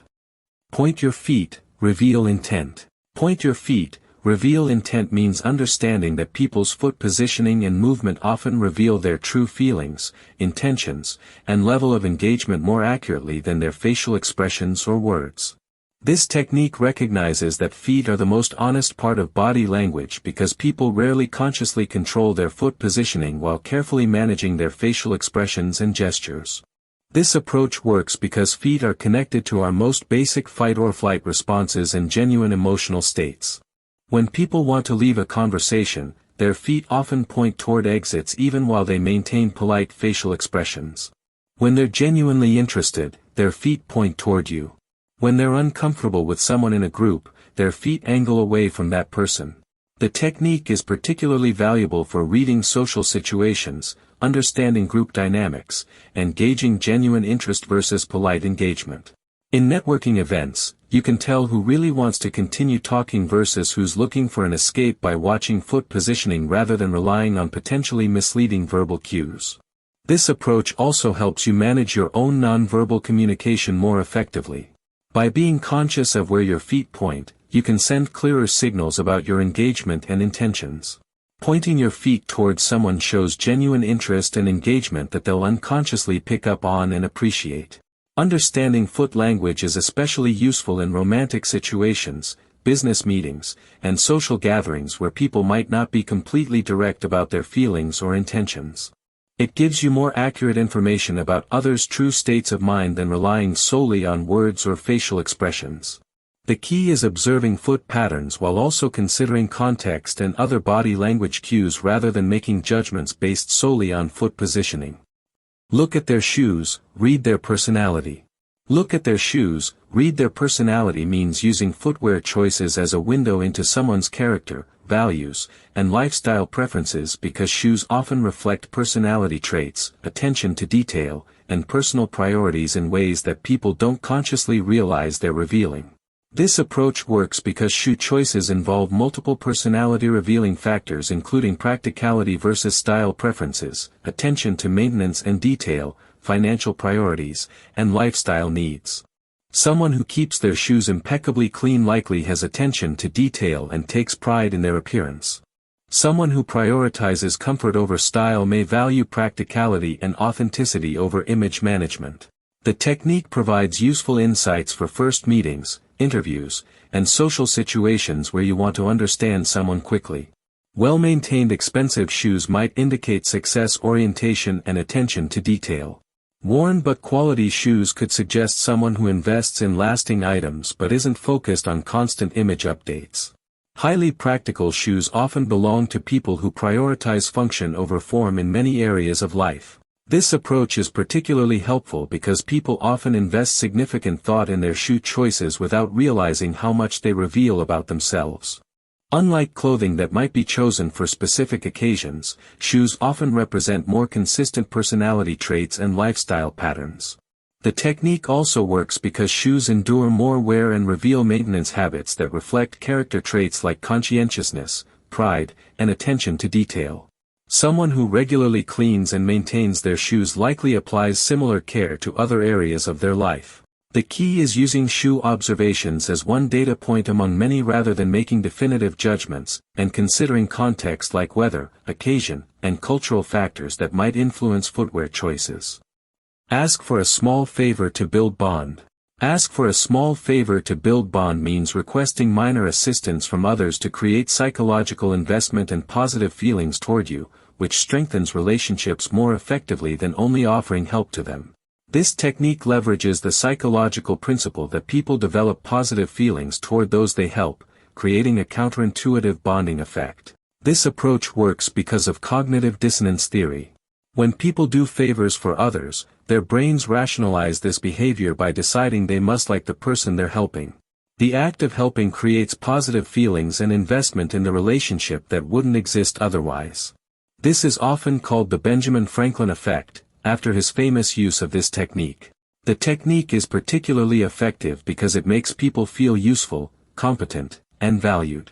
When you ask for small favors, you're essentially saying that you trust their judgment and appreciate their abilities. This validation creates positive associations with you and makes them more likely to want to help you again in the future. Small favors work better than large ones because they don't create resentment or burden. Examples might include asking for a book recommendation, requesting advice about a local restaurant, or seeking their opinion on a minor decision. These requests feel flattering rather than imposing and are easy for people to fulfill successfully. This approach also opens the door for reciprocity. Once someone has helped you with something small, you can offer to help them with something, creating a positive cycle of mutual support that strengthens the relationship over time. The key is choosing favors that match the relationship level and making the requests genuine rather than manipulative, ensuring that people feel good about helping rather than used or tricked. Use silence to own space.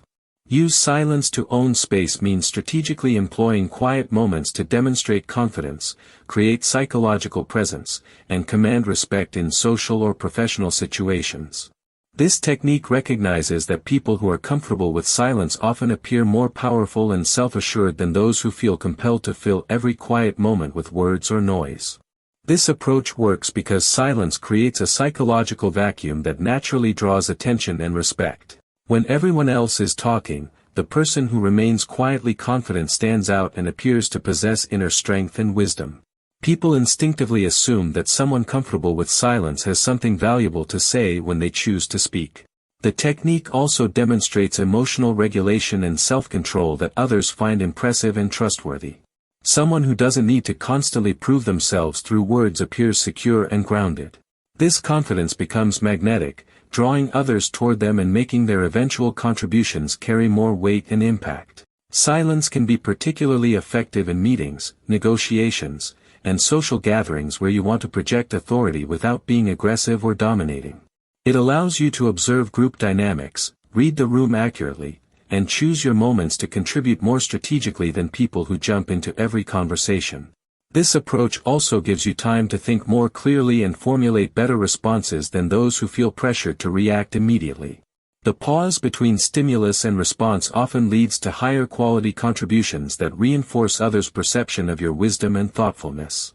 The key is using silence purposefully rather than letting it happen due to shyness or uncertainty, and learning to be genuinely comfortable with quiet moments rather than just enduring them while waiting to speak. Show palm equals gain trust instantly. Show palm equals gain trust instantly means using open palm gestures and positioning to communicate honesty, openness, and peaceful intentions, which triggers subconscious trust responses in others. This technique leverages deeply embedded human instincts that associate visible palms with safety and concealed hands with potential threat or deception. This approach works because palm displays are hardwired into human psychology as signals of harmlessness and honesty. Throughout human evolution, showing palms indicated that someone wasn't carrying weapons or hiding dangerous objects. These ancient survival instincts still influence how we respond to others today, making open palms one of the fastest ways to create positive first impressions. The technique involves gesturing with palms visible, resting hands on tables with palms up, and avoiding positions where hands are hidden in pockets, behind backs, or under tables. Even slight palm visibility during conversation creates subconscious comfort and openness in others that makes them more receptive to your words and presence. This approach is particularly effective in presentations, negotiations, first meetings, and any situation where you want to quickly establish trust and rapport. It's also valuable when delivering difficult news or having sensitive conversations where you need others to believe in your sincerity and good intentions. The palm showing technique works across cultures and contexts because it taps into universal human responses rather than learned social conventions. People feel safer and more trusting around someone whose hands are visible and open, even when they can't articulate why they feel more comfortable. The key is making palm displays feel natural rather than forced, incorporating them into normal gestures and positioning rather than obviously showing palms in artificial ways that might seem manipulative. Compliment behind their back reaches their ears. Compliment behind their back means strategically saying positive things about someone when they're not present, knowing that genuine praise typically finds its way back to the person and creates much stronger positive feelings than direct compliments. This technique leverages the fact that praise heard through third parties feels more authentic and valuable than praise given directly. This approach works because compliments shared behind someone's back seem more genuine since there's no obvious personal benefit to saying them.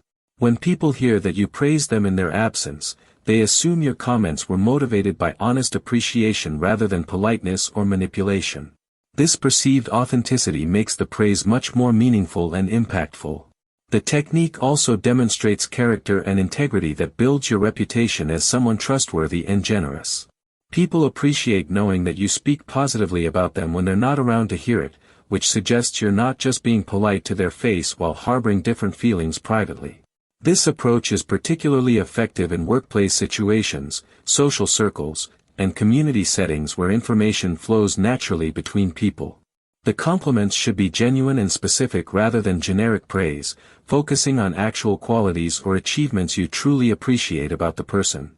The strategy works because it builds goodwill indirectly while also enhancing your own reputation as someone who notices and appreciates others' positive qualities. People want to be around those who speak well of others rather than those who gossip negatively or remain silent about others' strengths. The key is ensuring the compliments are authentic and appropriate, and trusting that positive words have a way of reaching their intended recipients without you having to orchestrate their delivery directly. Use we instead of you. Use we instead of you means framing conversations and feedback using inclusive language that creates partnership and shared responsibility rather than creating distance and potential defensiveness. This technique transforms potentially adversarial interactions into collaborative problem solving by making the other person feel like you're working together rather than being judged or directed by you. This approach works because you statements often trigger defensive responses, especially when discussing problems or needed changes. Saying, "You need to fix this," creates separation and implied criticism, while "we need to address this" creates partnership and shared ownership of both the problem and solution. The simple word choice dramatically changes the emotional dynamic of the conversation. The technique is particularly effective in management situations, relationship discussions, and collaborative work environments where you need to address issues without creating resistance or resentment. It helps people feel supported rather than attacked, which makes them more open to feedback and more willing to work toward solutions. Using we language also demonstrates leadership thinking and collaborative mindset that others find attractive and inspiring. It shows that you see yourself as part of the solution rather than someone who identifies problems for others to solve. This inclusive approach builds stronger teams and relationships. This approach works because it acknowledges that most challenges involve multiple people and factors rather than placing all responsibility on one individual. Even when someone has made a mistake, framing the discussion around how we can prevent this in the future is more productive than focusing on individual blame. The key is using we genuinely when you truly intend to be involved in solutions rather than using it manipulatively to soften criticism while still placing all responsibility on others. Break the script, control the moment. Break the script, control the moment means deliberately disrupting expected conversational patterns or social routines to capture attention, create memorable interactions, and influence the direction of encounters. This technique recognizes that most social interactions follow predictable patterns, and the person who breaks these patterns often gains psychological control and creates more engaging experiences. This approach works because people operate on mental autopilot during routine social exchanges, and unexpected responses force them to become more present and engaged. When you break the script, you capture their full attention and create memorable moments that stand out from typical boring interactions they'll quickly forget. The technique involves responding in thoughtful but unexpected ways to common questions or situations. Instead of "fine" when asked how you are, you might say, "I'm having the kind of day that makes me grateful for coffee and second chances." This breaks the automatic pattern and creates genuine connection and interest. This approach is particularly effective in networking events, job interviews, first dates, and sales situations where everyone tends to use the same predictable responses. Breaking the script makes you memorable and positions you as someone interesting and creative rather than just another face in the crowd. The technique also demonstrates confidence and spontaneity that others find attractive and engaging. People who can break social scripts appropriately appear more authentic and less concerned with fitting in perfectly, which often makes them more magnetic and influential. The key is breaking scripts in positive, engaging ways rather than being disruptive or inappropriate, and reading the situation to ensure your script breaking enhances rather than derails the interaction. Mirror their breathing to calm them. Mirror their breathing to calm them means subtly matching and then gradually slowing your breathing pattern to help another person relax and feel more comfortable, which works through the psychological principle of unconscious synchronization and the physiological connection between breathing and emotional states. This approach works because breathing is closely connected to emotional regulation, and people naturally tend to synchronize their physiological rhythms with those around them. When you match someone's breathing pattern and then gradually slow yours down, their breathing often follows suit, which triggers their relaxation response and helps them feel calmer. The technique is particularly effective in tense situations, when someone is anxious or upset, or when you want to create a calm, peaceful atmosphere for important conversations. It works because it addresses the physical component of emotional states rather than just trying to change thoughts or feelings directly. This approach also creates subtle rapport and connection because synchronized breathing makes people feel unconsciously understood and supported. They may not realize why they feel more comfortable with you, but the breathing synchronization creates a sense of harmony and safety that builds trust. The mirroring should be subtle and natural rather than obvious or artificial. You simply observe their breathing rhythm and gradually adjust yours to match, then slowly deepen and slow your breathing to guide them toward a calmer state. This works particularly well when combined with other calming behaviors like slower speech and relaxed body language. The key is patience and subtlety, allowing the synchronization to happen naturally rather than forcing it, and using this technique genuinely to help others feel more comfortable rather than as a manipulation tactic. Use even if to overcome doubt. Use even if to overcome doubt means addressing potential objections or concerns by acknowledging them up front and then showing how your proposal still makes sense despite those concerns. This technique disarms resistance by demonstrating that you've considered potential problems and have confidence in your solution even accounting for worst-case scenarios. This approach works because it addresses the elephant in the room before others can raise it as an objection. When you say, even if this challenge occurs, we can still succeed because. You show thorough thinking and realistic planning that builds confidence in your proposal. People feel more comfortable moving forward when they see you've anticipated potential problems. The technique also demonstrates intellectual honesty that builds trust and credibility.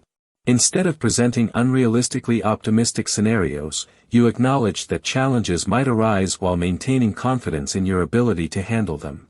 This balanced perspective makes you seem more trustworthy and competent. This approach is particularly effective in sales presentations, project proposals, and persuasive conversations where people naturally have concerns or doubts.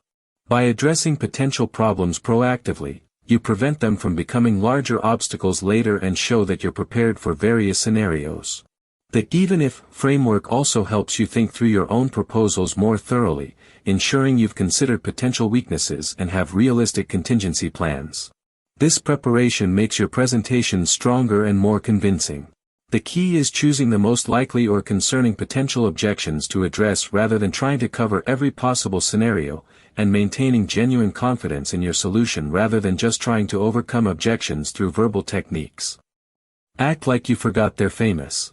Act like you forgot they're famous means treating high-status or well-known people with normal human respect and interest rather than excessive deference or starstruck behavior, which often makes them feel more comfortable and creates better connections than typical fan interactions.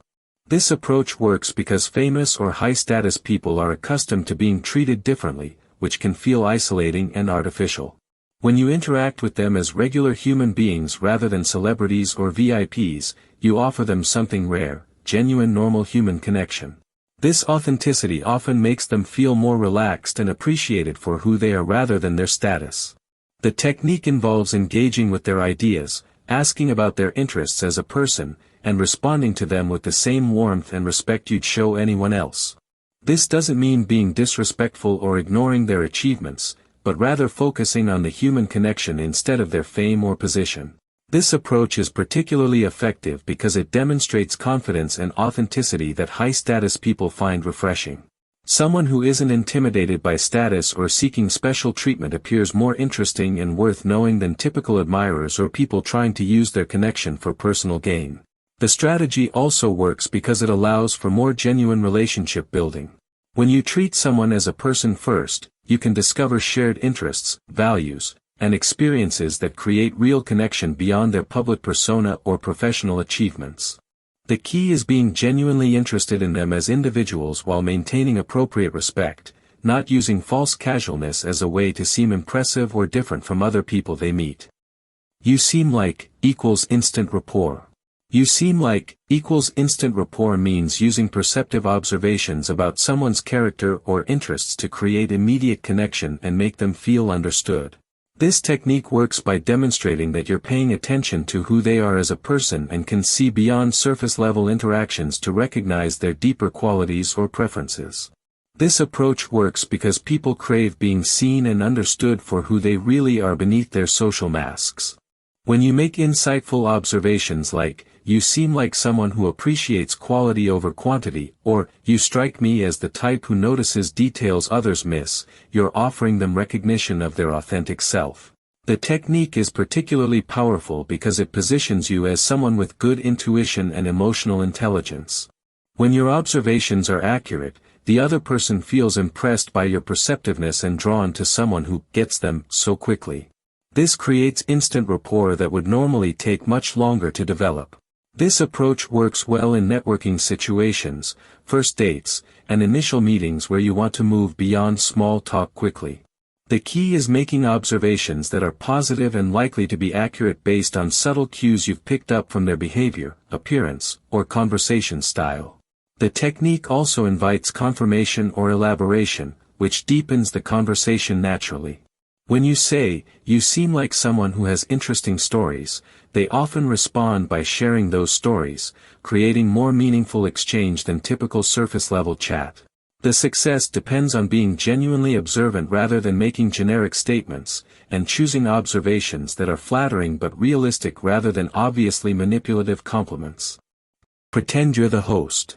Pretend you're the host means taking on hosting responsibilities and mindset in social situations even when you're not the actual host, which positions you as a leader, makes others feel welcomed and cared for, and gives you natural authority and influence in group settings. This approach works because hosts naturally become the focal point of social situations and are looked to for guidance and direction. When you adopt hosting behaviors like introducing people to each other, ensuring everyone has what they need, and facilitating conversations, others unconsciously begin to see you as the person in charge. The technique involves behaviors like greeting new arrivals, making introductions between people who don't know each other, asking if anyone needs drinks or directions, and generally ensuring everyone feels included and comfortable. These actions demonstrate leadership and social intelligence that others find attractive and reassuring. This approach is particularly effective at networking events, parties, and professional gatherings where you want to build connections and establish yourself as someone worth knowing. It works because hosting behaviors make you indispensable to the social dynamic rather than just another attendee hoping to be noticed. The technique also gives you natural reasons to approach and engage with anyone in the room. As the host, you have permission and even obligation to check in with everyone, introduce yourself, and facilitate connections. This removes the awkwardness of approaching strangers and gives you a valuable role to play. The key is adopting hosting behaviors authentically rather than seeming pushy or taking over inappropriately, and focusing on genuinely helping others have better experiences rather than just using the role for personal advantage. Ask about childhood equals instant connection. Ask about childhood equals instant connection means inquiring about someone's early experiences, family background, or formative memories to create deep emotional bonds quickly. This technique taps into the powerful emotions and foundational experiences that shape who people are, often revealing core values and creating vulnerability that builds strong relationships. This approach works because childhood memories are typically emotionally charged and personally meaningful in ways that current events or professional topics cannot match. When someone shares stories about their upbringing, favorite childhood activities, or family traditions, they're revealing intimate parts of their identity and value system. The technique creates connection because discussing childhood often evokes positive emotions and nostalgia that people associate with you after the conversation. These warm feelings create psychological bonds that make people want to spend more time with you and share more personal information in future interactions. This approach is particularly effective in dating situations, friendship building, and mentoring relationships where you want to move beyond surface-level acquaintance quickly. Questions like, "What's your favorite childhood memory?" or "What was your family like growing up?" often lead to rich, revealing conversations. The technique also works because childhood experiences often explain current personality traits, preferences, and behaviors. Understanding someone's background helps you connect with them more effectively and shows that you're interested in understanding who they are at a deeper level. The key is asking with genuine curiosity and being prepared to share your own childhood experiences reciprocally, creating mutual vulnerability that strengthens the connection rather than making the conversation feel like an interview. Ask questions that make them reflect. Ask questions that make them reflect means posing thoughtful inquiries that encourage deeper thinking about values, experiences, and perspectives rather than asking for simple factual information. This technique creates more meaningful conversations while positioning you as someone who cares about the other person's inner world and intellectual depth. This approach works because reflective questions demonstrate that you see the person as someone with valuable insights and complex inner experiences worth exploring. Instead of asking, "What do you do for work?" you might ask, "What drew you to that field?" or "What's the most rewarding part of what you do?" These questions invite storytelling and self-examination. The technique creates connection because when people reflect on meaningful aspects of their lives, they often discover new insights about themselves during the conversation.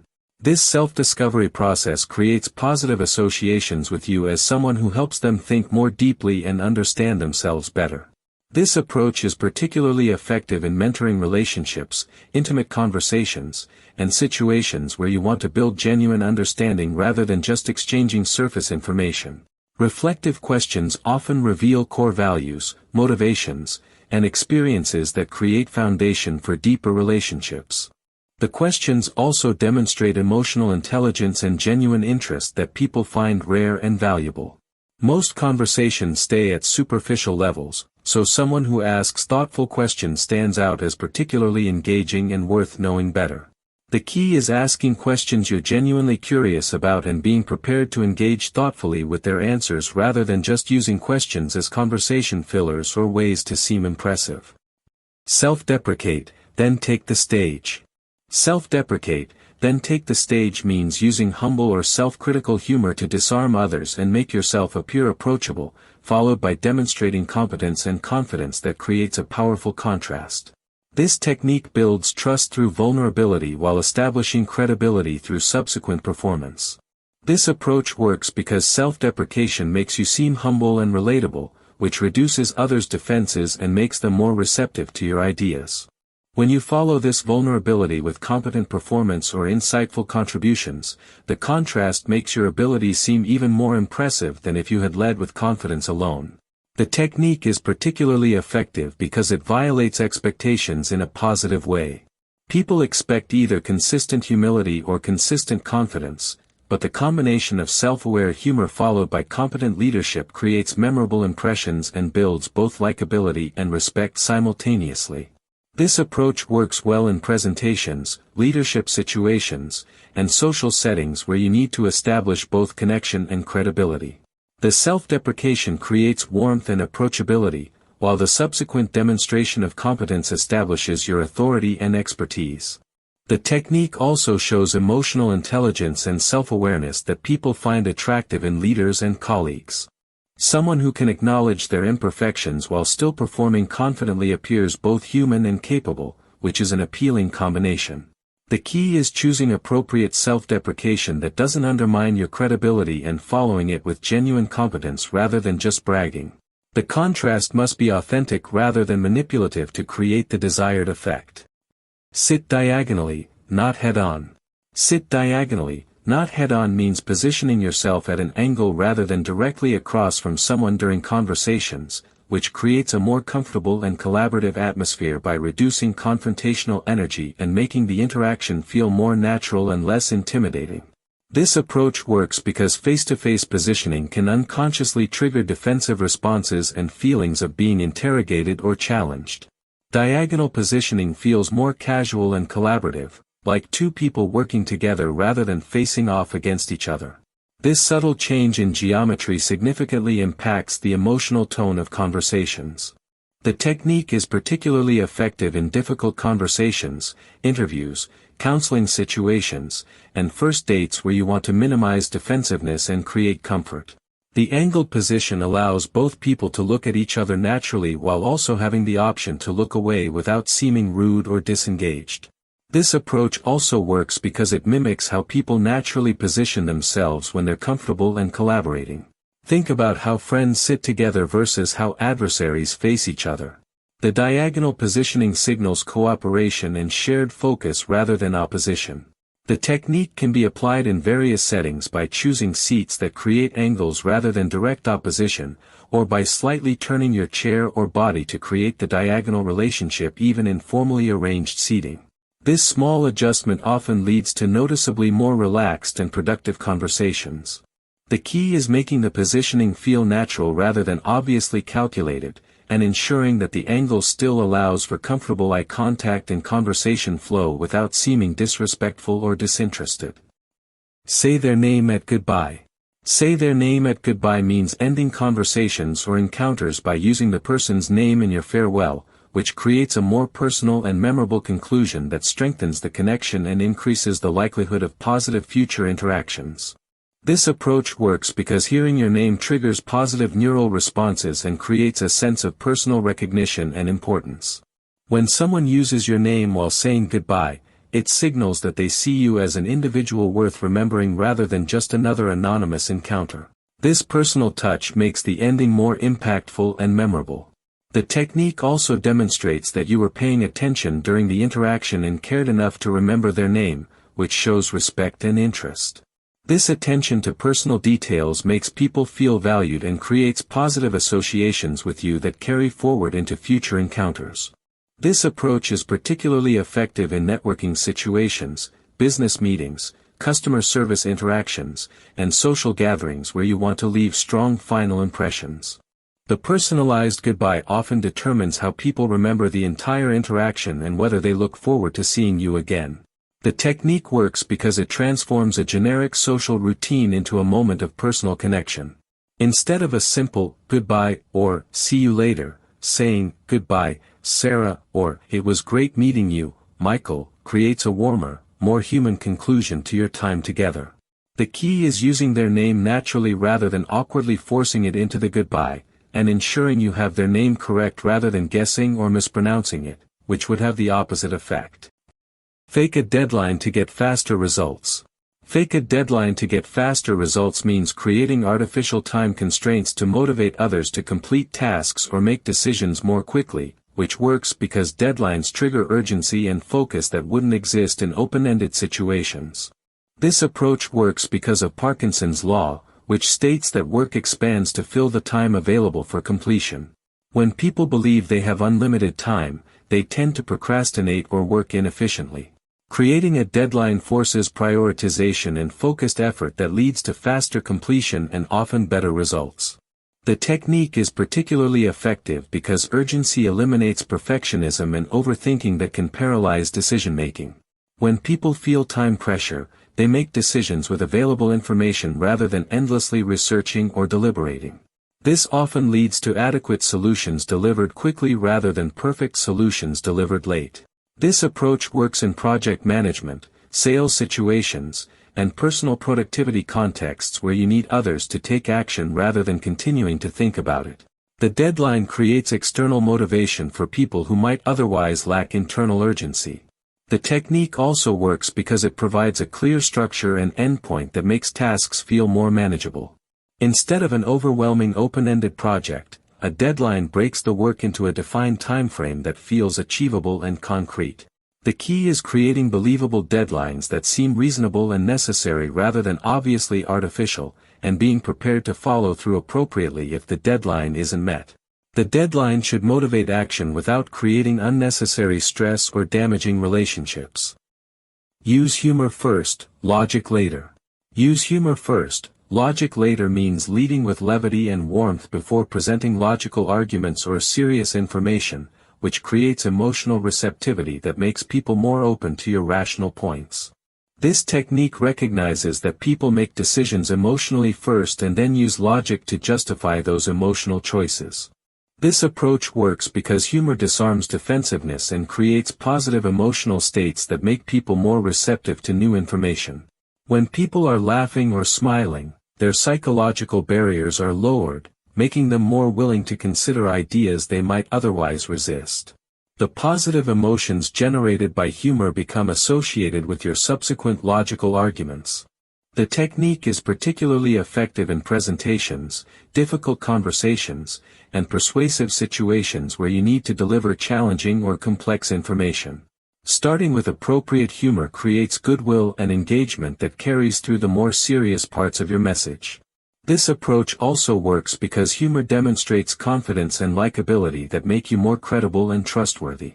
People are more likely to accept logical arguments from someone they like and feel comfortable with than from someone who seems rigid or intimidating. The humor establishes you as approachable while your logic establishes you as competent. The technique requires choosing humor that's appropriate for the audience and situation while avoiding anything that might offend or alienate. The goal is to create warmth and connection, not to entertain or show off your comedic skills. The key is transitioning smoothly from humor to serious content while maintaining the positive energy and receptivity you've created, ensuring that your logical points benefit from the emotional foundation you've established. Ask, "How did that make you feel?" Ask, "How did that make you feel?" means focusing conversations on emotional experiences rather than just facts or events, which creates deeper connection and understanding by acknowledging the emotional reality of people's experiences. This technique recognizes that emotions drive most human behavior and decision-making more than logical considerations. This approach works because people rarely get asked about their emotional experiences in everyday conversation, making this question feel special and caring. When you inquire about feelings, you're showing that you care about their inner world and understand that their emotional response matters as much as what actually happened. The technique is particularly powerful because it validates the person's emotional experience and gives them permission to express feelings they might not have fully processed yet. Often, people need to talk through their emotions to understand them better, and your question provides that opportunity. This approach works well in counseling, coaching, leadership, and intimate relationships where you want to build trust and understanding. It helps people feel heard and supported while giving you valuable insight into what really matters to them and how they process experiences. The question also demonstrates emotional intelligence that people find attractive and trustworthy.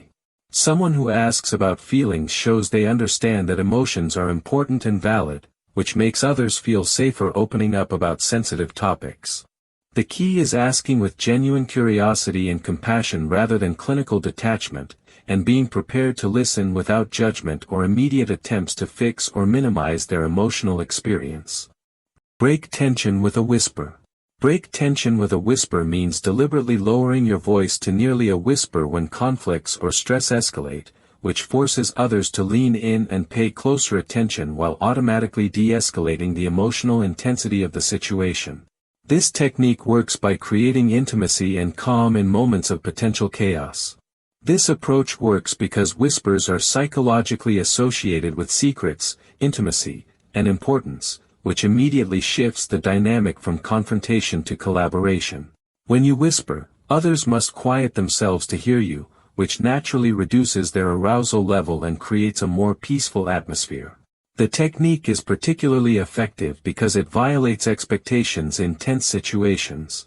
While others might be raising their voices or becoming more agitated, your whisper creates contrast that draws attention and demonstrates unusual self-control. This unexpected response often disarms aggression and creates space for more productive communication. This approach works well in family conflicts, workplace disputes, and any situation where emotions are running high and normal communication has broken down. The whisper forces everyone to slow down and focus more carefully on what's being said rather than just reacting emotionally.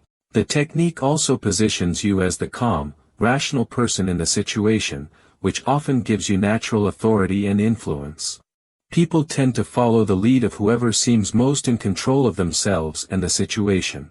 The key is whispering something genuinely helpful or insightful rather than just changing your volume, and ensuring your whispered words are worth the attention they command by being particularly wise or caring. Ask to borrow a pen, instant bond trick. Ask to borrow a pen means making small, reasonable requests that allow others to help you, which creates psychological investment and positive feelings toward you through the act of providing assistance. This technique leverages the principle that people develop affection for those they help, making simple requests a powerful bonding tool. This approach works because helping others creates cognitive dissonance that our brains resolve by deciding we must like the person we're helping. When someone lends you a pen, their brain rationalizes this helpful behavior by concluding that you must be likable and worthy of assistance. This creates positive feelings that wouldn't exist otherwise. The technique is particularly effective because borrowing a pen is such a small, reasonable request that almost anyone will grant it without hesitation or resentment.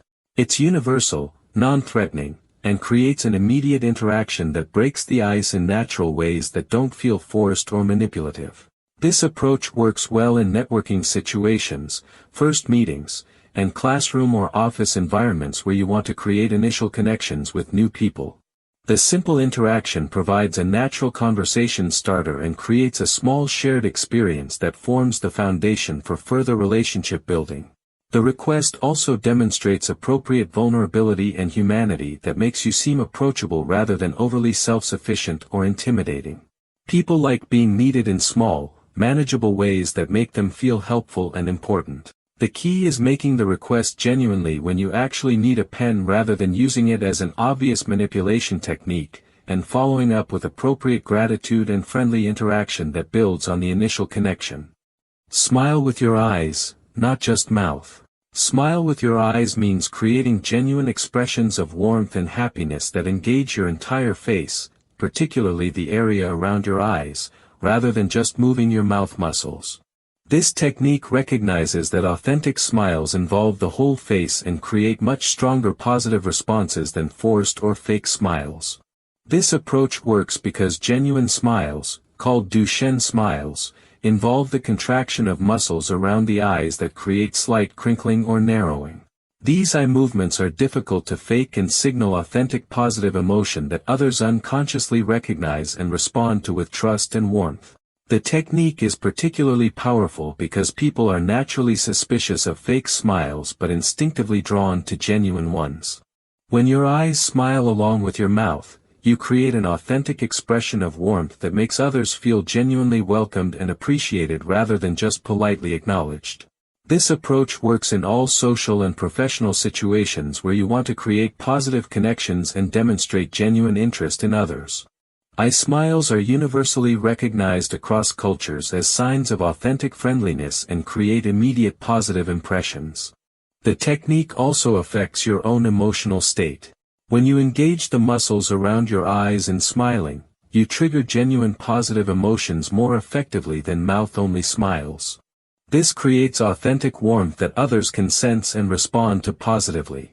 The key is thinking genuinely positive thoughts about the person or situation while smiling, which naturally engages all the facial muscles involved in authentic expressions of happiness and warmth rather than trying to mechanically control individual muscle groups. End with a compliment, always. End with a compliment. Always means concluding every interaction, conversation, or encounter with some form of genuine appreciation or positive observation, which ensures people leave feeling good about themselves and positive about their time with you. This technique leverages the recency effect to create lasting positive impressions. This approach works because the last thing people hear significantly influences how they remember the entire interaction. When you end with a compliment, that positive feeling colors their memory of everything that came before, even if parts of the conversation were challenging or neutral. The technique is particularly effective because most people end conversations casually or focus on logistics rather than emotional connection. By consistently ending with appreciation, you create a signature experience that makes you memorable and pleasant to interact with. This approach works in professional settings, personal relationships, customer service, and casual social interactions. The compliment should be genuine and specific rather than generic praise, focusing on something you actually noticed or appreciated about the person or their contribution to your conversation. The technique also demonstrates emotional intelligence and gratitude that people find attractive and refreshing. In a world where many interactions end abruptly or impersonally, taking time to offer genuine appreciation makes you stand out as someone who values human connection.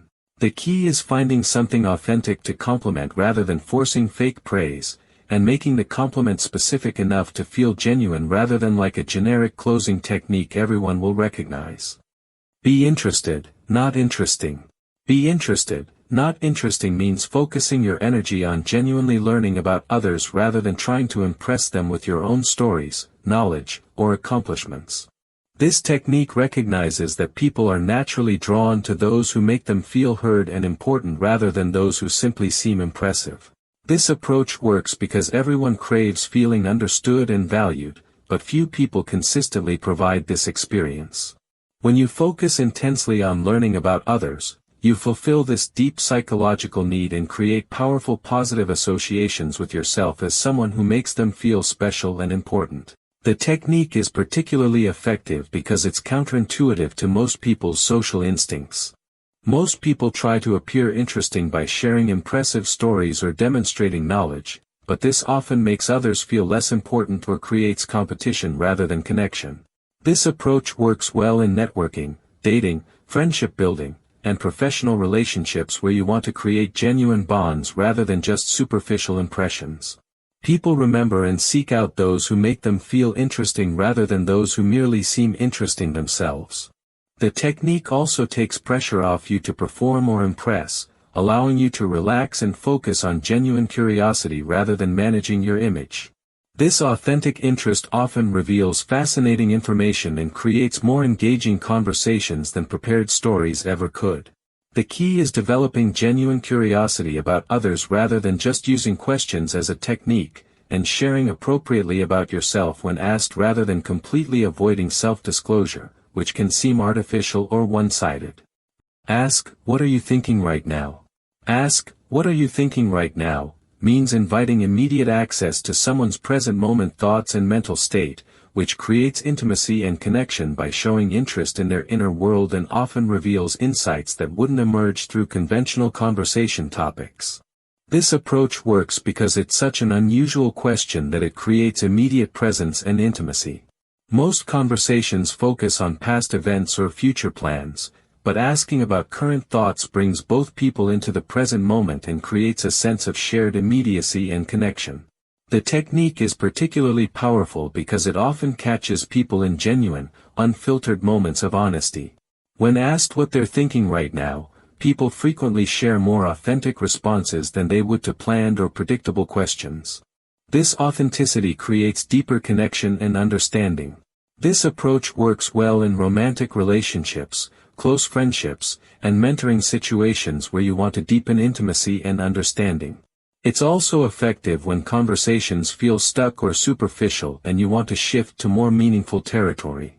The question also demonstrates confidence and emotional intelligence because it shows you're comfortable with potentially awkward or revealing answers. This courage often encourages others to be more open and honest than they would be in typical social interactions. The key is asking with genuine curiosity rather than as a conversation technique, and being prepared to share your own current thoughts reciprocally to maintain the intimacy and vulnerability you've created through the question. Raise eyebrows when you see someone. Raising your eyebrows when you see someone is a powerful non-verbal greeting that instantly creates connection and warmth. This simple facial expression communicates recognition, surprise, and genuine pleasure at seeing the other person. It's a universal human signal that says, "I notice you," and "I'm happy to see you," without speaking a single word. The eyebrow flash happens naturally when we encounter someone we like or respect. It lasts just a fraction of a second, but its impact is profound. This micro-expression triggers positive feelings in the other person because it mimics the natural response we have when seeing someone important to us. It creates an immediate sense of familiarity and trust. When you deliberately use the eyebrow flash, you're essentially hacking into people's subconscious social programming. Their brain registers this signal as friendliness and openness, even if they don't consciously notice what you did. This makes them more likely to respond positively to you in the conversation that follows. The key is authenticity. The eyebrow raise should feel natural and spontaneous, not forced or exaggerated. Practice this in low-stakes situations first. Try it with cashiers, coworkers, or acquaintances. You'll notice how people's demeanor shifts slightly more positive when you greet them this way.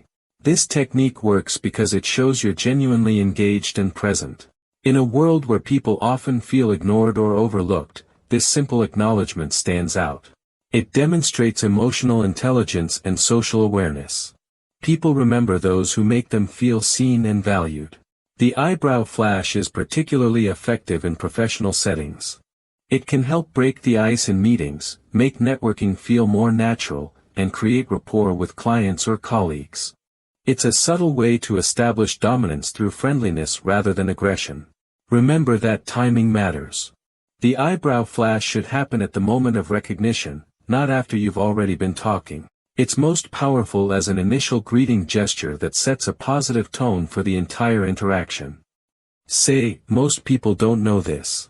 Saying, "Most people don't know this," is a psychological trigger that instantly captures attention and positions you as someone with insider knowledge.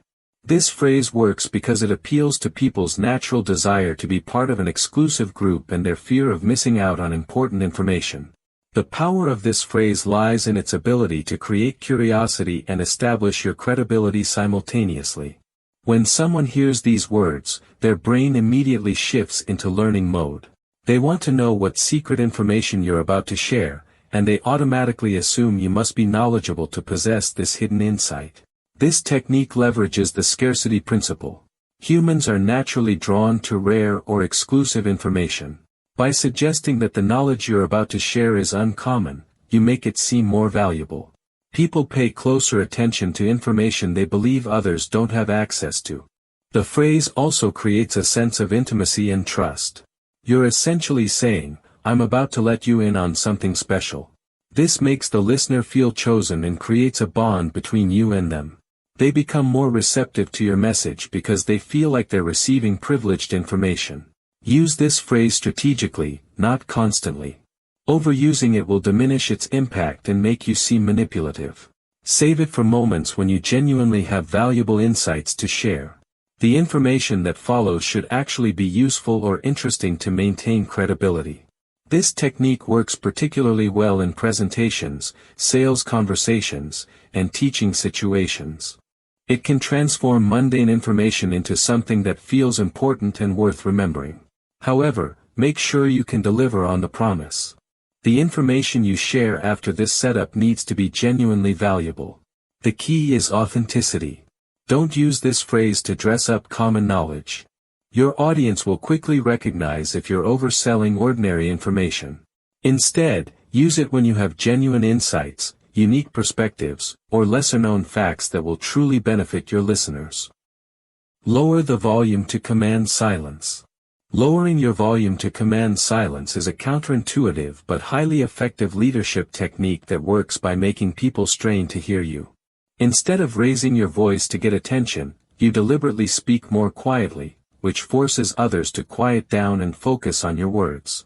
This technique works because it creates a natural hushing effect. When someone speaks softly in a noisy environment, people instinctively tell others to be quiet so they can hear. The soft-spoken person becomes the center of attention without demanding it aggressively. This approach demonstrates confidence and control in a subtle, non-threatening way. The psychology behind this method is rooted in curiosity and respect. When someone lowers their voice, it signals that what they're about to say is important and perhaps confidential. People lean in, both literally and figuratively, because they don't want to miss crucial information.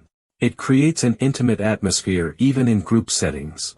This approach is particularly powerful because it contrasts sharply with most people's instinct to speak louder when they want attention. By doing the opposite, you stand out and appear more sophisticated and in control. It suggests that your words carry weight and don't need volume to be heard. The technique requires confidence and patience. You must be comfortable with brief moments of continued noise while people adjust to your lower volume. Don't immediately speak louder if people don't quiet down right away. Maintain your soft tone and wait. Usually, someone else will help by asking others to listen. This works exceptionally well in meetings, presentations, and group discussions. It can help you regain control of a room that's getting too chaotic without appearing authoritarian. Teachers often use this technique to manage classroom noise levels effectively. Practice this in various situations to build your confidence. Start with smaller groups where it's easier to manage. Remember that your body language should match your approach. Maintain calm, confident posture while speaking softly to reinforce your message of quiet authority. Ask for help like a teammate. Asking for help like a teammate transforms requests from burdens into collaborative opportunities. Instead of positioning yourself as needy or subordinate, you frame the situation as two equals working together toward a common goal. This approach makes people more willing to assist because it feels like partnership rather than charity. The key difference lies in your language and attitude. Rather than saying, "I need help," or, "Can you do this for me?" you might say, "Could we figure this out together?" or, "What's your take on this challenge?" This subtle shift in phrasing changes the entire dynamic of the interaction. This technique works because it appeals to people's desire to feel valued and competent. When you ask for help like a teammate, you're acknowledging their expertise and treating them as an equal contributor. People enjoy feeling useful and appreciated for their skills and knowledge. The approach also reduces the psychological burden on the helper. They don't feel like they're being imposed upon or taking on extra work. Instead, they feel like they're contributing to a shared effort. This makes them more likely to offer genuine, thoughtful assistance rather than minimal compliance. Body language and tone are crucial when using this technique. Maintain eye contact, use open posture, and speak with confidence. Your demeanor should convey that you value their input, not that you're desperate for their help. This creates a sense of mutual respect and collaboration. This method builds stronger relationships over time. People remember those who made them feel like valued contributors rather than just resources to be used. It creates positive associations with helping you and makes them more likely to offer assistance in the future. The technique is particularly effective in workplace settings where hierarchy can create barriers to honest communication. By approaching colleagues as teammates, you break down these barriers and create more open, productive working relationships. It also works well in personal situations where you want to maintain dignity while seeking support. Pause before you answer equals authority. Pausing before you answer is a powerful demonstration of authority that shows you're thoughtful, confident, and in control of the conversation. This brief silence communicates that you're not reactive or desperate to fill every moment with words. Instead, you're deliberately considering your response, which makes whatever you say next carry more weight. The pause works because it creates anticipation and shows respect for the question. When someone asks you something and you immediately respond, it can seem like you're giving a superficial or rehearsed answer. But when you pause, even for just 2 or 3 seconds, it signals that you're taking the question seriously and formulating a considered response. This technique also demonstrates emotional regulation and self-control. In our fast-paced world, the ability to slow down and think before speaking is increasingly rare and valuable. It shows that you're not easily flustered or pressured into hasty responses. This composure naturally commands respect from others. The pause gives you time to organize your thoughts and deliver a more coherent, impactful answer. Instead of stumbling through your response or saying the first thing that comes to mind, you can structure your reply for maximum effectiveness. This leads to clearer communication and better outcomes. However, the pause must feel natural, not awkward. Practice this technique in low-pressure situations first. The goal is a thoughtful pause, not an uncomfortable silence. 2 to 4 seconds is usually optimal. Any longer might make others wonder if you heard the question.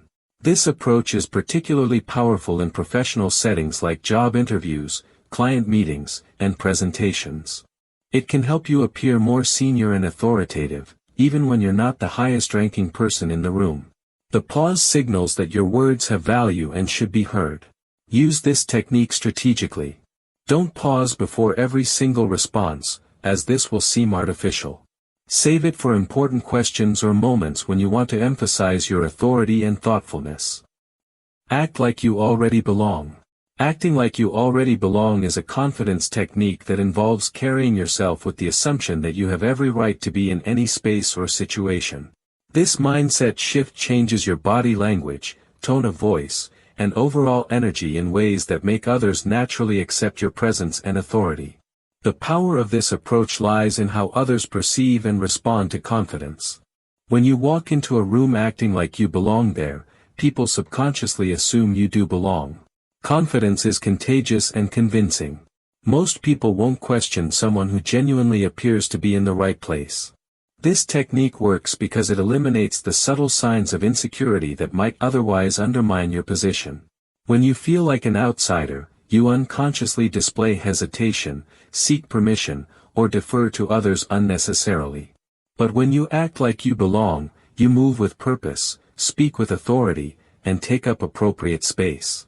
The key is authenticity within confidence. You're not pretending to be someone else or lying about your qualifications. Instead, you're choosing to focus on your legitimate reasons for being there rather than your doubts or fears. You have skills, experiences, and perspectives that add value, and you're acting from that truth. Body language is crucial for this technique. Stand tall, make eye contact, use firm handshakes, and move with purpose. Speak clearly and avoid uptalk or excessive apologizing.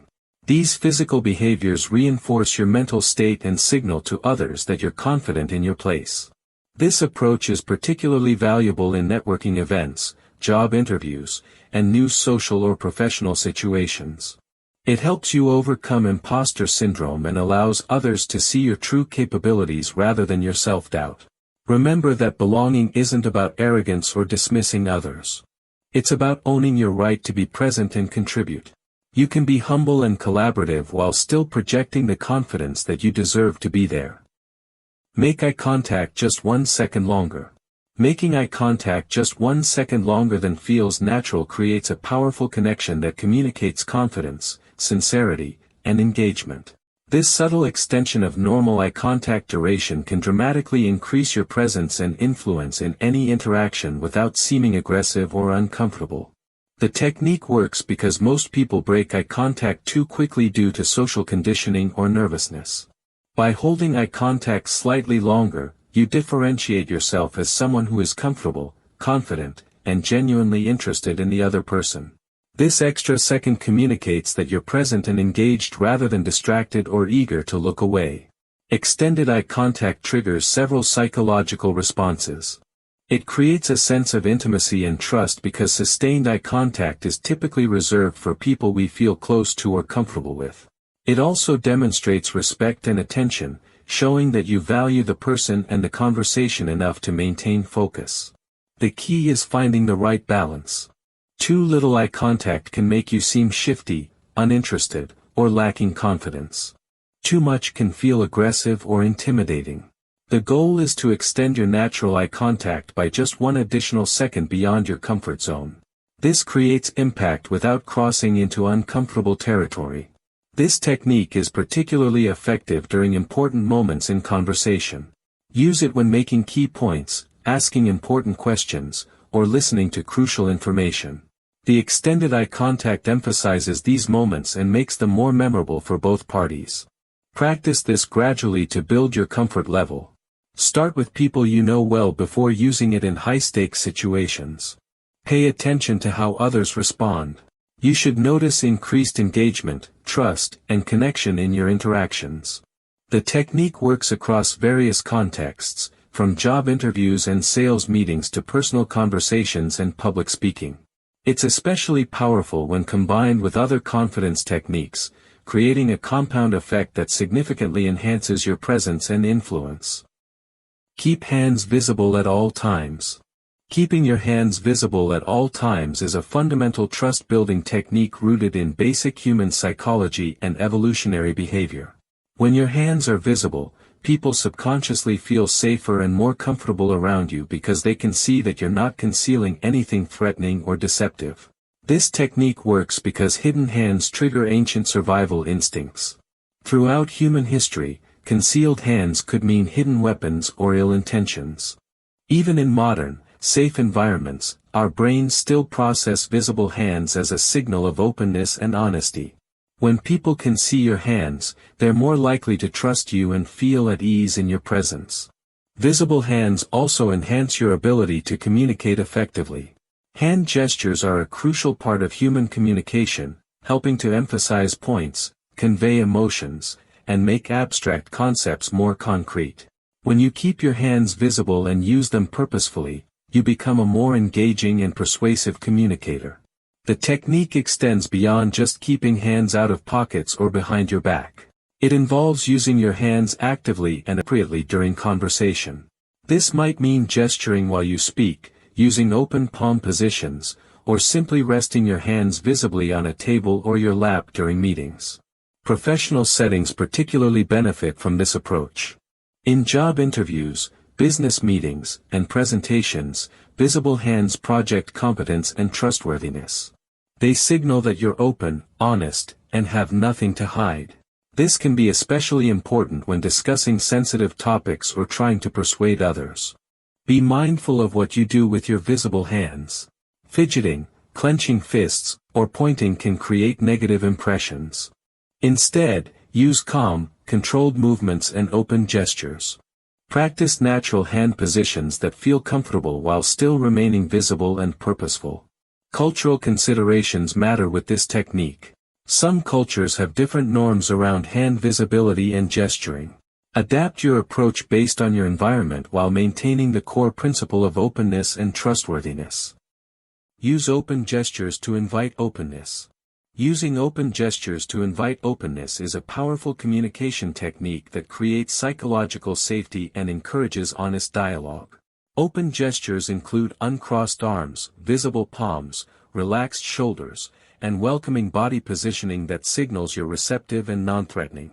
This technique works because humans mirror each other's body language subconsciously. When you display open, welcoming gestures, others naturally begin to match your energy and become more open themselves. It's like creating a positive feedback loop where openness breeds more openness.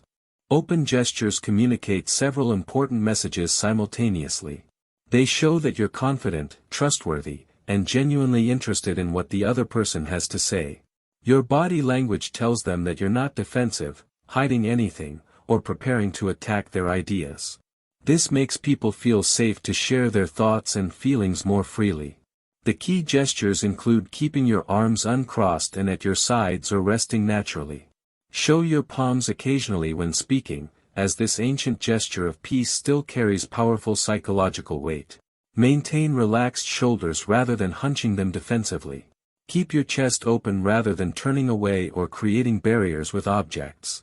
Facial expressions matter just as much as body positioning. Maintain a relaxed, pleasant expression. Let your face show genuine interest and engagement. Avoid frowning, squinting, or other expressions that might seem judgmental or critical. Your face should invite conversation, not shut it down. This technique is particularly valuable in difficult conversations, negotiations, and situations where you need people to be honest with you. When someone feels judged or threatened, they become defensive and less willing to share important information. Open gestures create the opposite effect. Practice this in low-stakes situations first. Notice how people respond differently when you consciously use open body language versus when you're closed off. You'll likely find that conversations flow more smoothly and people are more willing to engage deeply with you. Remember that authenticity matters. Your gestures should match your genuine intention to be open and receptive. If you're feeling defensive or closed off internally, work on shifting your mindset first, then let your body language follow naturally. Turn the chair slightly toward them. Turning the chair slightly toward them is a subtle but powerful way to show interest, respect, and engagement in any conversation. This small physical adjustment communicates that you're giving the other person your full attention and that they're worth your time and focus. The angle of your body sends clear non-verbal messages about your level of interest and engagement. When you turn towards someone, you're literally orienting your entire being in their direction. This physical positioning signals that you're present, attentive, and invested in the interaction. It shows that you're not looking for an escape route or distracted by other things. This technique works because it makes the other person feel valued and heard. In our busy, distracted world, giving someone your full physical attention has become increasingly rare and precious. When you turn toward them, you're offering something that many people rarely receive: undivided focus and genuine presence. The psychological impact is immediate and profound. People can sense when someone is truly engaged versus when they're going through the motions. The simple act of angling your body toward them creates a sense of intimacy and connection that wouldn't exist if you remained facing forward or away. This adjustment is particularly powerful in professional settings. During meetings, interviews, or one-on-one conversations, turning slightly toward the other person demonstrates professionalism and courtesy. It shows that you take them seriously and value what they have to contribute. The technique also works well in social situations. At parties, networking events, or casual gatherings, turning towards someone when they're speaking makes them feel important and interesting. This often leads to deeper, more meaningful conversations and stronger relationship building. Be mindful of personal space and cultural norms when using this technique. The goal is to show interest without making anyone uncomfortable. A slight turn is usually sufficient. You don't need to face them completely unless the situation calls for it. Practice this consciously until it becomes a natural habit. Notice how people respond when you give them this simple gift of your full physical attention. Let them say no to feel in control. Letting them say no to feel in control is a counterintuitive persuasion technique that actually increases your chances of getting a yes by giving the other person genuine choice and autonomy. When people feel they have the power to refuse, they're more likely to consider your request fairly and often choose to help. This technique works because it eliminates psychological pressure and resistance. When someone feels cornered or manipulated into saying yes, they naturally want to push back and assert their independence by saying no. But when you explicitly give them permission to refuse, this resistance disappears, and they can evaluate your request on its actual merits. The approach demonstrates respect for the other person's autonomy and decision-making ability. You're acknowledging that they're capable of making their own choices and that their comfort and preferences matter to you. This respect creates goodwill and makes them more inclined to help if they reasonably can. People appreciate honesty and straightforwardness in requests. When you say something like, "Feel free to say no if this doesn't work for you," or, "I completely understand if you can't help with this," you're being genuinely considerate of their circumstances. This authenticity builds trust and rapport. The technique also reduces guilt and obligation, which can create resentment even when someone says yes. When people feel forced to help, they may comply but feel negatively about the interaction. But when they choose to help freely, they feel good about their decision and positive about you. This approach is particularly effective with people who are naturally helpful or people pleasers. These individuals often say yes when they want to say no, then feel resentful later. By giving them explicit permission to refuse, you allow them to make genuine choices that they won't regret. Use this technique when making requests that require someone's time, energy, or resources. Frame truly respected. You probably already know this. You probably already know this is a psychological technique that reduces resistance to new information by acknowledging the other person's intelligence and existing knowledge. This phrase works as a verbal cushion that makes people more receptive to what you're about to share, even if the information is completely new to them. This approach works because it flatters the listener's intelligence without being obvious about it. You're implying that they're knowledgeable and well-informed, which makes them feel good about themselves. When people feel respected and valued, they're more open to listening and less likely to become defensive or argumentative. The phrase also reduces the potential embarrassment of not knowing something. If you simply state a fact that someone doesn't know, they might feel ignorant or left out. But when you preface it with, "You probably already know this," You give them a face-saving way to receive new information without feeling diminished. This technique eliminates the know-it-all perception that can make people resistant to your message. Instead of positioning yourself as the expert teaching the ignorant, you're positioning yourself as someone sharing information with an equal. This collaborative approach makes your message more palatable and acceptable. The phrase works particularly well when you actually do have valuable information to share. It allows you to educate without seeming condescending or superior. People can learn from you while maintaining their dignity and sense of competence. Use this technique in professional settings when sharing insights, giving feedback, or introducing new concepts. It's especially effective with senior colleagues, clients, or anyone who might feel threatened by being taught something new. The phrase helps them save face while still receiving valuable information. Be genuine when using this approach. Don't use it to dress up common knowledge or obvious information, as this will seem patronizing. Save it for times when you have genuinely useful insights that the other person might not have considered, but frame it in a way that respects their intelligence and experience. The key is authenticity and respect. You're not trying to manipulate anyone, you're simply being considerate of their feelings while sharing valuable information. Ask them to teach you something. Asking them to teach you something is one of the most powerful relationship-building techniques available because it appeals to people's fundamental desire to feel valued, respected, and useful. When you ask someone to share their knowledge or skills, you're giving them a gift, the opportunity to feel important and appreciated. This technique works because teaching makes people feel good about themselves. Most people have areas where they have knowledge, experience, or skills that others could benefit from. When you acknowledge this and ask them to share it, you're recognizing their competence and value. This creates positive feelings toward you and strengthens your relationship. The approach also demonstrates humility and wisdom on your part. You're showing that you're confident enough to admit when you don't know something and smart enough to learn from others. This vulnerability actually makes you more likable and trustworthy, not less competent. People remember those who made them feel knowledgeable and helpful.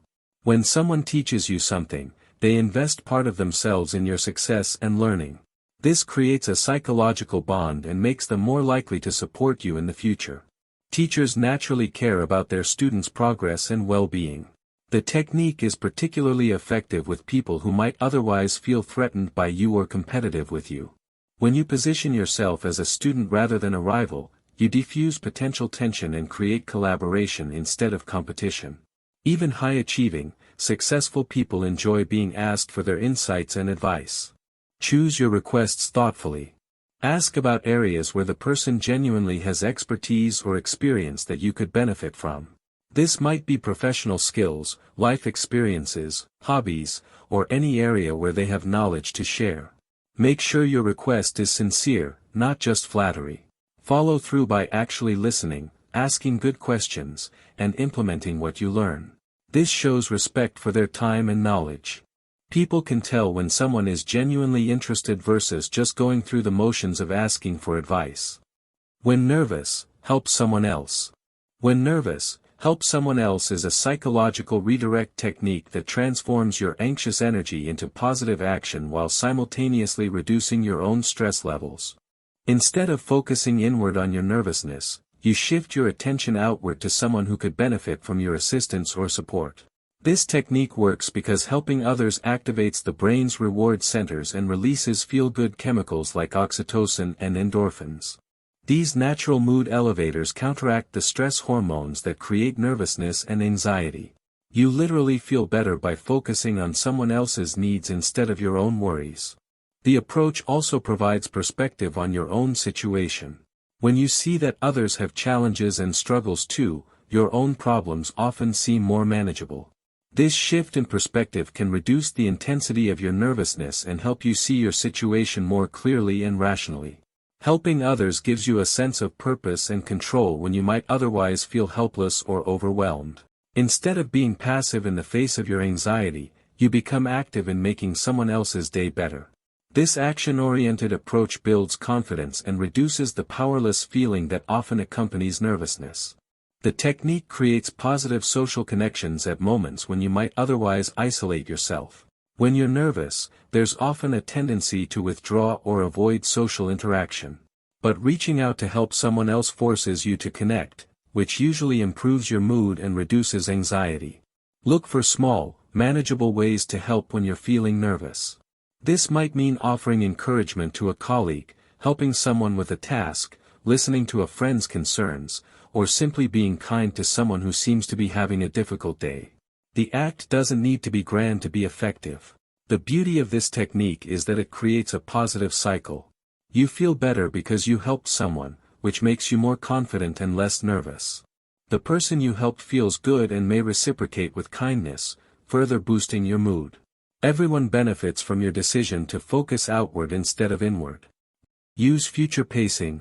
Imagine if. Using future pacing with imagine if is a powerful persuasion and motivation technique that helps people visualize positive outcomes and possibilities.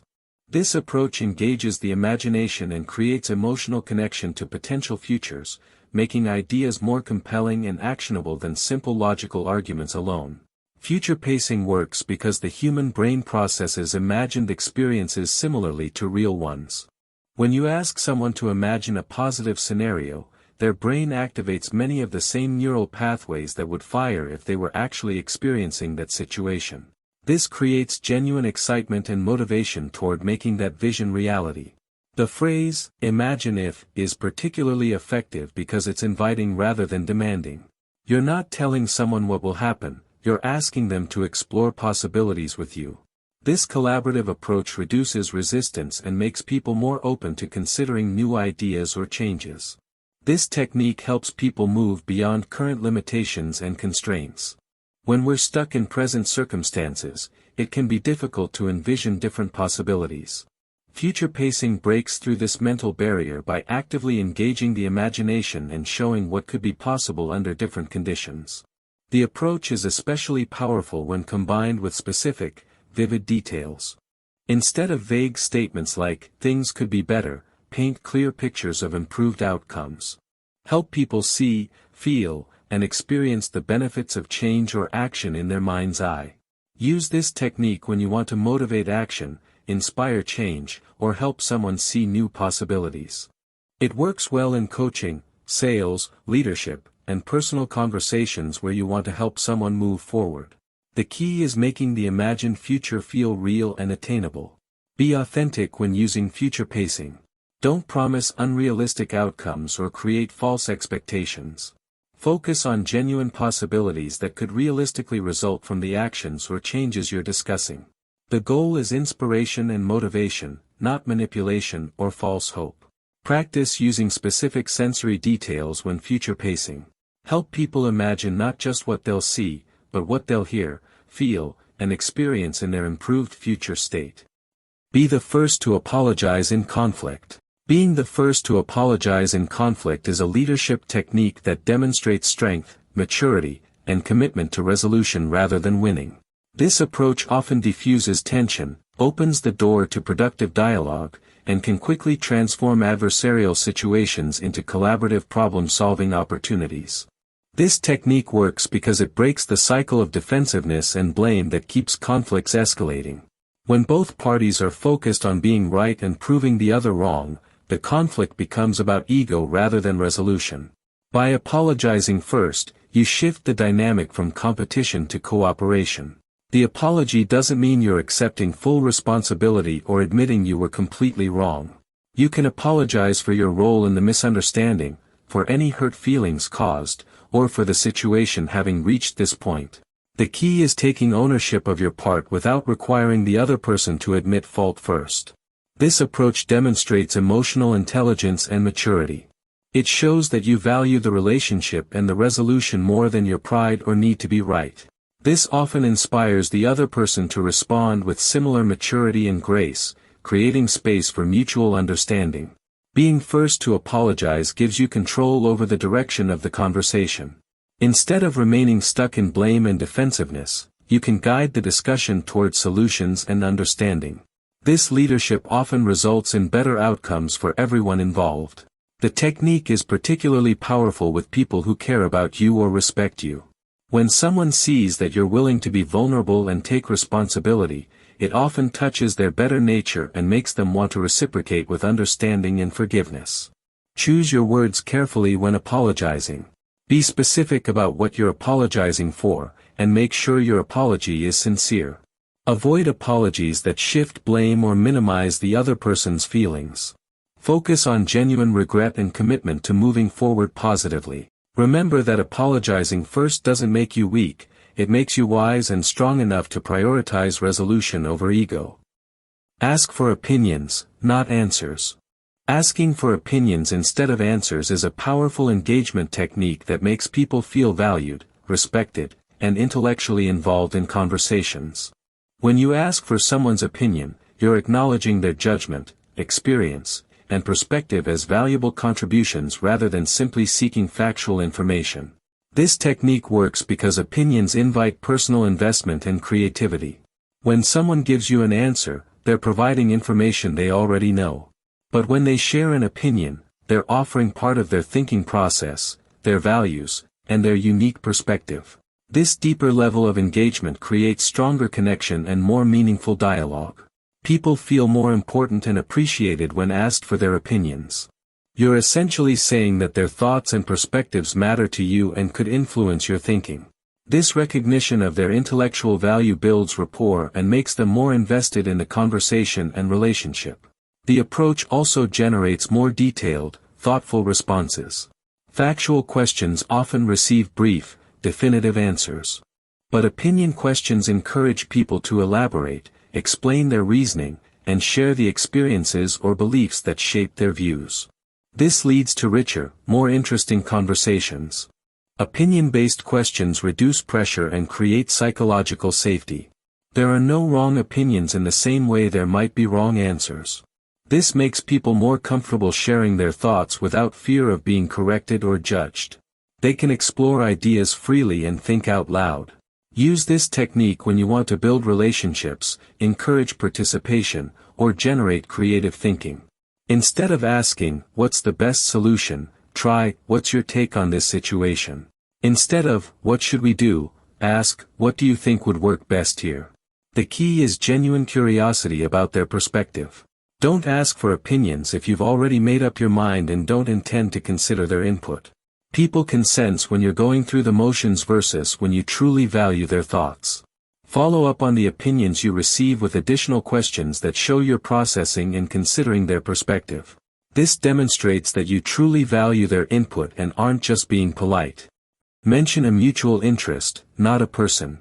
Mentioning a mutual interest instead of a mutual person is a sophisticated networking and relationship-building technique that creates immediate common ground without the potential complications that come with discussing people. This approach builds connection through shared passions, experiences, or activities rather than through gossip or personal relationships. This technique works because shared interests create authentic bonds between people. When you discover that someone else enjoys the same hobby, follows the same sport, or shares similar professional interests, it immediately establishes commonality and gives you natural conversation topics that both people genuinely care about. The approach avoids the pitfalls that can come with mentioning mutual people.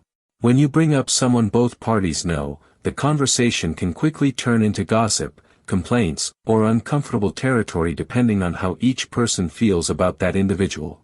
Shared interests, however, are typically positive conversation territory. Mutual interests also provide ongoing conversation material and potential future connection points.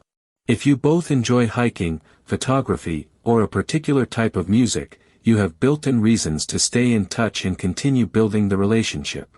This creates more sustainable networking than connections based solely on knowing the same people. The technique demonstrates that you've paid attention to the person and remember details about their interests and preferences. This shows respect and genuine interest in them as an individual rather than just as a professional contact or social connection. Look for opportunities to discover and reference shared interests naturally. This might come from social media posts, previous conversations, professional backgrounds, or casual observations. The key is to bring these up authentically when they're relevant to the current conversation. Use shared interests as bridges to deeper conversations.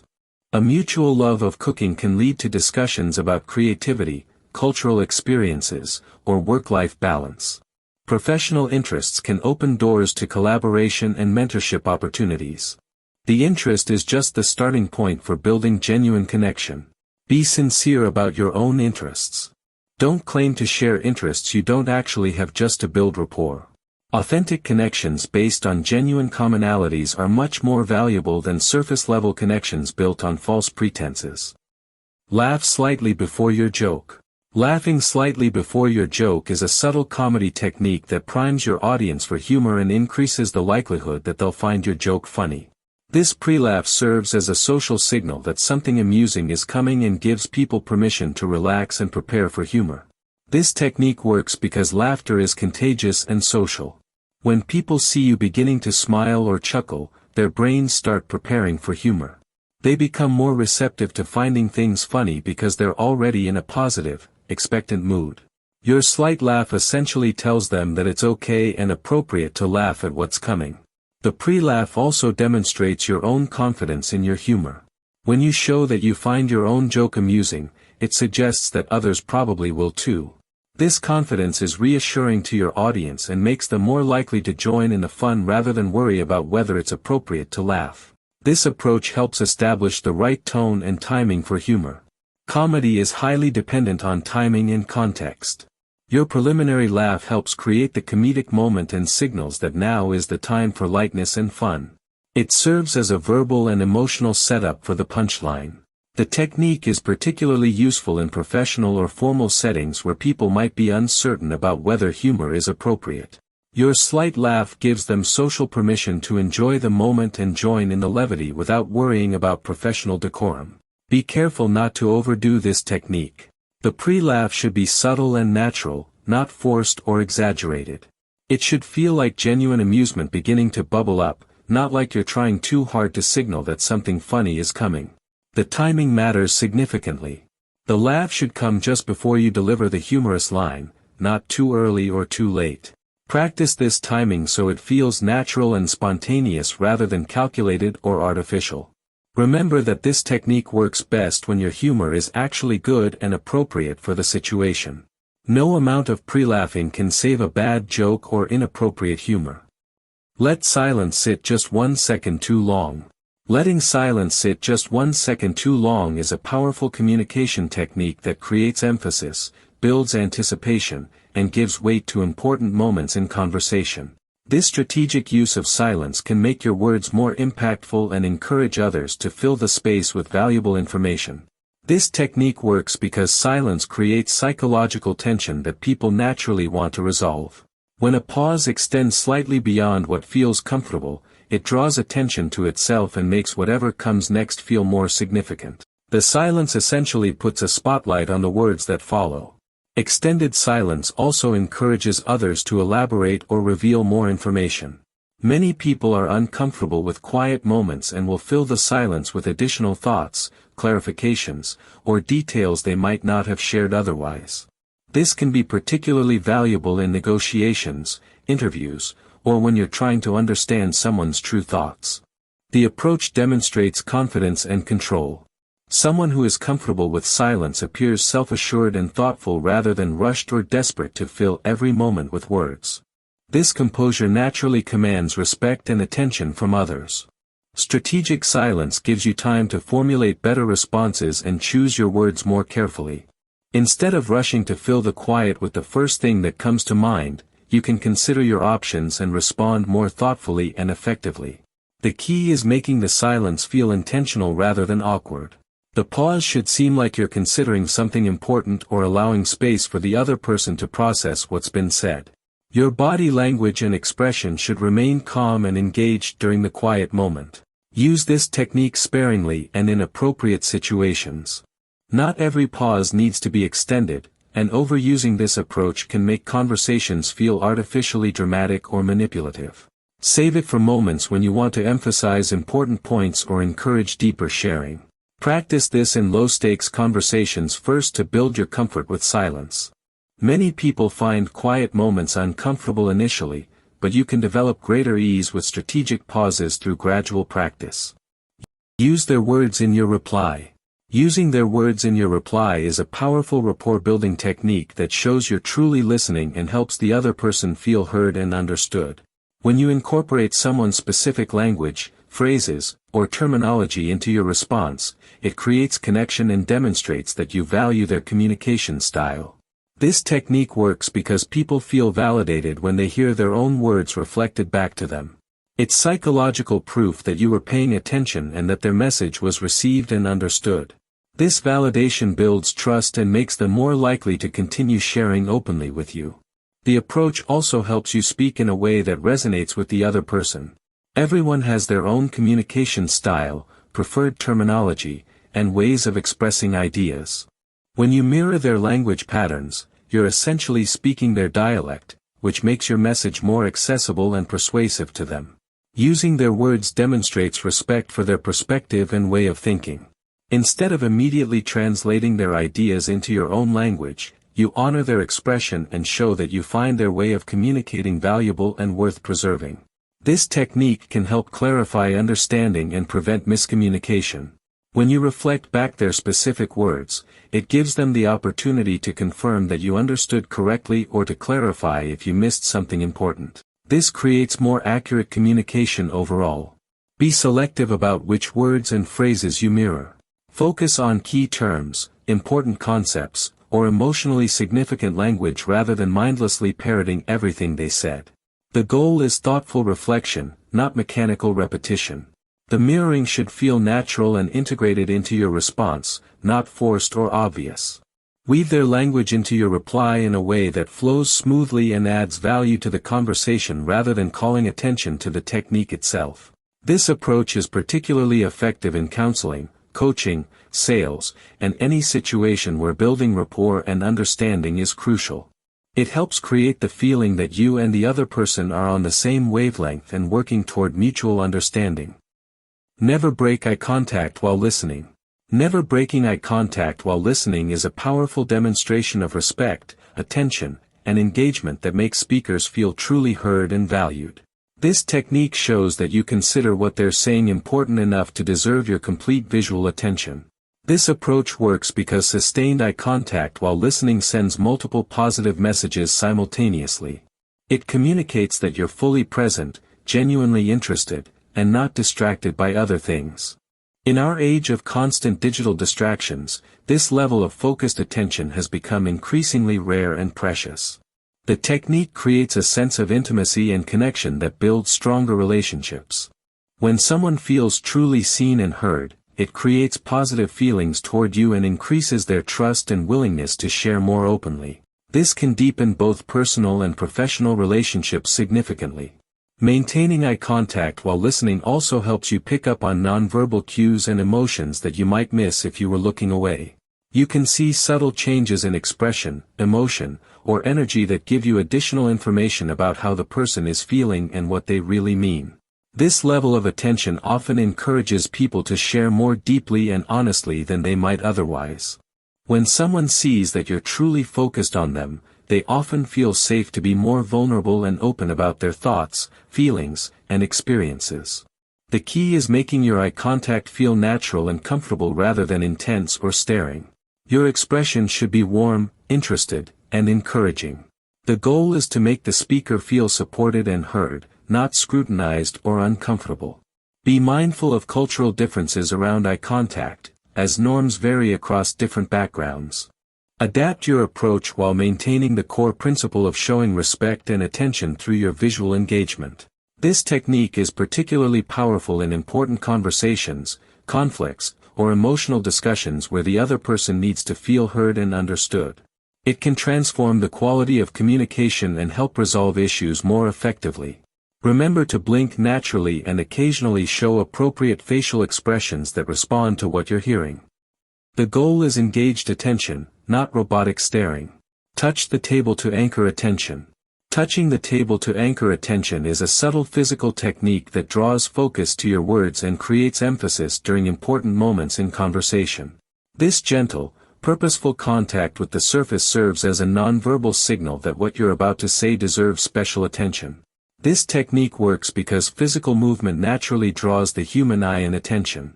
When you deliberately touch or tap the table, people's eyes are drawn to the movement, which then brings their attention back to you and whatever you're saying.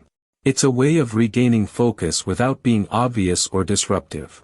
The table touch serves as a physical anchor that helps people remember important points. The combination of visual movement, physical action, and your words creates a multisensory experience that's more memorable than words alone. People often recall the moment when someone emphasized a point by touching the table. This approach adds weight and gravity to your statements. The physical action suggests that what you're saying is significant enough to warrant additional emphasis. It's particularly effective when making key points, sharing important information, or trying to ensure that crucial details aren't overlooked. The technique can help you regain control of conversations that are becoming unfocused or distracted. When attention starts to wander, a gentle table touch can bring everyone's focus back to the discussion and your message without being aggressive or demanding. The key is subtlety and timing. The touch should be gentle and purposeful, not aggressive or attention-seeking. It works best when coordinated with important verbal content, creating a natural emphasis rather than seeming random or nervous. Use this technique sparingly to maintain its effectiveness. If you touch the table constantly, it loses its impact and may become distracting rather than helpful.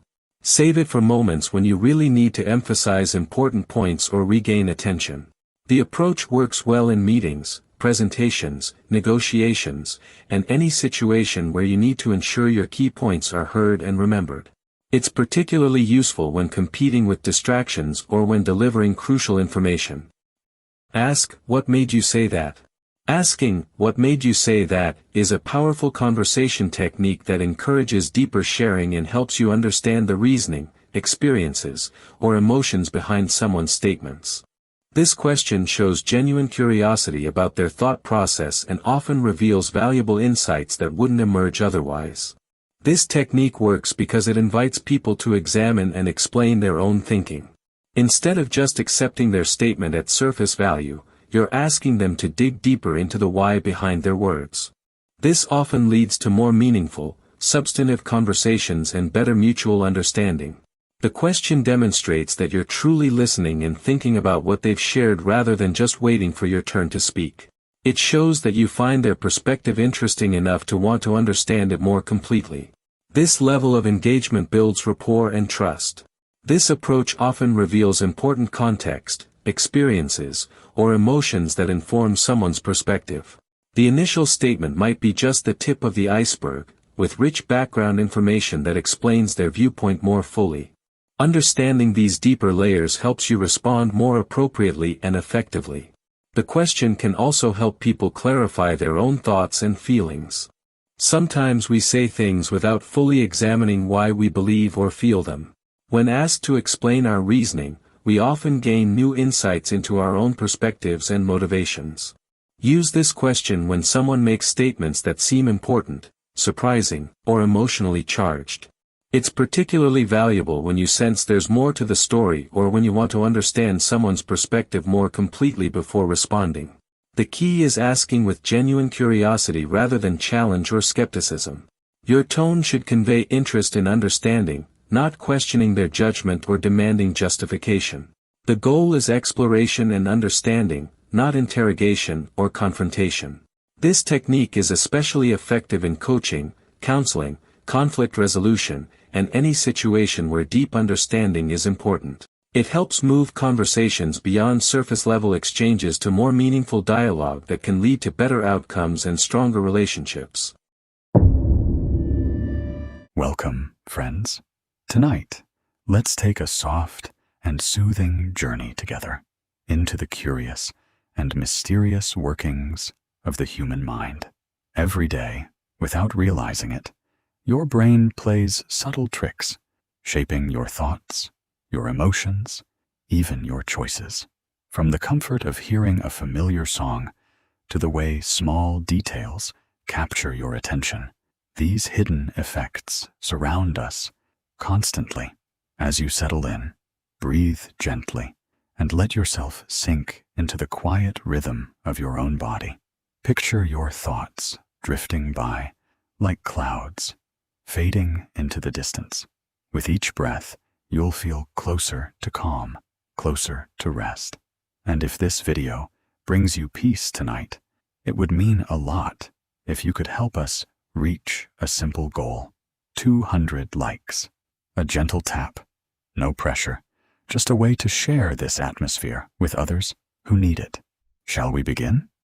The Dunning-Kruger effect. Picture this scenario. You've just learned how to drive a car for the first time.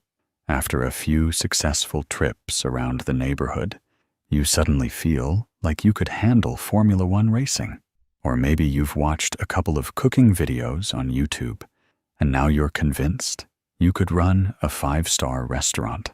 This overconfidence in your limited abilities is exactly what psychologists call the Dunning-Kruger effect, named after David Dunning and Justin Kruger, who first studied this phenomenon in 1999. This cognitive bias describes how people with low ability in a particular area tend to overestimate their competence. The irony is striking. The less someone knows about a subject, the more confident they often become about their expertise in that very area. The effect works like this. When you first start learning something new, you gain a little bit of knowledge quickly. This initial learning gives you a false sense of mastery because you don't yet understand how much you don't know. You're essentially too inexperienced to recognize your own inexperience.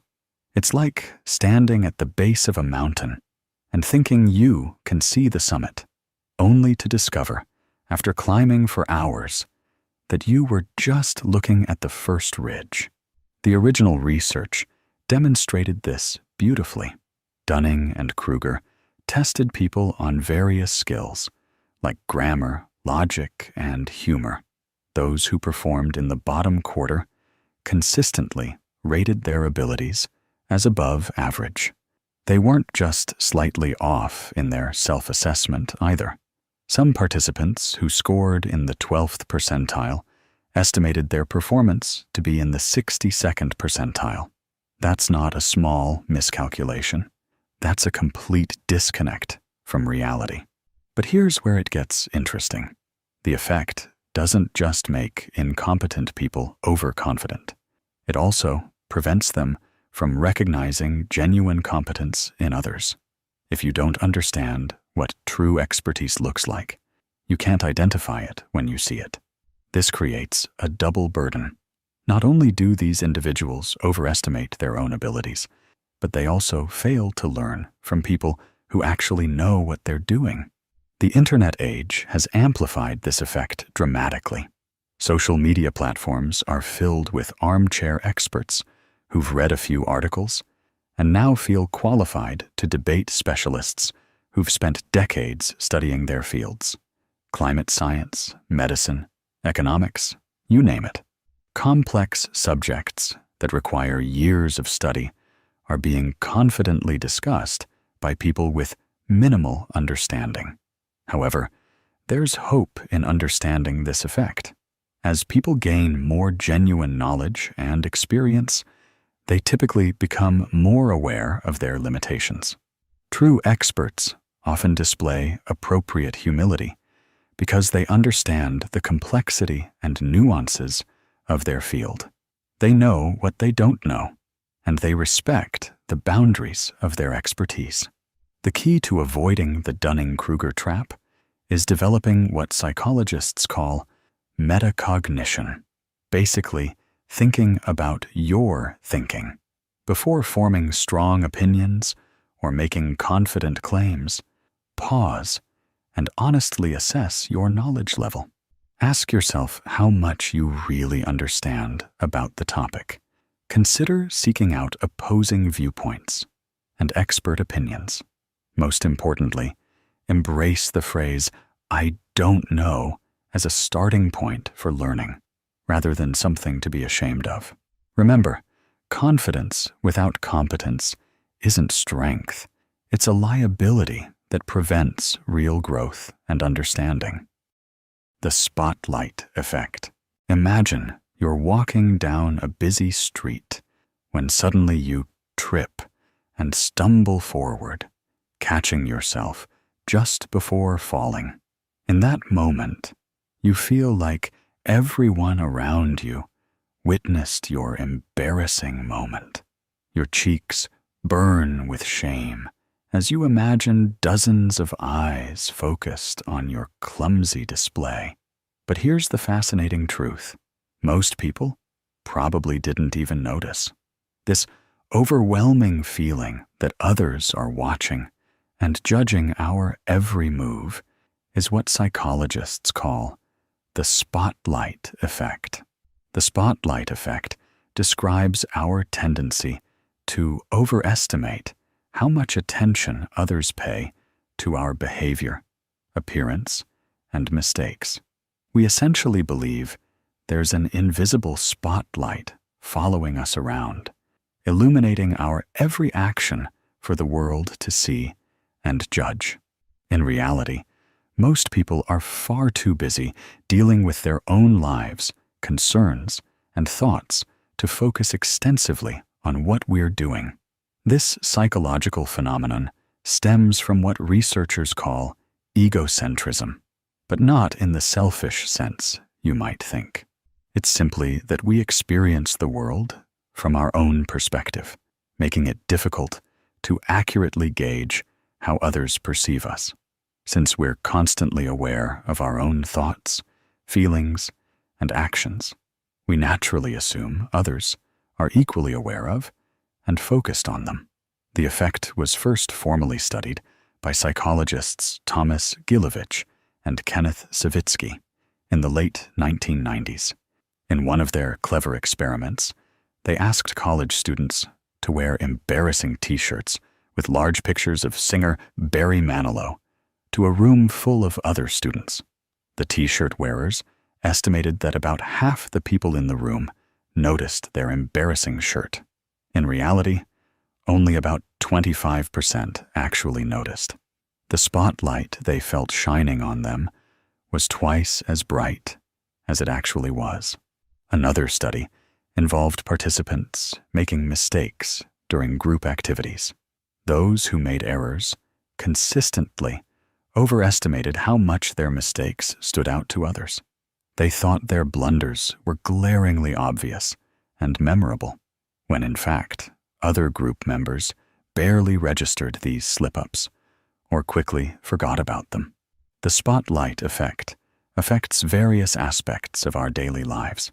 Think about how you feel when you have a bad hair day, wear an outfit you're not confident about, or say something slightly awkward in conversation.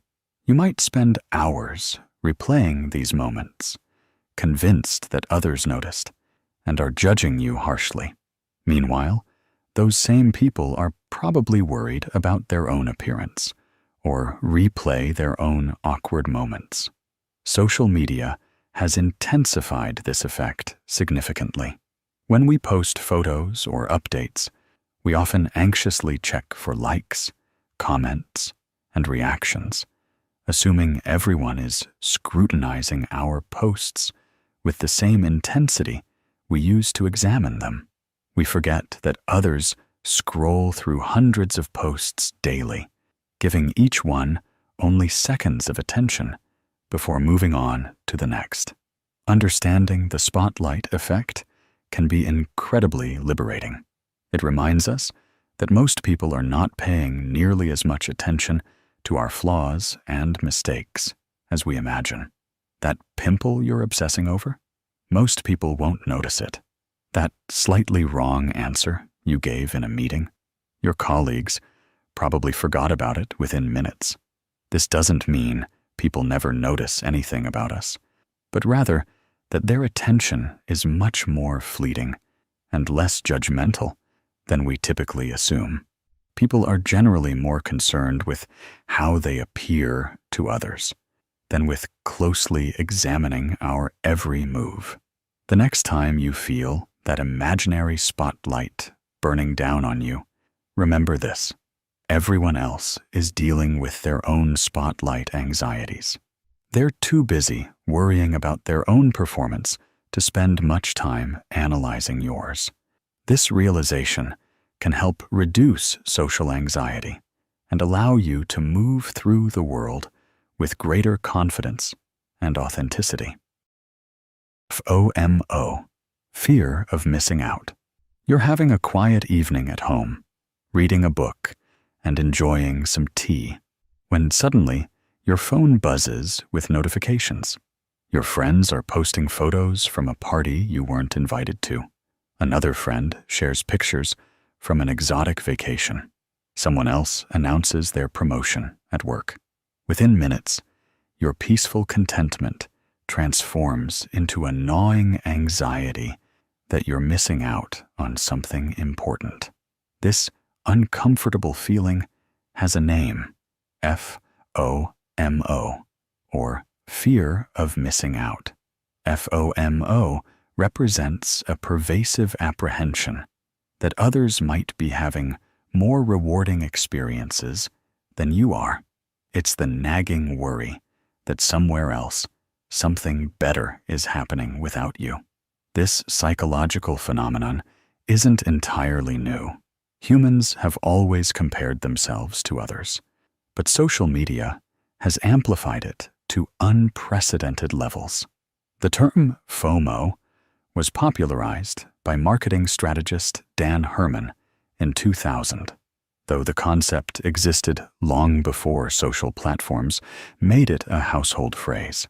What makes modern FOMO particularly intense is the constant stream of curated highlight reels that social media provides. We see carefully selected snapshots of other people's best moments, comparing them to our ordinary, unfiltered daily experiences. At its core, FOMO stems from several psychological factors. First, there's social comparison theory, which suggests we evaluate ourselves relative to others to gauge our own worth and success. When we see others seemingly having more fun, achieving more success, or experiencing more excitement, we naturally question our own choices and circumstances.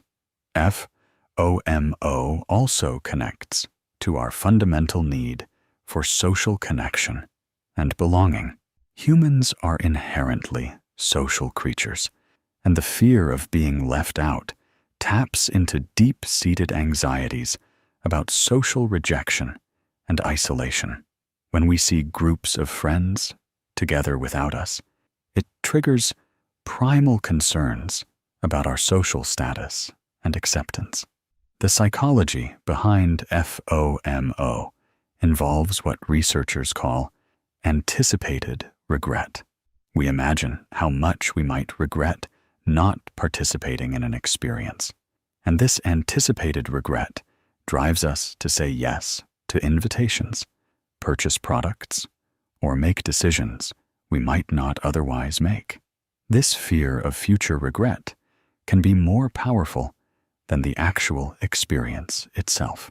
Social media platforms have essentially weaponized FOMO for profit. Features like Instagram stories, Snapchat streaks, and Facebook event notifications are designed to keep us constantly engaged and worried about what we might miss if we log off. The endless scroll of content ensures there's always something new to discover, making it difficult to feel satisfied with what we've already seen. FOMO manifests in various ways throughout our lives. It might drive you to attend social events you don't actually enjoy, just because you worry about missing out. It could push you to constantly check your phone during meaningful conversations, afraid that something more interesting is happening online. Some people experience FOMO about career opportunities, relationships, travel experiences, or even simple daily choices, like which restaurant to visit. The irony of FOMO is that it often prevents us from fully enjoying our current experiences. When we're constantly worried about what else might be happening, we struggle to be present and appreciate what's right in front of us. This creates a cycle where we're always looking elsewhere for satisfaction, never finding it because we're not truly engaged with our present moment. Research has shown that FOMO correlates with higher levels of anxiety, depression, and overall life dissatisfaction. People who frequently experience FOMO report feeling more tired, less satisfied with their lives, and more dependent on social media for validation and connection. However, understanding FOMO can help us combat its negative effects. The first step is recognizing that social media presents a distorted view of reality. Those vacation photos don't show the delayed flights, arguments, or boring moments. That career announcement doesn't reveal the stress, long hours, or workplace challenges behind it. Practicing gratitude and mindfulness can help counter FOMO's grip. Instead of focusing on what you're missing, try appreciating what you have. Engage fully with your current activities and relationships. Remember that saying no to one opportunity often means saying yes to something else that might be equally or more valuable. The illusion of control. Picture yourself at a casino, standing in front of a slot machine. You notice that someone just walked away after losing several rounds in a row. Surely, you think, this machine is due for a payout. You sit down and start playing, convinced that your timing, your technique of pulling the lever, or even the lucky shirt you're wearing, will somehow influence the completely random outcome. This belief that you can control or influence events that are actually determined by chance is known as the illusion of control. The illusion of control is a cognitive bias where people overestimate their ability to influence outcomes that are largely or entirely determined by chance. We tend to believe we have more power over situations than we actually do, especially when we're personally involved in the process, or when the situation resembles something we can typically control.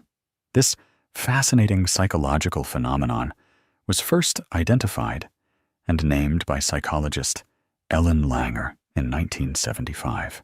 In her groundbreaking research, she conducted experiments involving lottery tickets. When people were allowed to choose their own lottery numbers, rather than being assigned random ones, they demanded significantly higher prices when asked to sell their tickets back. The simple act of choosing numbers that were still completely random made people feel they had somehow improved their odds of winning. Langer discovered that several factors increase our illusion of control. Choice is a major one. When we can select from options, even meaningless ones, we feel more in control. Familiarity also plays a role. If a random situation resembles something we're skilled at, like throwing dice resembling a game we know, we overestimate our influence. Personal involvement matters too. The more actively engaged we are in a process, the more control we think we have over its outcome. Competition further amplifies this illusion. When we're competing against others in chance-based activities, we often believe our skills or strategies can tip the odds in our favor. This is why poker players develop elaborate rituals and superstitions, why sports fans wear lucky jerseys, believing it helps their team win, or why some people blow on dice before rolling them. The illusion extends far beyond gambling and games.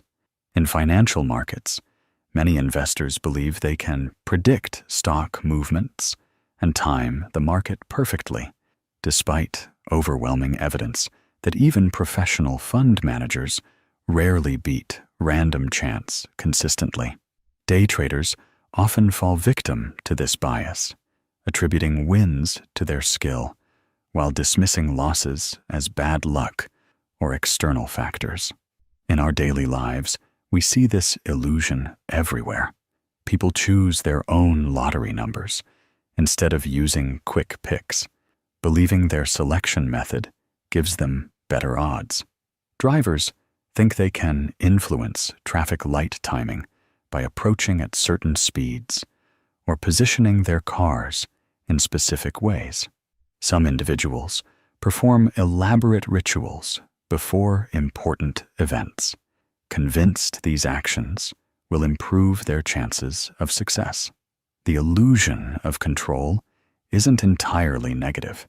It can boost confidence, motivation, and persistence in challenging situations.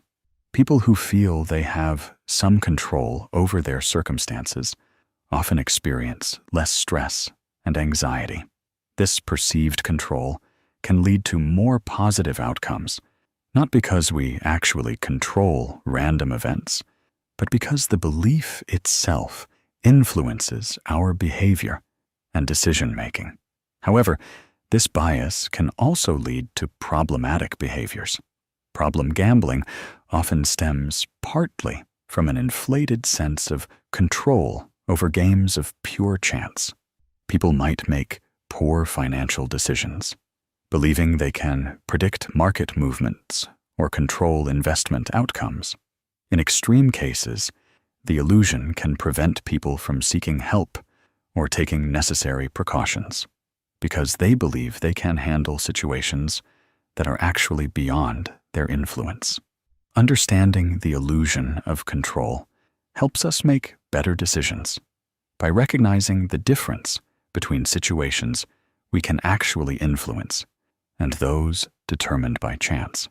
When facing truly random events, it's more productive to focus on factors we can control, like our preparation, attitude, and response to outcomes, rather than trying to influence the uncontrollable. The key is developing what psychologists call accurate perceived control, understanding what we can and cannot influence. This awareness allows us to direct our energy toward areas where our actions truly matter, while accepting that some aspects of life remain beautifully, frustratingly random.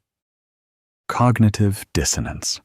Imagine you consider yourself an environmentally conscious person. You recycle diligently, buy organic food, and lecture your friends about climate change. Yet every morning, you drive your gas-guzzling SUV to work instead of taking public transportation, telling yourself that you need the space and comfort for your daily commute. This uncomfortable tension between your environmental values and your actual behavior creates what psychologists call cognitive dissonance.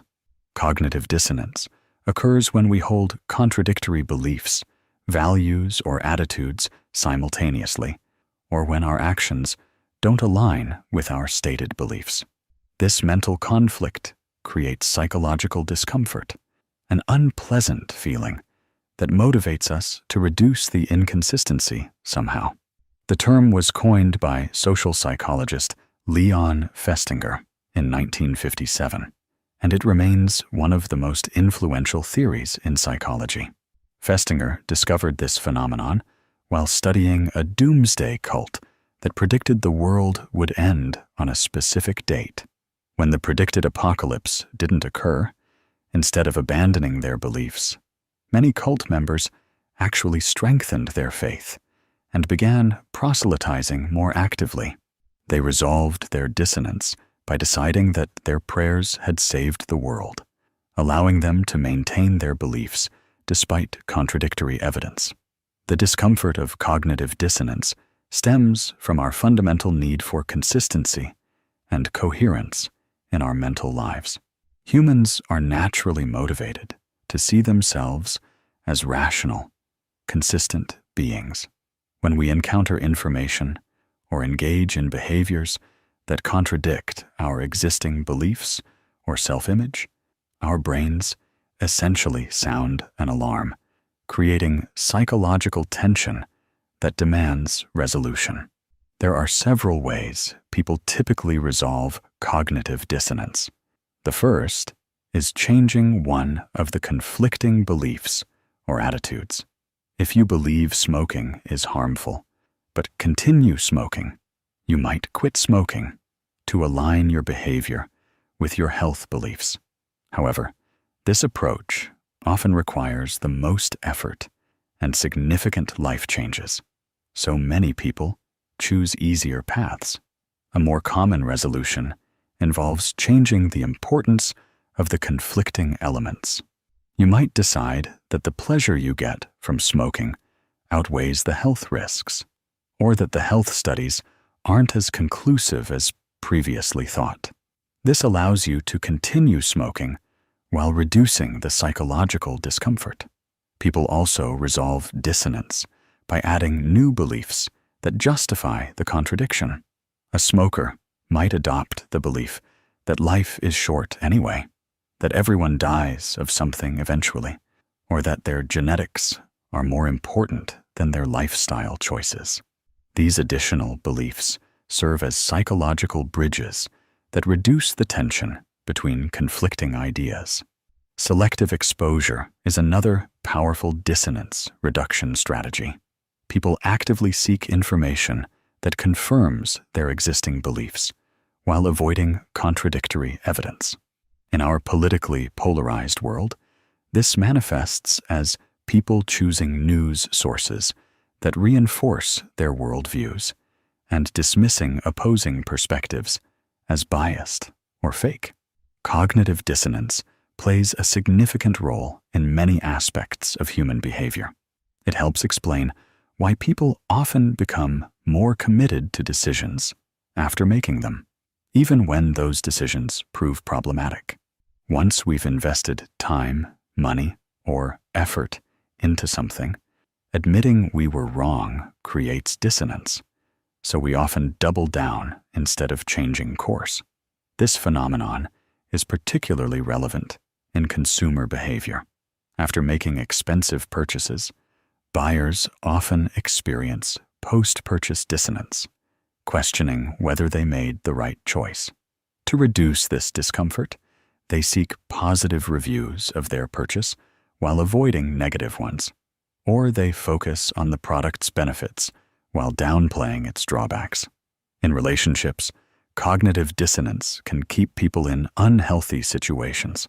When someone's partner treats them poorly, but they believe they're in a loving relationship, they might minimize the bad behavior, blame themselves, or focus exclusively on rare positive moments to maintain their belief in the relationship's value. Understanding cognitive dissonance can help us make better decisions and develop more accurate self-awareness. When you notice yourself rationalizing contradictory behaviors or beliefs, pause and examine the situation honestly. Ask yourself whether you're genuinely changing your mind based on new evidence or simply trying to reduce psychological discomfort. The goal isn't to eliminate all inconsistency, which is impossible in complex human lives, but to recognize when dissonance might be preventing you from seeing situations clearly or making necessary changes. The sunk cost fallacy. You've been sitting in a terrible movie for an hour and 15 minutes. The plot makes no sense. The acting is atrocious, and you're genuinely bored out of your mind. But instead of leaving the theater, you stay glued to your seat, thinking, I've already paid for the ticket and invested this much time. I might as well see how it ends. This reluctance to abandon a course of action because of previously invested resources, time, money, or effort is what economists and psychologists call the sunk cost fallacy. The sunk cost fallacy occurs when we continue investing in a losing proposition based on previously invested resources, rather than evaluating the situation based on future costs and benefits.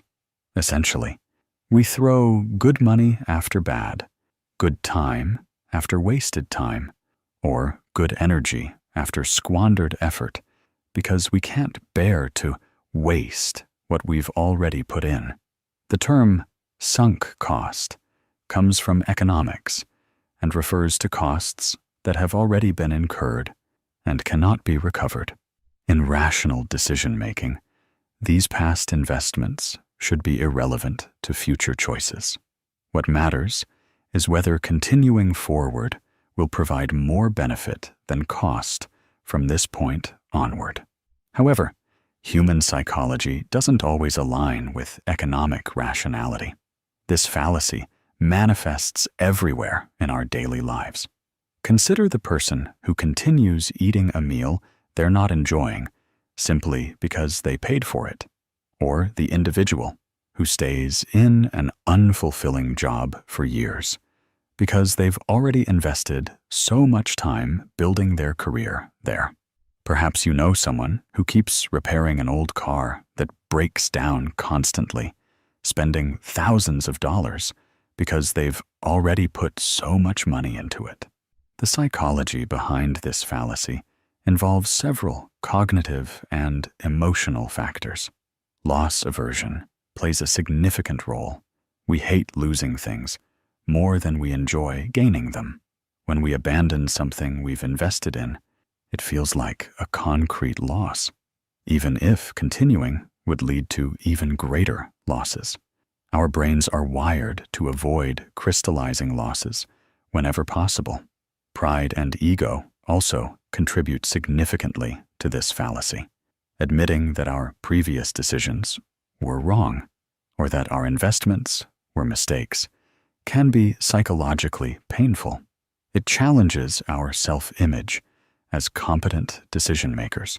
So instead of acknowledging an error, we often double down, hoping to vindicate our original choice and preserve our sense of competence. Commitment escalation is another psychological factor at work. Once we publicly commit to a course of action, especially if others are watching, we feel pressure to follow through. The more we've invested, the more committed we feel, creating a self-reinforcing cycle that becomes increasingly difficult to break. The sunk cost fallacy appears dramatically in business contexts. Companies continue funding failing projects because they've already invested millions in development. Managers keep underperforming employees because of the time and resources spent on training them.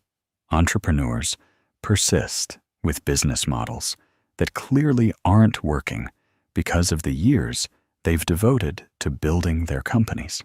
In relationships, this fallacy can keep people in unhealthy partnerships far longer than they should stay. They think about the years they've invested, the memories they've created, the shared experiences, and mutual friends. The thought of wasting all that history by ending the relationship can prevent them from making necessary changes for their well-being. Educational decisions also fall prey to this fallacy. Students continue pursuing degrees they've lost interest in because they've already completed several years of coursework. They fear that changing majors or dropping out would waste their previous efforts, even though switching paths might lead to better outcomes. The key to overcoming the sunk cost fallacy lies in shifting focus from past investments to future possibilities.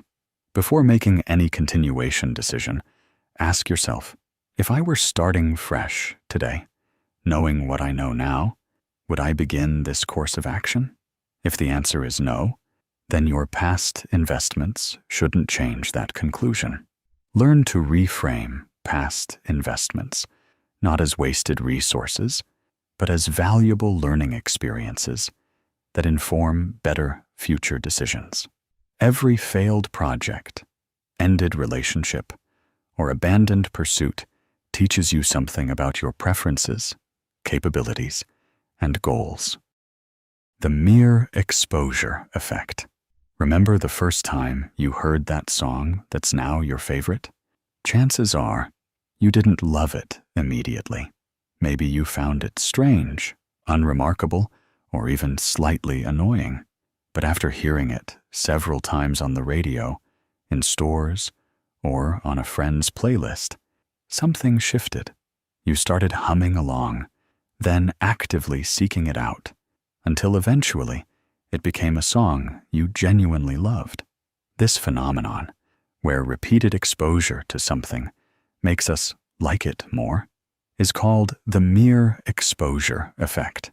The mere exposure effect, also known as the familiarity principle, describes our tendency to develop a preference for things simply because we're familiar with them.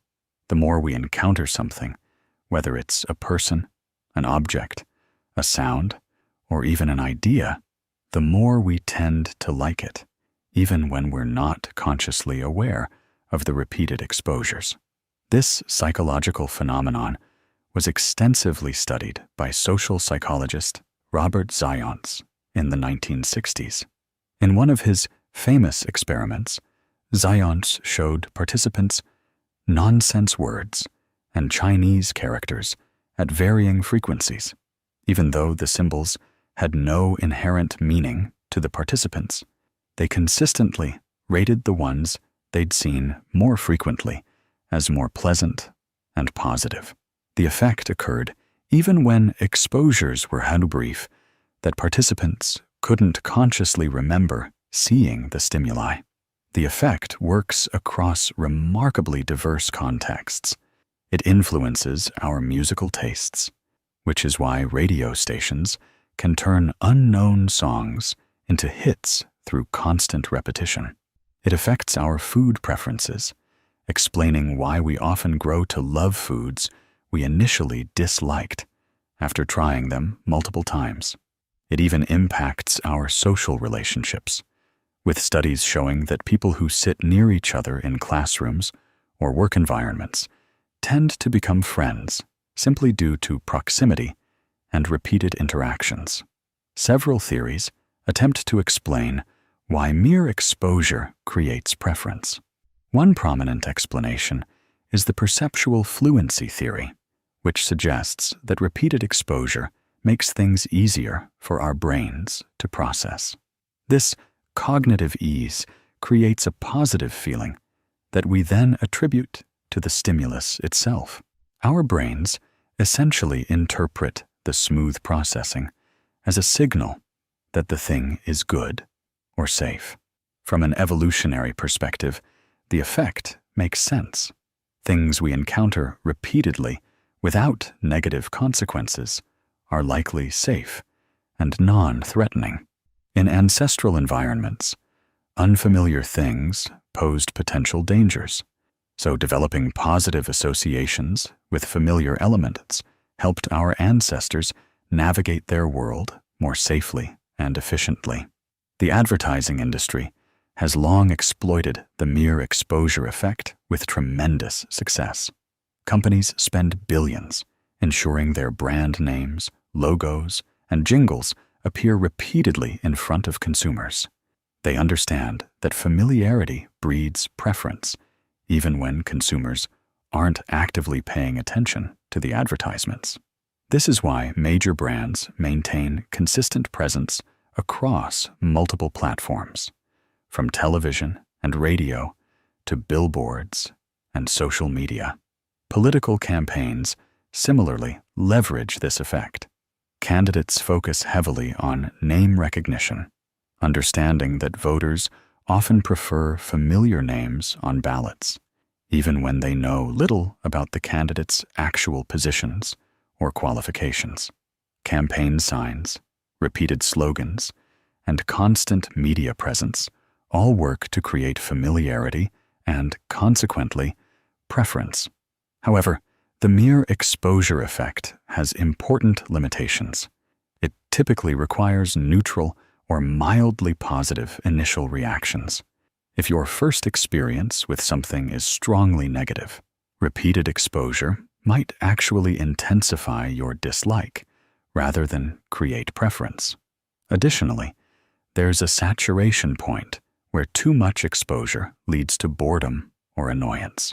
That catchy song you loved after hearing it 20 times might become unbearable after hearing it 200 times.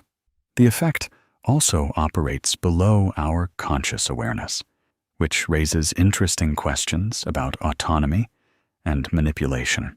We like to believe our preferences reflect our authentic tastes and values, but the mere exposure effect reveals that simple repetition can shape our likes and dislikes without our knowledge or consent. Understanding this effect can help you make more conscious decisions about your preferences and choices. When you find yourself drawn to a brand, song, or idea, consider whether genuine appeal or mere familiarity is driving your preference. This awareness doesn't mean you should distrust all familiar things, but rather that you should occasionally examine whether your preferences truly serve your interests or simply reflect what you've been repeatedly exposed to. The mere exposure effect reminds us that familiarity and quality aren't the same thing, even though our brains often conflate them. The anchoring effect. Imagine you're shopping for a new jacket. The first one you see has a price tag of $500. You gasp at the cost and move on to browse other options. When you find a similar jacket priced at $200, it suddenly seems like a fantastic bargain. You buy it, feeling satisfied with your smart shopping. But here's the catch. If you'd seen the $200 jacket first, without that initial $500 reference point, you might have thought it was overpriced. That first price you encountered acted as an anchor, influencing all your subsequent judgments. This is the anchoring effect in action. The anchoring effect, also called anchoring bias, describes our tendency to rely too heavily on the first piece of information we encounter when making decisions. This initial information, the anchor, establishes a reference point that shapes our subsequent thoughts and judgments, even when the anchor is completely arbitrary or irrelevant to the decision at hand. This cognitive bias was first identified and studied extensively by psychologists Amos Tversky and Daniel Kahneman in the 1970s. In one of their classic experiments, they asked participants to estimate the percentage of African nations in the United Nations. Before answering, participants watched the researchers spin a wheel of fortune that randomly landed on either 10 or 65. Those who saw the wheel land on 10 gave an average estimate of 25%. Those who saw 65 gave an average estimate of 45%. A completely random number significantly influenced their estimates, even though participants knew the wheel spin was meaningless. The effect operates powerfully across numerous contexts. In retail, stores strategically use anchoring by displaying expensive items first, or showing the original price crossed out next to the sale price. That was $100, now $50 label makes $50 seem reasonable, even if the item was never actually sold at the higher price. Restaurants place expensive dishes at the top of the menu, making everything else seem more affordable by comparison. Real estate agents exploit anchoring by showing buyers overpriced properties first, making subsequently shown homes appear more reasonable. Car salespeople anchor negotiations with high initial prices, knowing that even after significant reductions, buyers will feel they're getting a deal relative to that inflated starting point. The anchoring effect influences salary negotiations significantly. If an employer makes the first offer, That number becomes the anchor around which all negotiation revolves. Job candidates who receive a low initial offer often struggle to move significantly higher, even when presenting evidence of their market value. Conversely, candidates who make the first move with a high but justifiable salary request can anchor negotiations in their favor. In legal settings, anchoring affects jury decisions and settlements. Studies show that when plaintiffs request specific damage amounts, even outrageously high ones, final jury awards tend to be higher than when no specific amount is mentioned. The initial number, regardless of its reasonableness, creates a starting point that influences the final judgment. Medical diagnoses aren't immune either.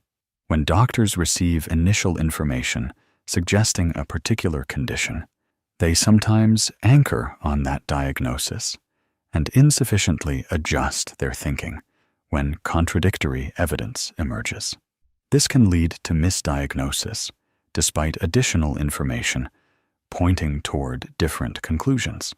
The psychological mechanisms behind anchoring involve several cognitive processes. One explanation is insufficient adjustment. When presented with an anchor, we start from that point and adjust our estimate, but we typically don't adjust far enough from the initial value.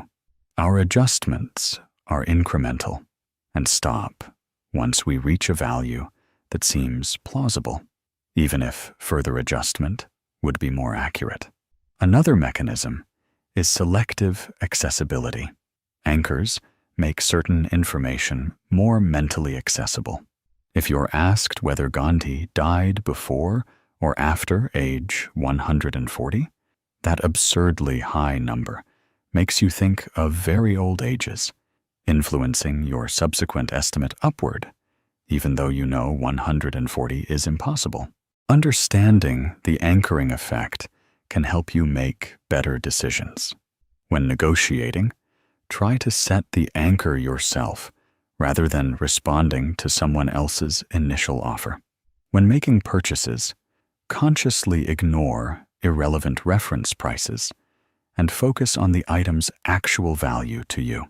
Research market prices independently before entering negotiations. Be especially wary of anchors in high-stakes decisions.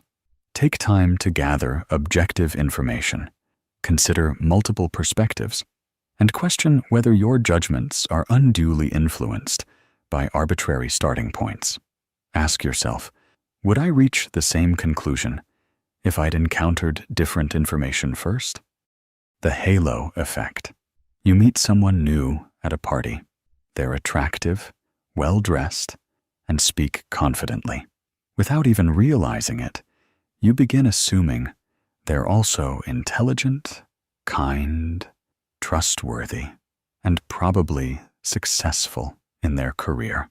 You haven't gathered any evidence for these additional qualities, yet your mind has already painted a complete picture based on a few positive first impressions. This tendency to let one positive trait color our perception of someone's other unrelated characteristics is called the halo effect. The halo effect describes how our overall impression of a person, brand, or thing influences how we feel and think about their specific traits. When we notice one standout positive quality, we unconsciously assume other positive qualities must also be present, creating a metaphorical halo that brightens our entire perception. Psychologist Edward Thorndike first identified this phenomenon in 1920 while studying how military officers rated their subordinates. He discovered that officers who rated a soldier highly on one quality, such as physical appearance or neatness, also tended to rate that same soldier highly on completely unrelated qualities like intelligence, leadership ability, and loyalty. The ratings were far more correlated than they should have been, if officers were evaluating each trait independently. Physical attractiveness is perhaps the most powerful halo trait. Research consistently shows that attractive people are perceived as more intelligent, competent, trustworthy, and likable than their less attractive counterparts, even when there's no logical connection between appearance and these qualities. This beauty bias affects everything from job interviews and salary negotiations to jury verdicts and election outcomes. Attractive defendants receive lighter sentences, attractive job candidates get more offers, and attractive politicians win more votes. The effect extends powerfully into the business world. Companies with strong reputations benefit from halos that make consumers view their new products more favorably. Apple's reputation for innovative design creates a halo that makes people assume new Apple products. You pick up your daily horoscope and read, "You have a great need for other people to like and admire you. You have a tendency to be critical of yourself. You have a great deal of unused capacity, which you have not turned to your advantage. While you have some personality weaknesses, you are generally able to compensate for them. You pride yourself as an independent thinker and do not accept others' statements without satisfactory proof." As you read these words, you nod along thinking, "Wow, that's exactly me. This is so accurate." But here's the fascinating truth. These statements are so vague and general that they could apply to almost anyone. This tendency to believe that generic personality descriptions are specifically tailored to us is called the Barnum effect. The Barnum effect, also known as the Forer effect, describes our tendency to accept vague, general personality descriptions as uniquely applicable to ourselves. We see these broad statements as remarkably accurate personal assessments, even though they're written to apply to virtually everyone. The effect is named after P.T. Barnum, the famous showman, who reportedly said, "We've got something for everyone," though the psychological research behind it came much later. The phenomenon was first scientifically demonstrated by psychologist Bertram Forer in 1948. In a now classic experiment, Forer gave his students a personality test and promised to provide each of them with a unique personality analysis based on their results. A week later, he handed out the individual assessments and asked students to rate how accurately the analysis described them on a scale from 0 to 10-5, with 5 being perfect accuracy. The students were amazed by how well the descriptions captured their personalities, rating the accuracy at an average of 4.26 out of 5. They marveled at the test's insight into their character. But here's the twist. Every single student received exactly the same personality description. Forer had simply compiled a list of statements from newspaper horoscopes, ensuring they were vague enough to apply broadly while feeling personally meaningful. The Barnum effect works because of several psychological factors operating together. First, humans have a strong desire to understand themselves and to be understood by others. When someone appears to see us clearly, it feels validating and meaningful.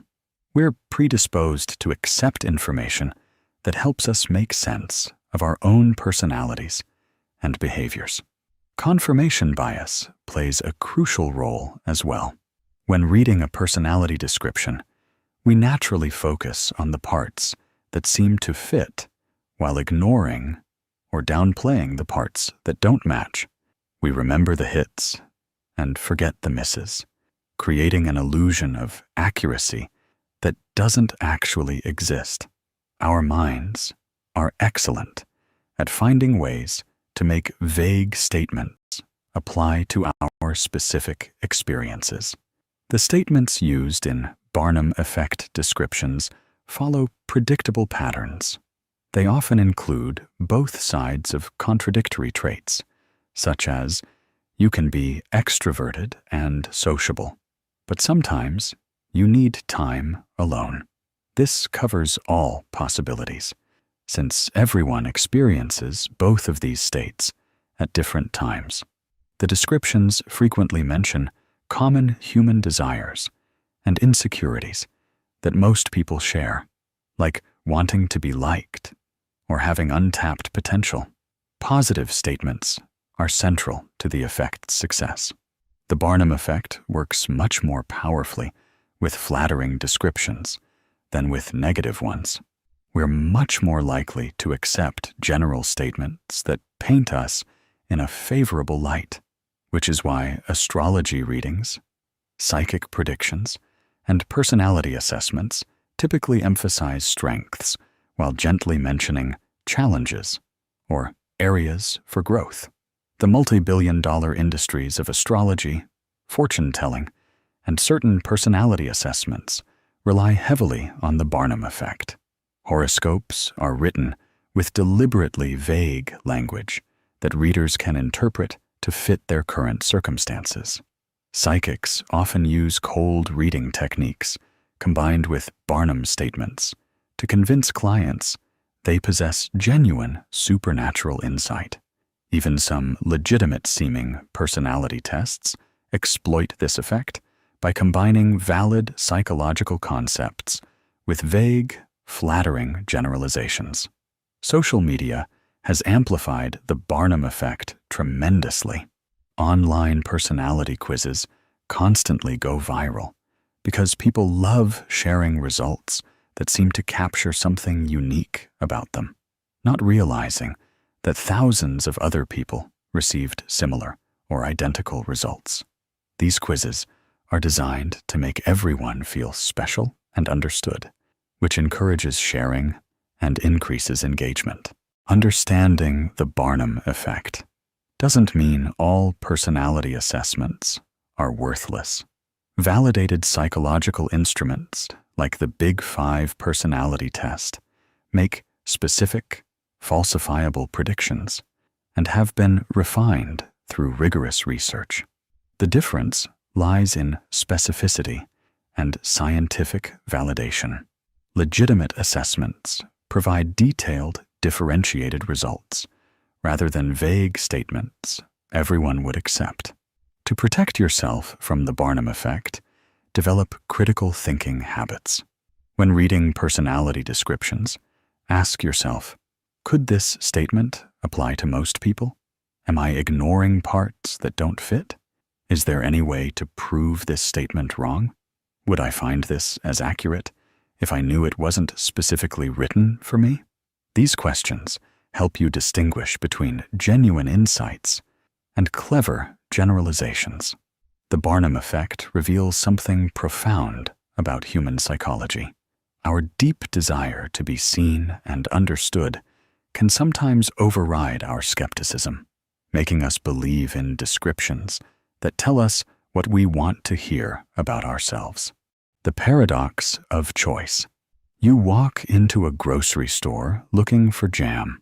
The shelf stretches before you, displaying 47 different varieties: strawberry, raspberry, blueberry, mixed berry, organic, sugar-free, imported, local, chunky, smooth.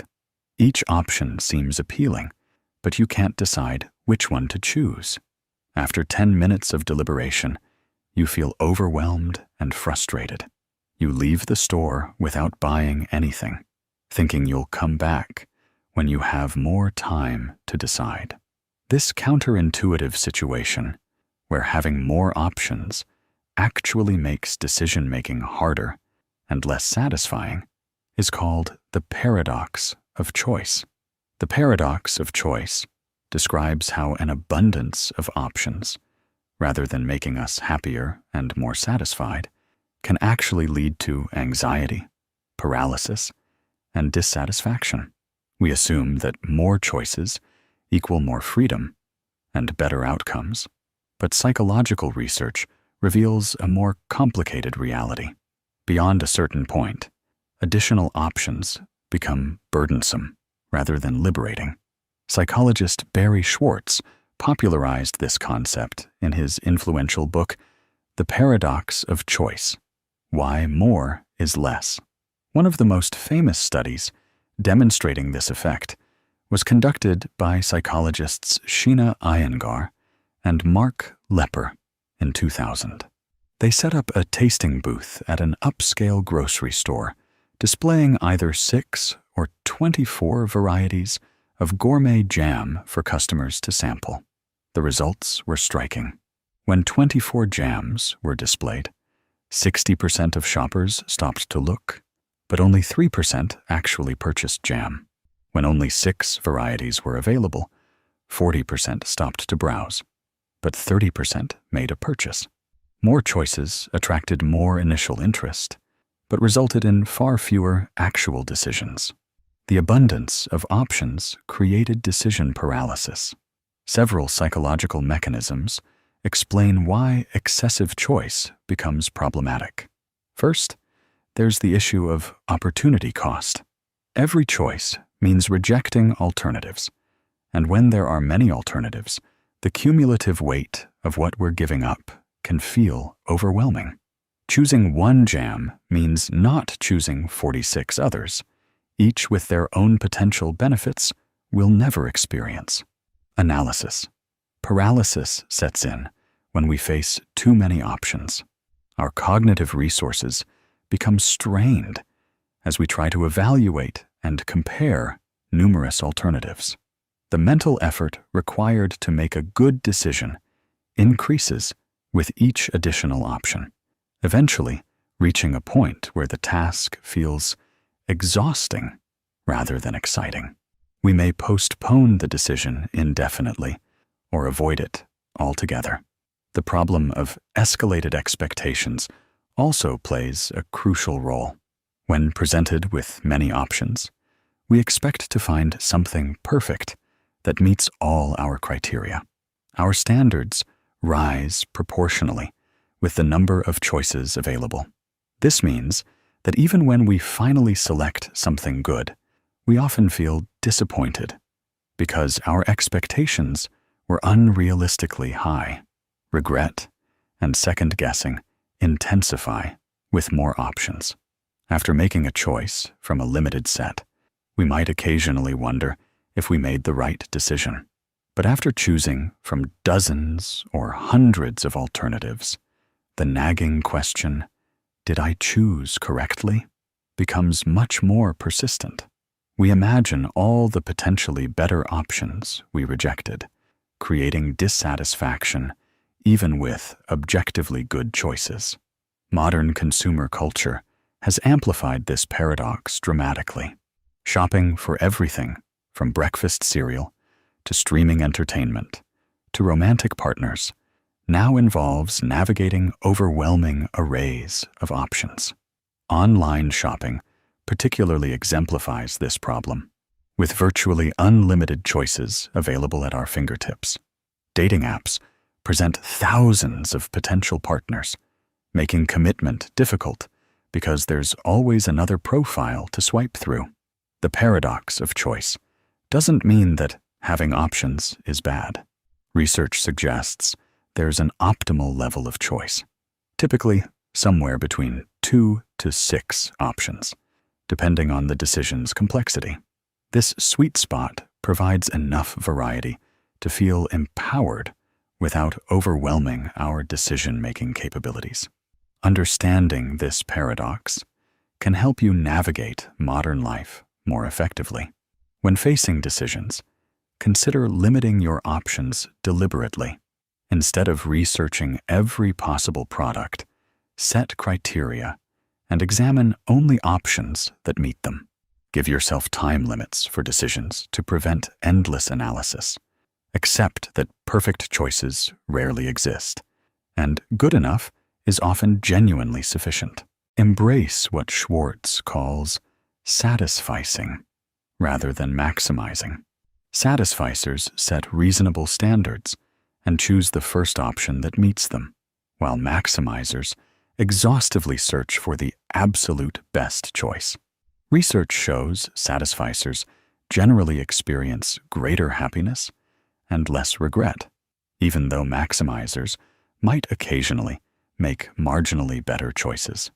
In a world of endless options, the ability to limit your choices and commit to decisions without excessive second-guessing becomes a valuable skill. Sometimes, less truly is more, and the freedom that matters most is the freedom from being paralyzed by possibilities. The peak end rule. Imagine two different visits to the dentist. During visit A, you experience moderate pain for 20 minutes.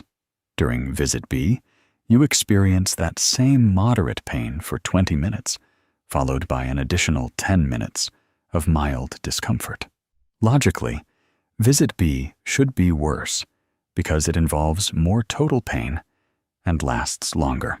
Yet when researchers studied patients in this exact scenario, most people rated visit B as less unpleasant and were more willing to return to that dentist.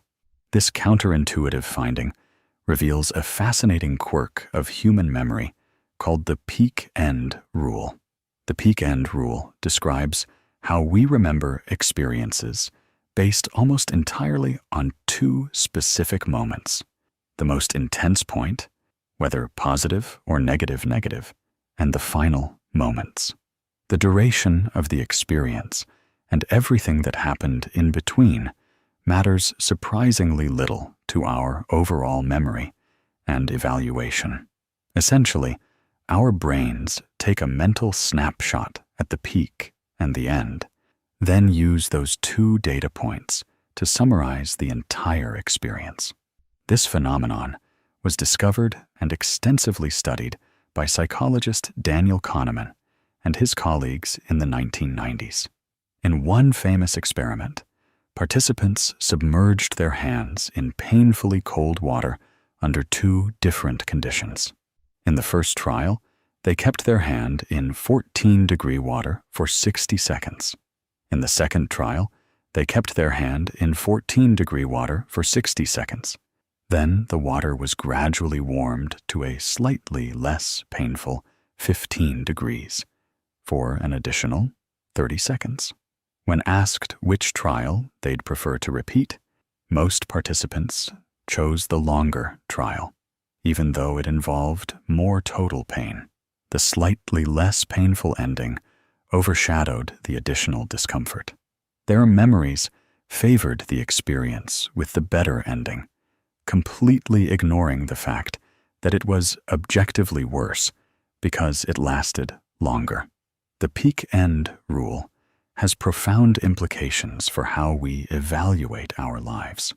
A vacation might involve days of relaxation and enjoyment, but if it ends with a missed flight and hours stuck in an airport, that negative ending can taint your entire memory of the trip. Conversely, a challenging work project might be stressful throughout, but if it concludes with recognition and celebration, you'll likely remember it fondly. This effect influences our decisions about future experiences. If a restaurant meal ends with an exceptional dessert, you'll remember the entire dinner positively and want to return, even if the appetizers and main course were mediocre. If a movie has a disappointing ending, you'll rate the whole film poorly, regardless of how much you enjoyed the first 2 hours. Healthcare providers have learned to leverage the peak end rule to improve patient experiences. Colonoscopies, for instance, are often extended slightly, with the scope left in place, but stationary at the end. This adds a few minutes of mild discomfort, rather than ending with the more intense discomfort of scope removal. Patients who experience this extended procedure report it as less unpleasant overall and are more likely to return for future screenings. The better ending changes their memory of the entire procedure. Customer service industries increasingly apply this principle. Hotels focus heavily on checkout experiences, knowing that final interactions disproportionately affect overall satisfaction ratings.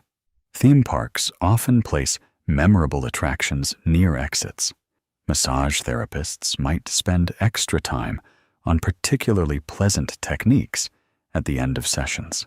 Understanding the peak end rule can help you make better decisions and design better experiences. When planning events, pay special attention to endings. A party that fizzles out will be remembered less fondly than one that ends on a high note, even if most of the party was better. When going through difficult experiences, knowing they'll end well can help you persevere through challenging middle sections. This rule also explains why we sometimes make irrational decisions about repeating experiences. We might return to a restaurant that gave us food poisoning because the incident happened early in our relationship with the place, and recent visits ended well. We might avoid beneficial medical procedures because previous ones had painful endings, even though the overall experience wasn't that bad. The peak end rule reminds us that human memory is not a video recording, but a selective storytelling process, and the stories we tell ourselves about our experiences matter more than the experiences themselves. The Pygmalion effect. A teacher receives a list at the beginning of the school year, identifying certain students as intellectual bloomers, who are expected to show remarkable academic growth. Throughout the year, the teacher unconsciously gives these students more attention, encouragement, and opportunities to excel. By year's end, these identified students have indeed shown significantly greater improvement than their classmates. Here's the remarkable twist. The students were actually selected completely at random. The teacher's expectations alone caused the improvement. This powerful phenomenon, where higher expectations lead to improved performance, is called the Pygmalion effect. The Pygmalion effect, also known as the Rosenthal effect, describes how one person's expectations about another person can actually influence that person's behavior and performance. When we believe someone is capable of achieving something, our belief subtly shapes how we interact with them, which in turn influences their actual outcomes. Essentially, expectations become self-fulfilling prophecies. The effect is named after the Greek myth of Pygmalion, a sculptor who carved a statue of a woman so beautiful that he fell in love with it. His deep belief and desire brought the statue to life. In psychology, the term was popularized by Robert Rosenthal and Lenore Jacobson through their groundbreaking 1968 study in an elementary school, which demonstrated how teacher expectations dramatically affected student performance.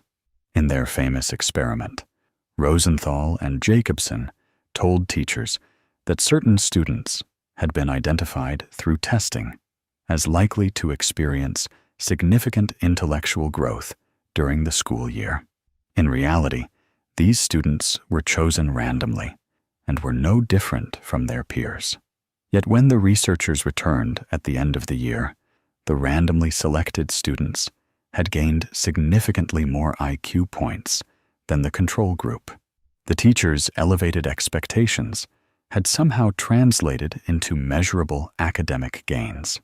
The mechanism behind this effect involves subtle behavioral changes that occur outside conscious awareness. When we hold high expectations for someone, we unconsciously communicate those expectations through various channels. We make more eye contact, speak in warmer tones, smile more frequently, and display more positive body language.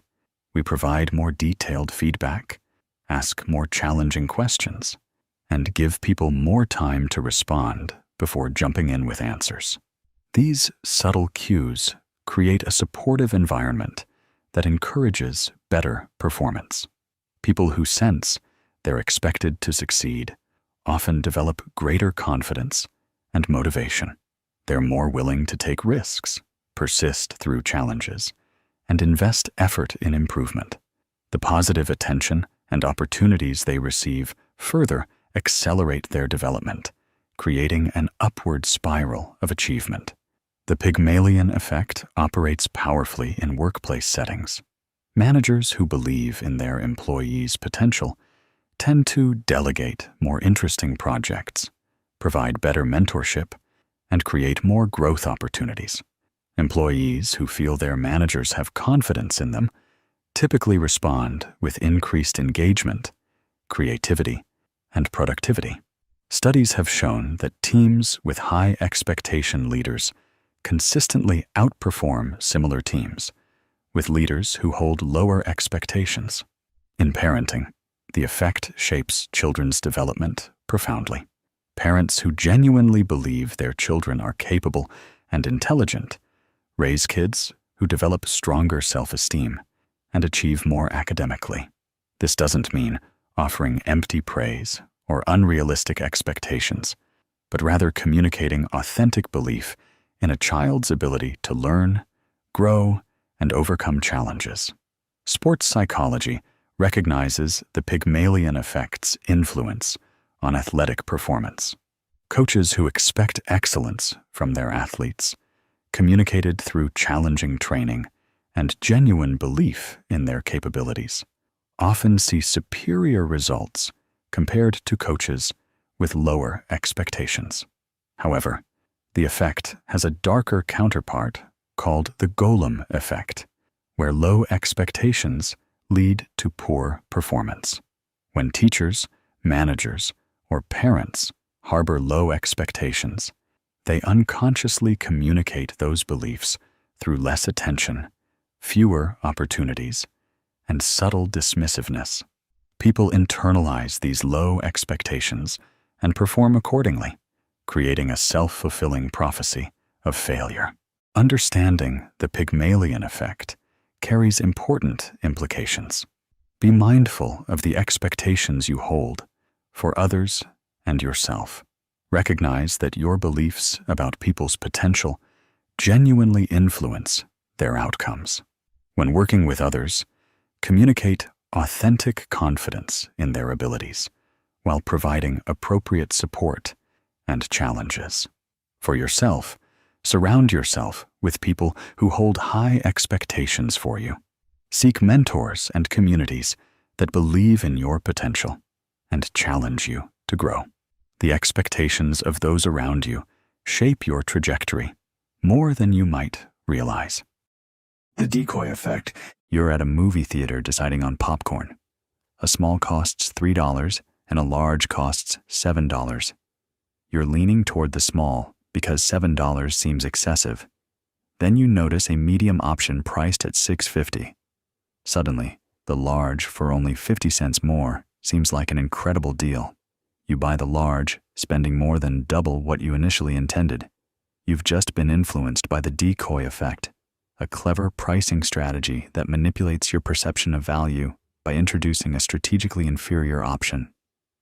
The decoy effect, also called the asymmetric dominance effect, occurs when your preference between two options changes after a third, strategically designed option is introduced. This third option, the decoy, is deliberately priced or featured to make one of the original options appear more attractive. The decoy isn't meant to be chosen. It exists solely to influence your decision between the other alternatives. The effect was first documented by marketing professor Joel Huber and his colleagues in 1982. Their research demonstrated that consumers' choices could be predictably altered by introducing options that nobody actually wanted. This discovery revolutionized understanding of consumer decision-making and revealed that our preferences aren't as stable or rational as we'd like to believe. The mechanism works through a principle called dominance. The target option, the one companies want you to choose, clearly dominates the decoy by being better in every way or better in one dimension while being equal in others. Your brain loves finding obviously superior deals, and the presence of the dominated decoy makes the target option feel like a smart, rational choice.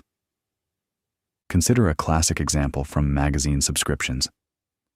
The Economist famously offered 3 options: online only for $59, print only for $125, and print plus online for $125. The print only option is the decoy. It's identical in price to the combined package, but offers less value. Its presence makes the print plus online package seem like an obvious bargain. When researchers removed the decoy, most people chose the cheaper online-only option. The seemingly useless middle option dramatically shifted purchasing behavior. Coffee shops employ this strategy brilliantly.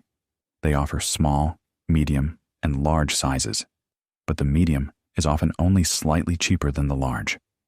The medium serves as a decoy, making the large appear to offer much better value per ounce. Most customers, believing they're making a savvy economic choice, upgrade to large even though they initially wanted something smaller. Technology companies use decoys when presenting product tiers. A basic model might cost $500, a premium model $1,000, and a middle option with only marginally better features than the basic priced at $900. The overpriced middle option makes the premium seem worth the extra $100, even though you might have been perfectly satisfied with the basic model. Restaurants strategically place expensive items on menus, not expecting many people to order them, but to make other high-priced dishes seem more reasonable by comparison. That $80 steak makes the $45 pasta suddenly appear affordable and sensible. Real estate agents sometimes show buyers overpriced or undesirable properties before showing the home they actually want to sell. The inferior options serve as decoys that make the target property seem more attractive in comparison. The decoy effect exploits our tendency toward comparative rather than absolute evaluation. We struggle to assess whether something offers good value in isolation, so we rely heavily on comparisons. Marketers exploit this by controlling what we compare things to, essentially manipulating the frame of reference through which we evaluate options. Understanding the decoy effect helps you make more independent purchasing decisions. When faced with multiple options, pause and consider whether you're being influenced by a decoy.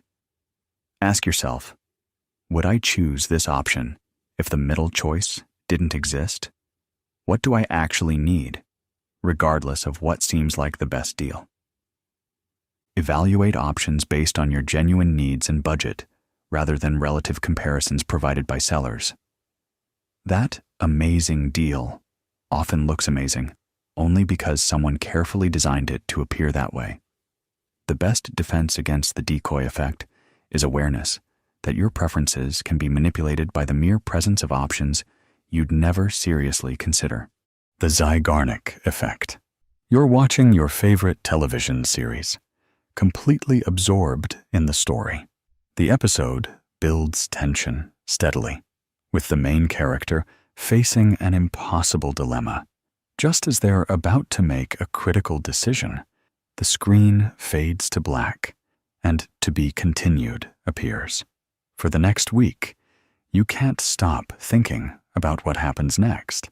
The unfinished storyline occupies your mind during work, conversations, even dreams. Meanwhile, you've completely forgotten the details of episodes you finished watching months ago. This tendency to remember incomplete or interrupted tasks better than completed ones is called the Zeigarnik effect. The Zeigarnik effect describes how our minds remain preoccupied with unfinished business.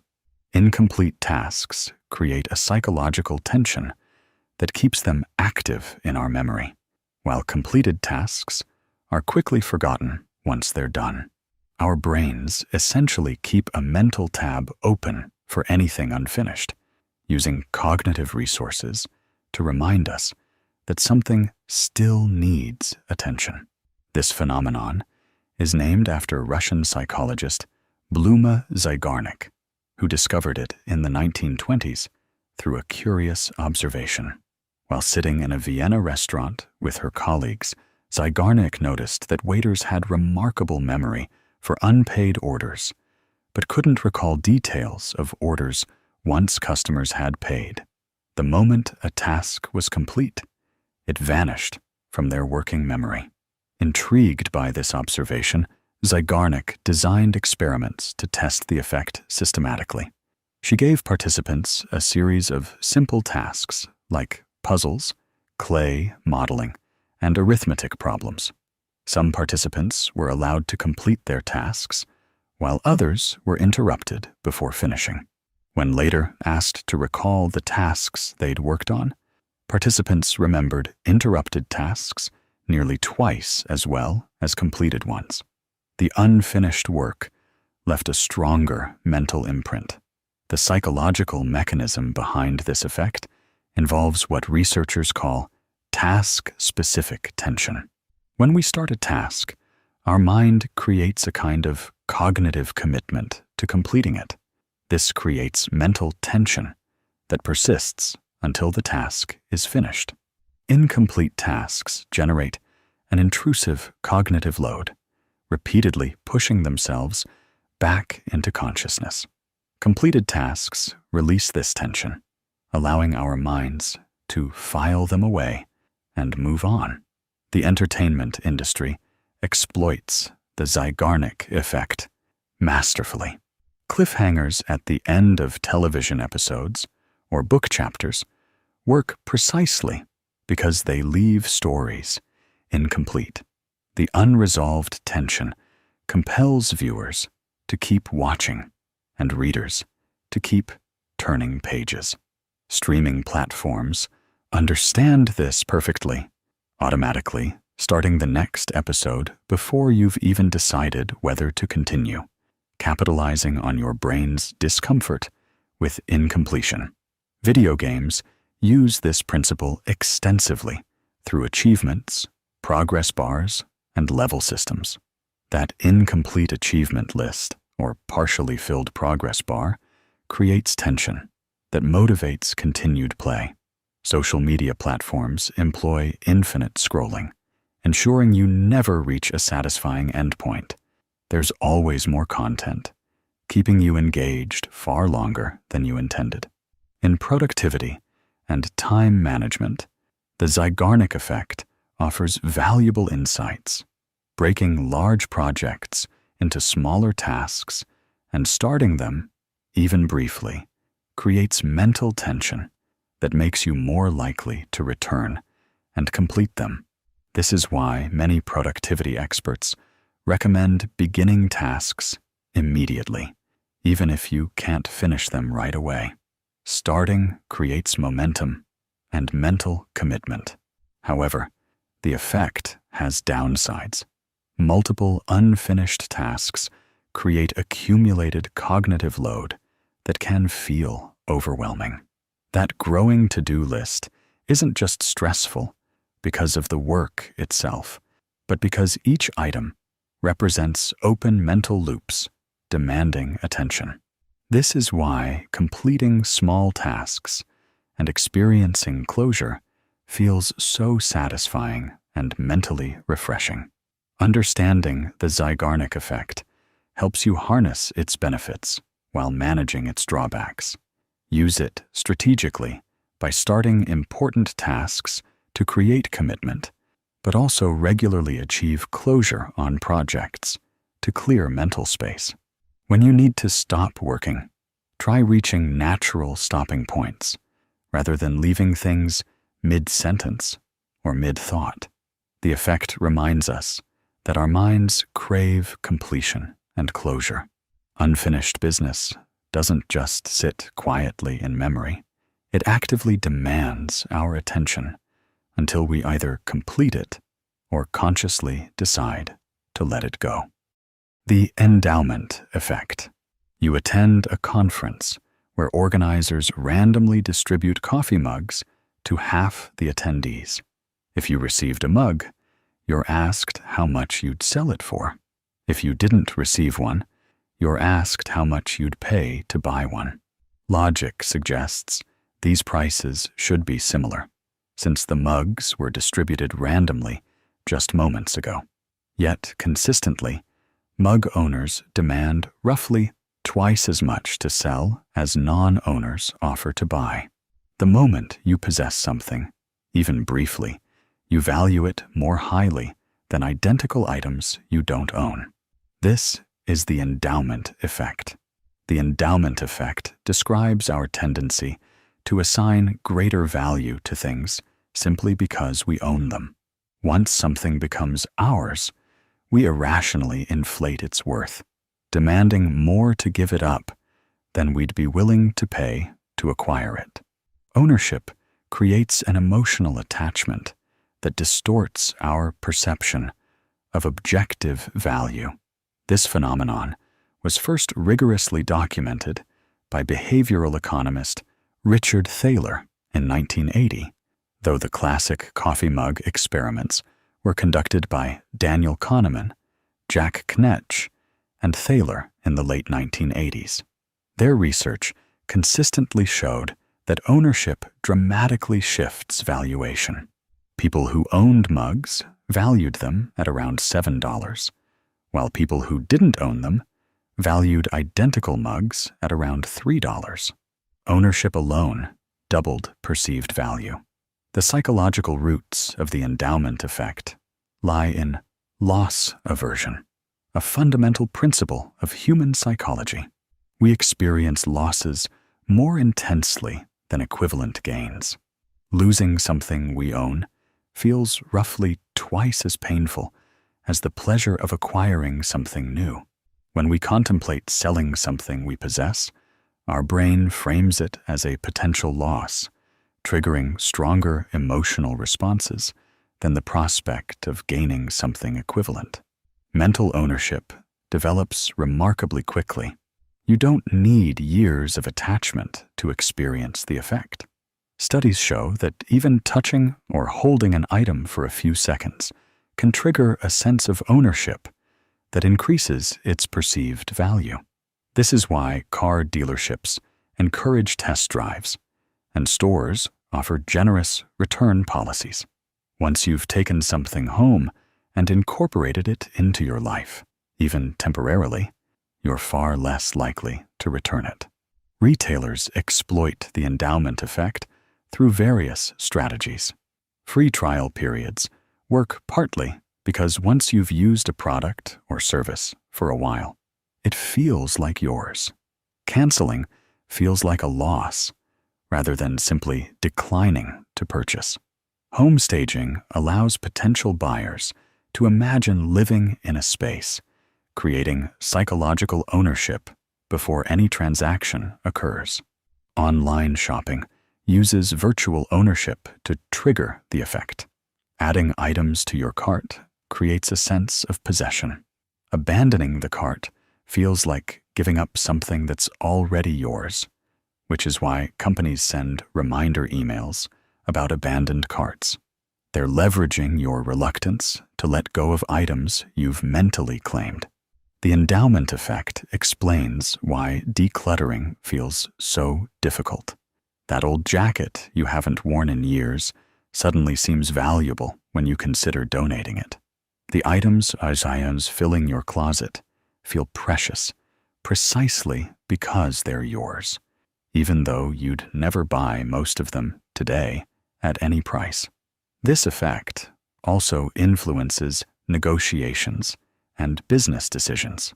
Sellers consistently overvalue their assets, whether homes, businesses, or stocks, because ownership biases their perception. They remember what they paid, the effort they invested, and the personal meaning attached, all of which inflate their asking price beyond market value. Understanding the endowment effect can improve your decision-making. When evaluating whether to keep something, ask yourself, if I didn't own this, how much would I pay to acquire it today?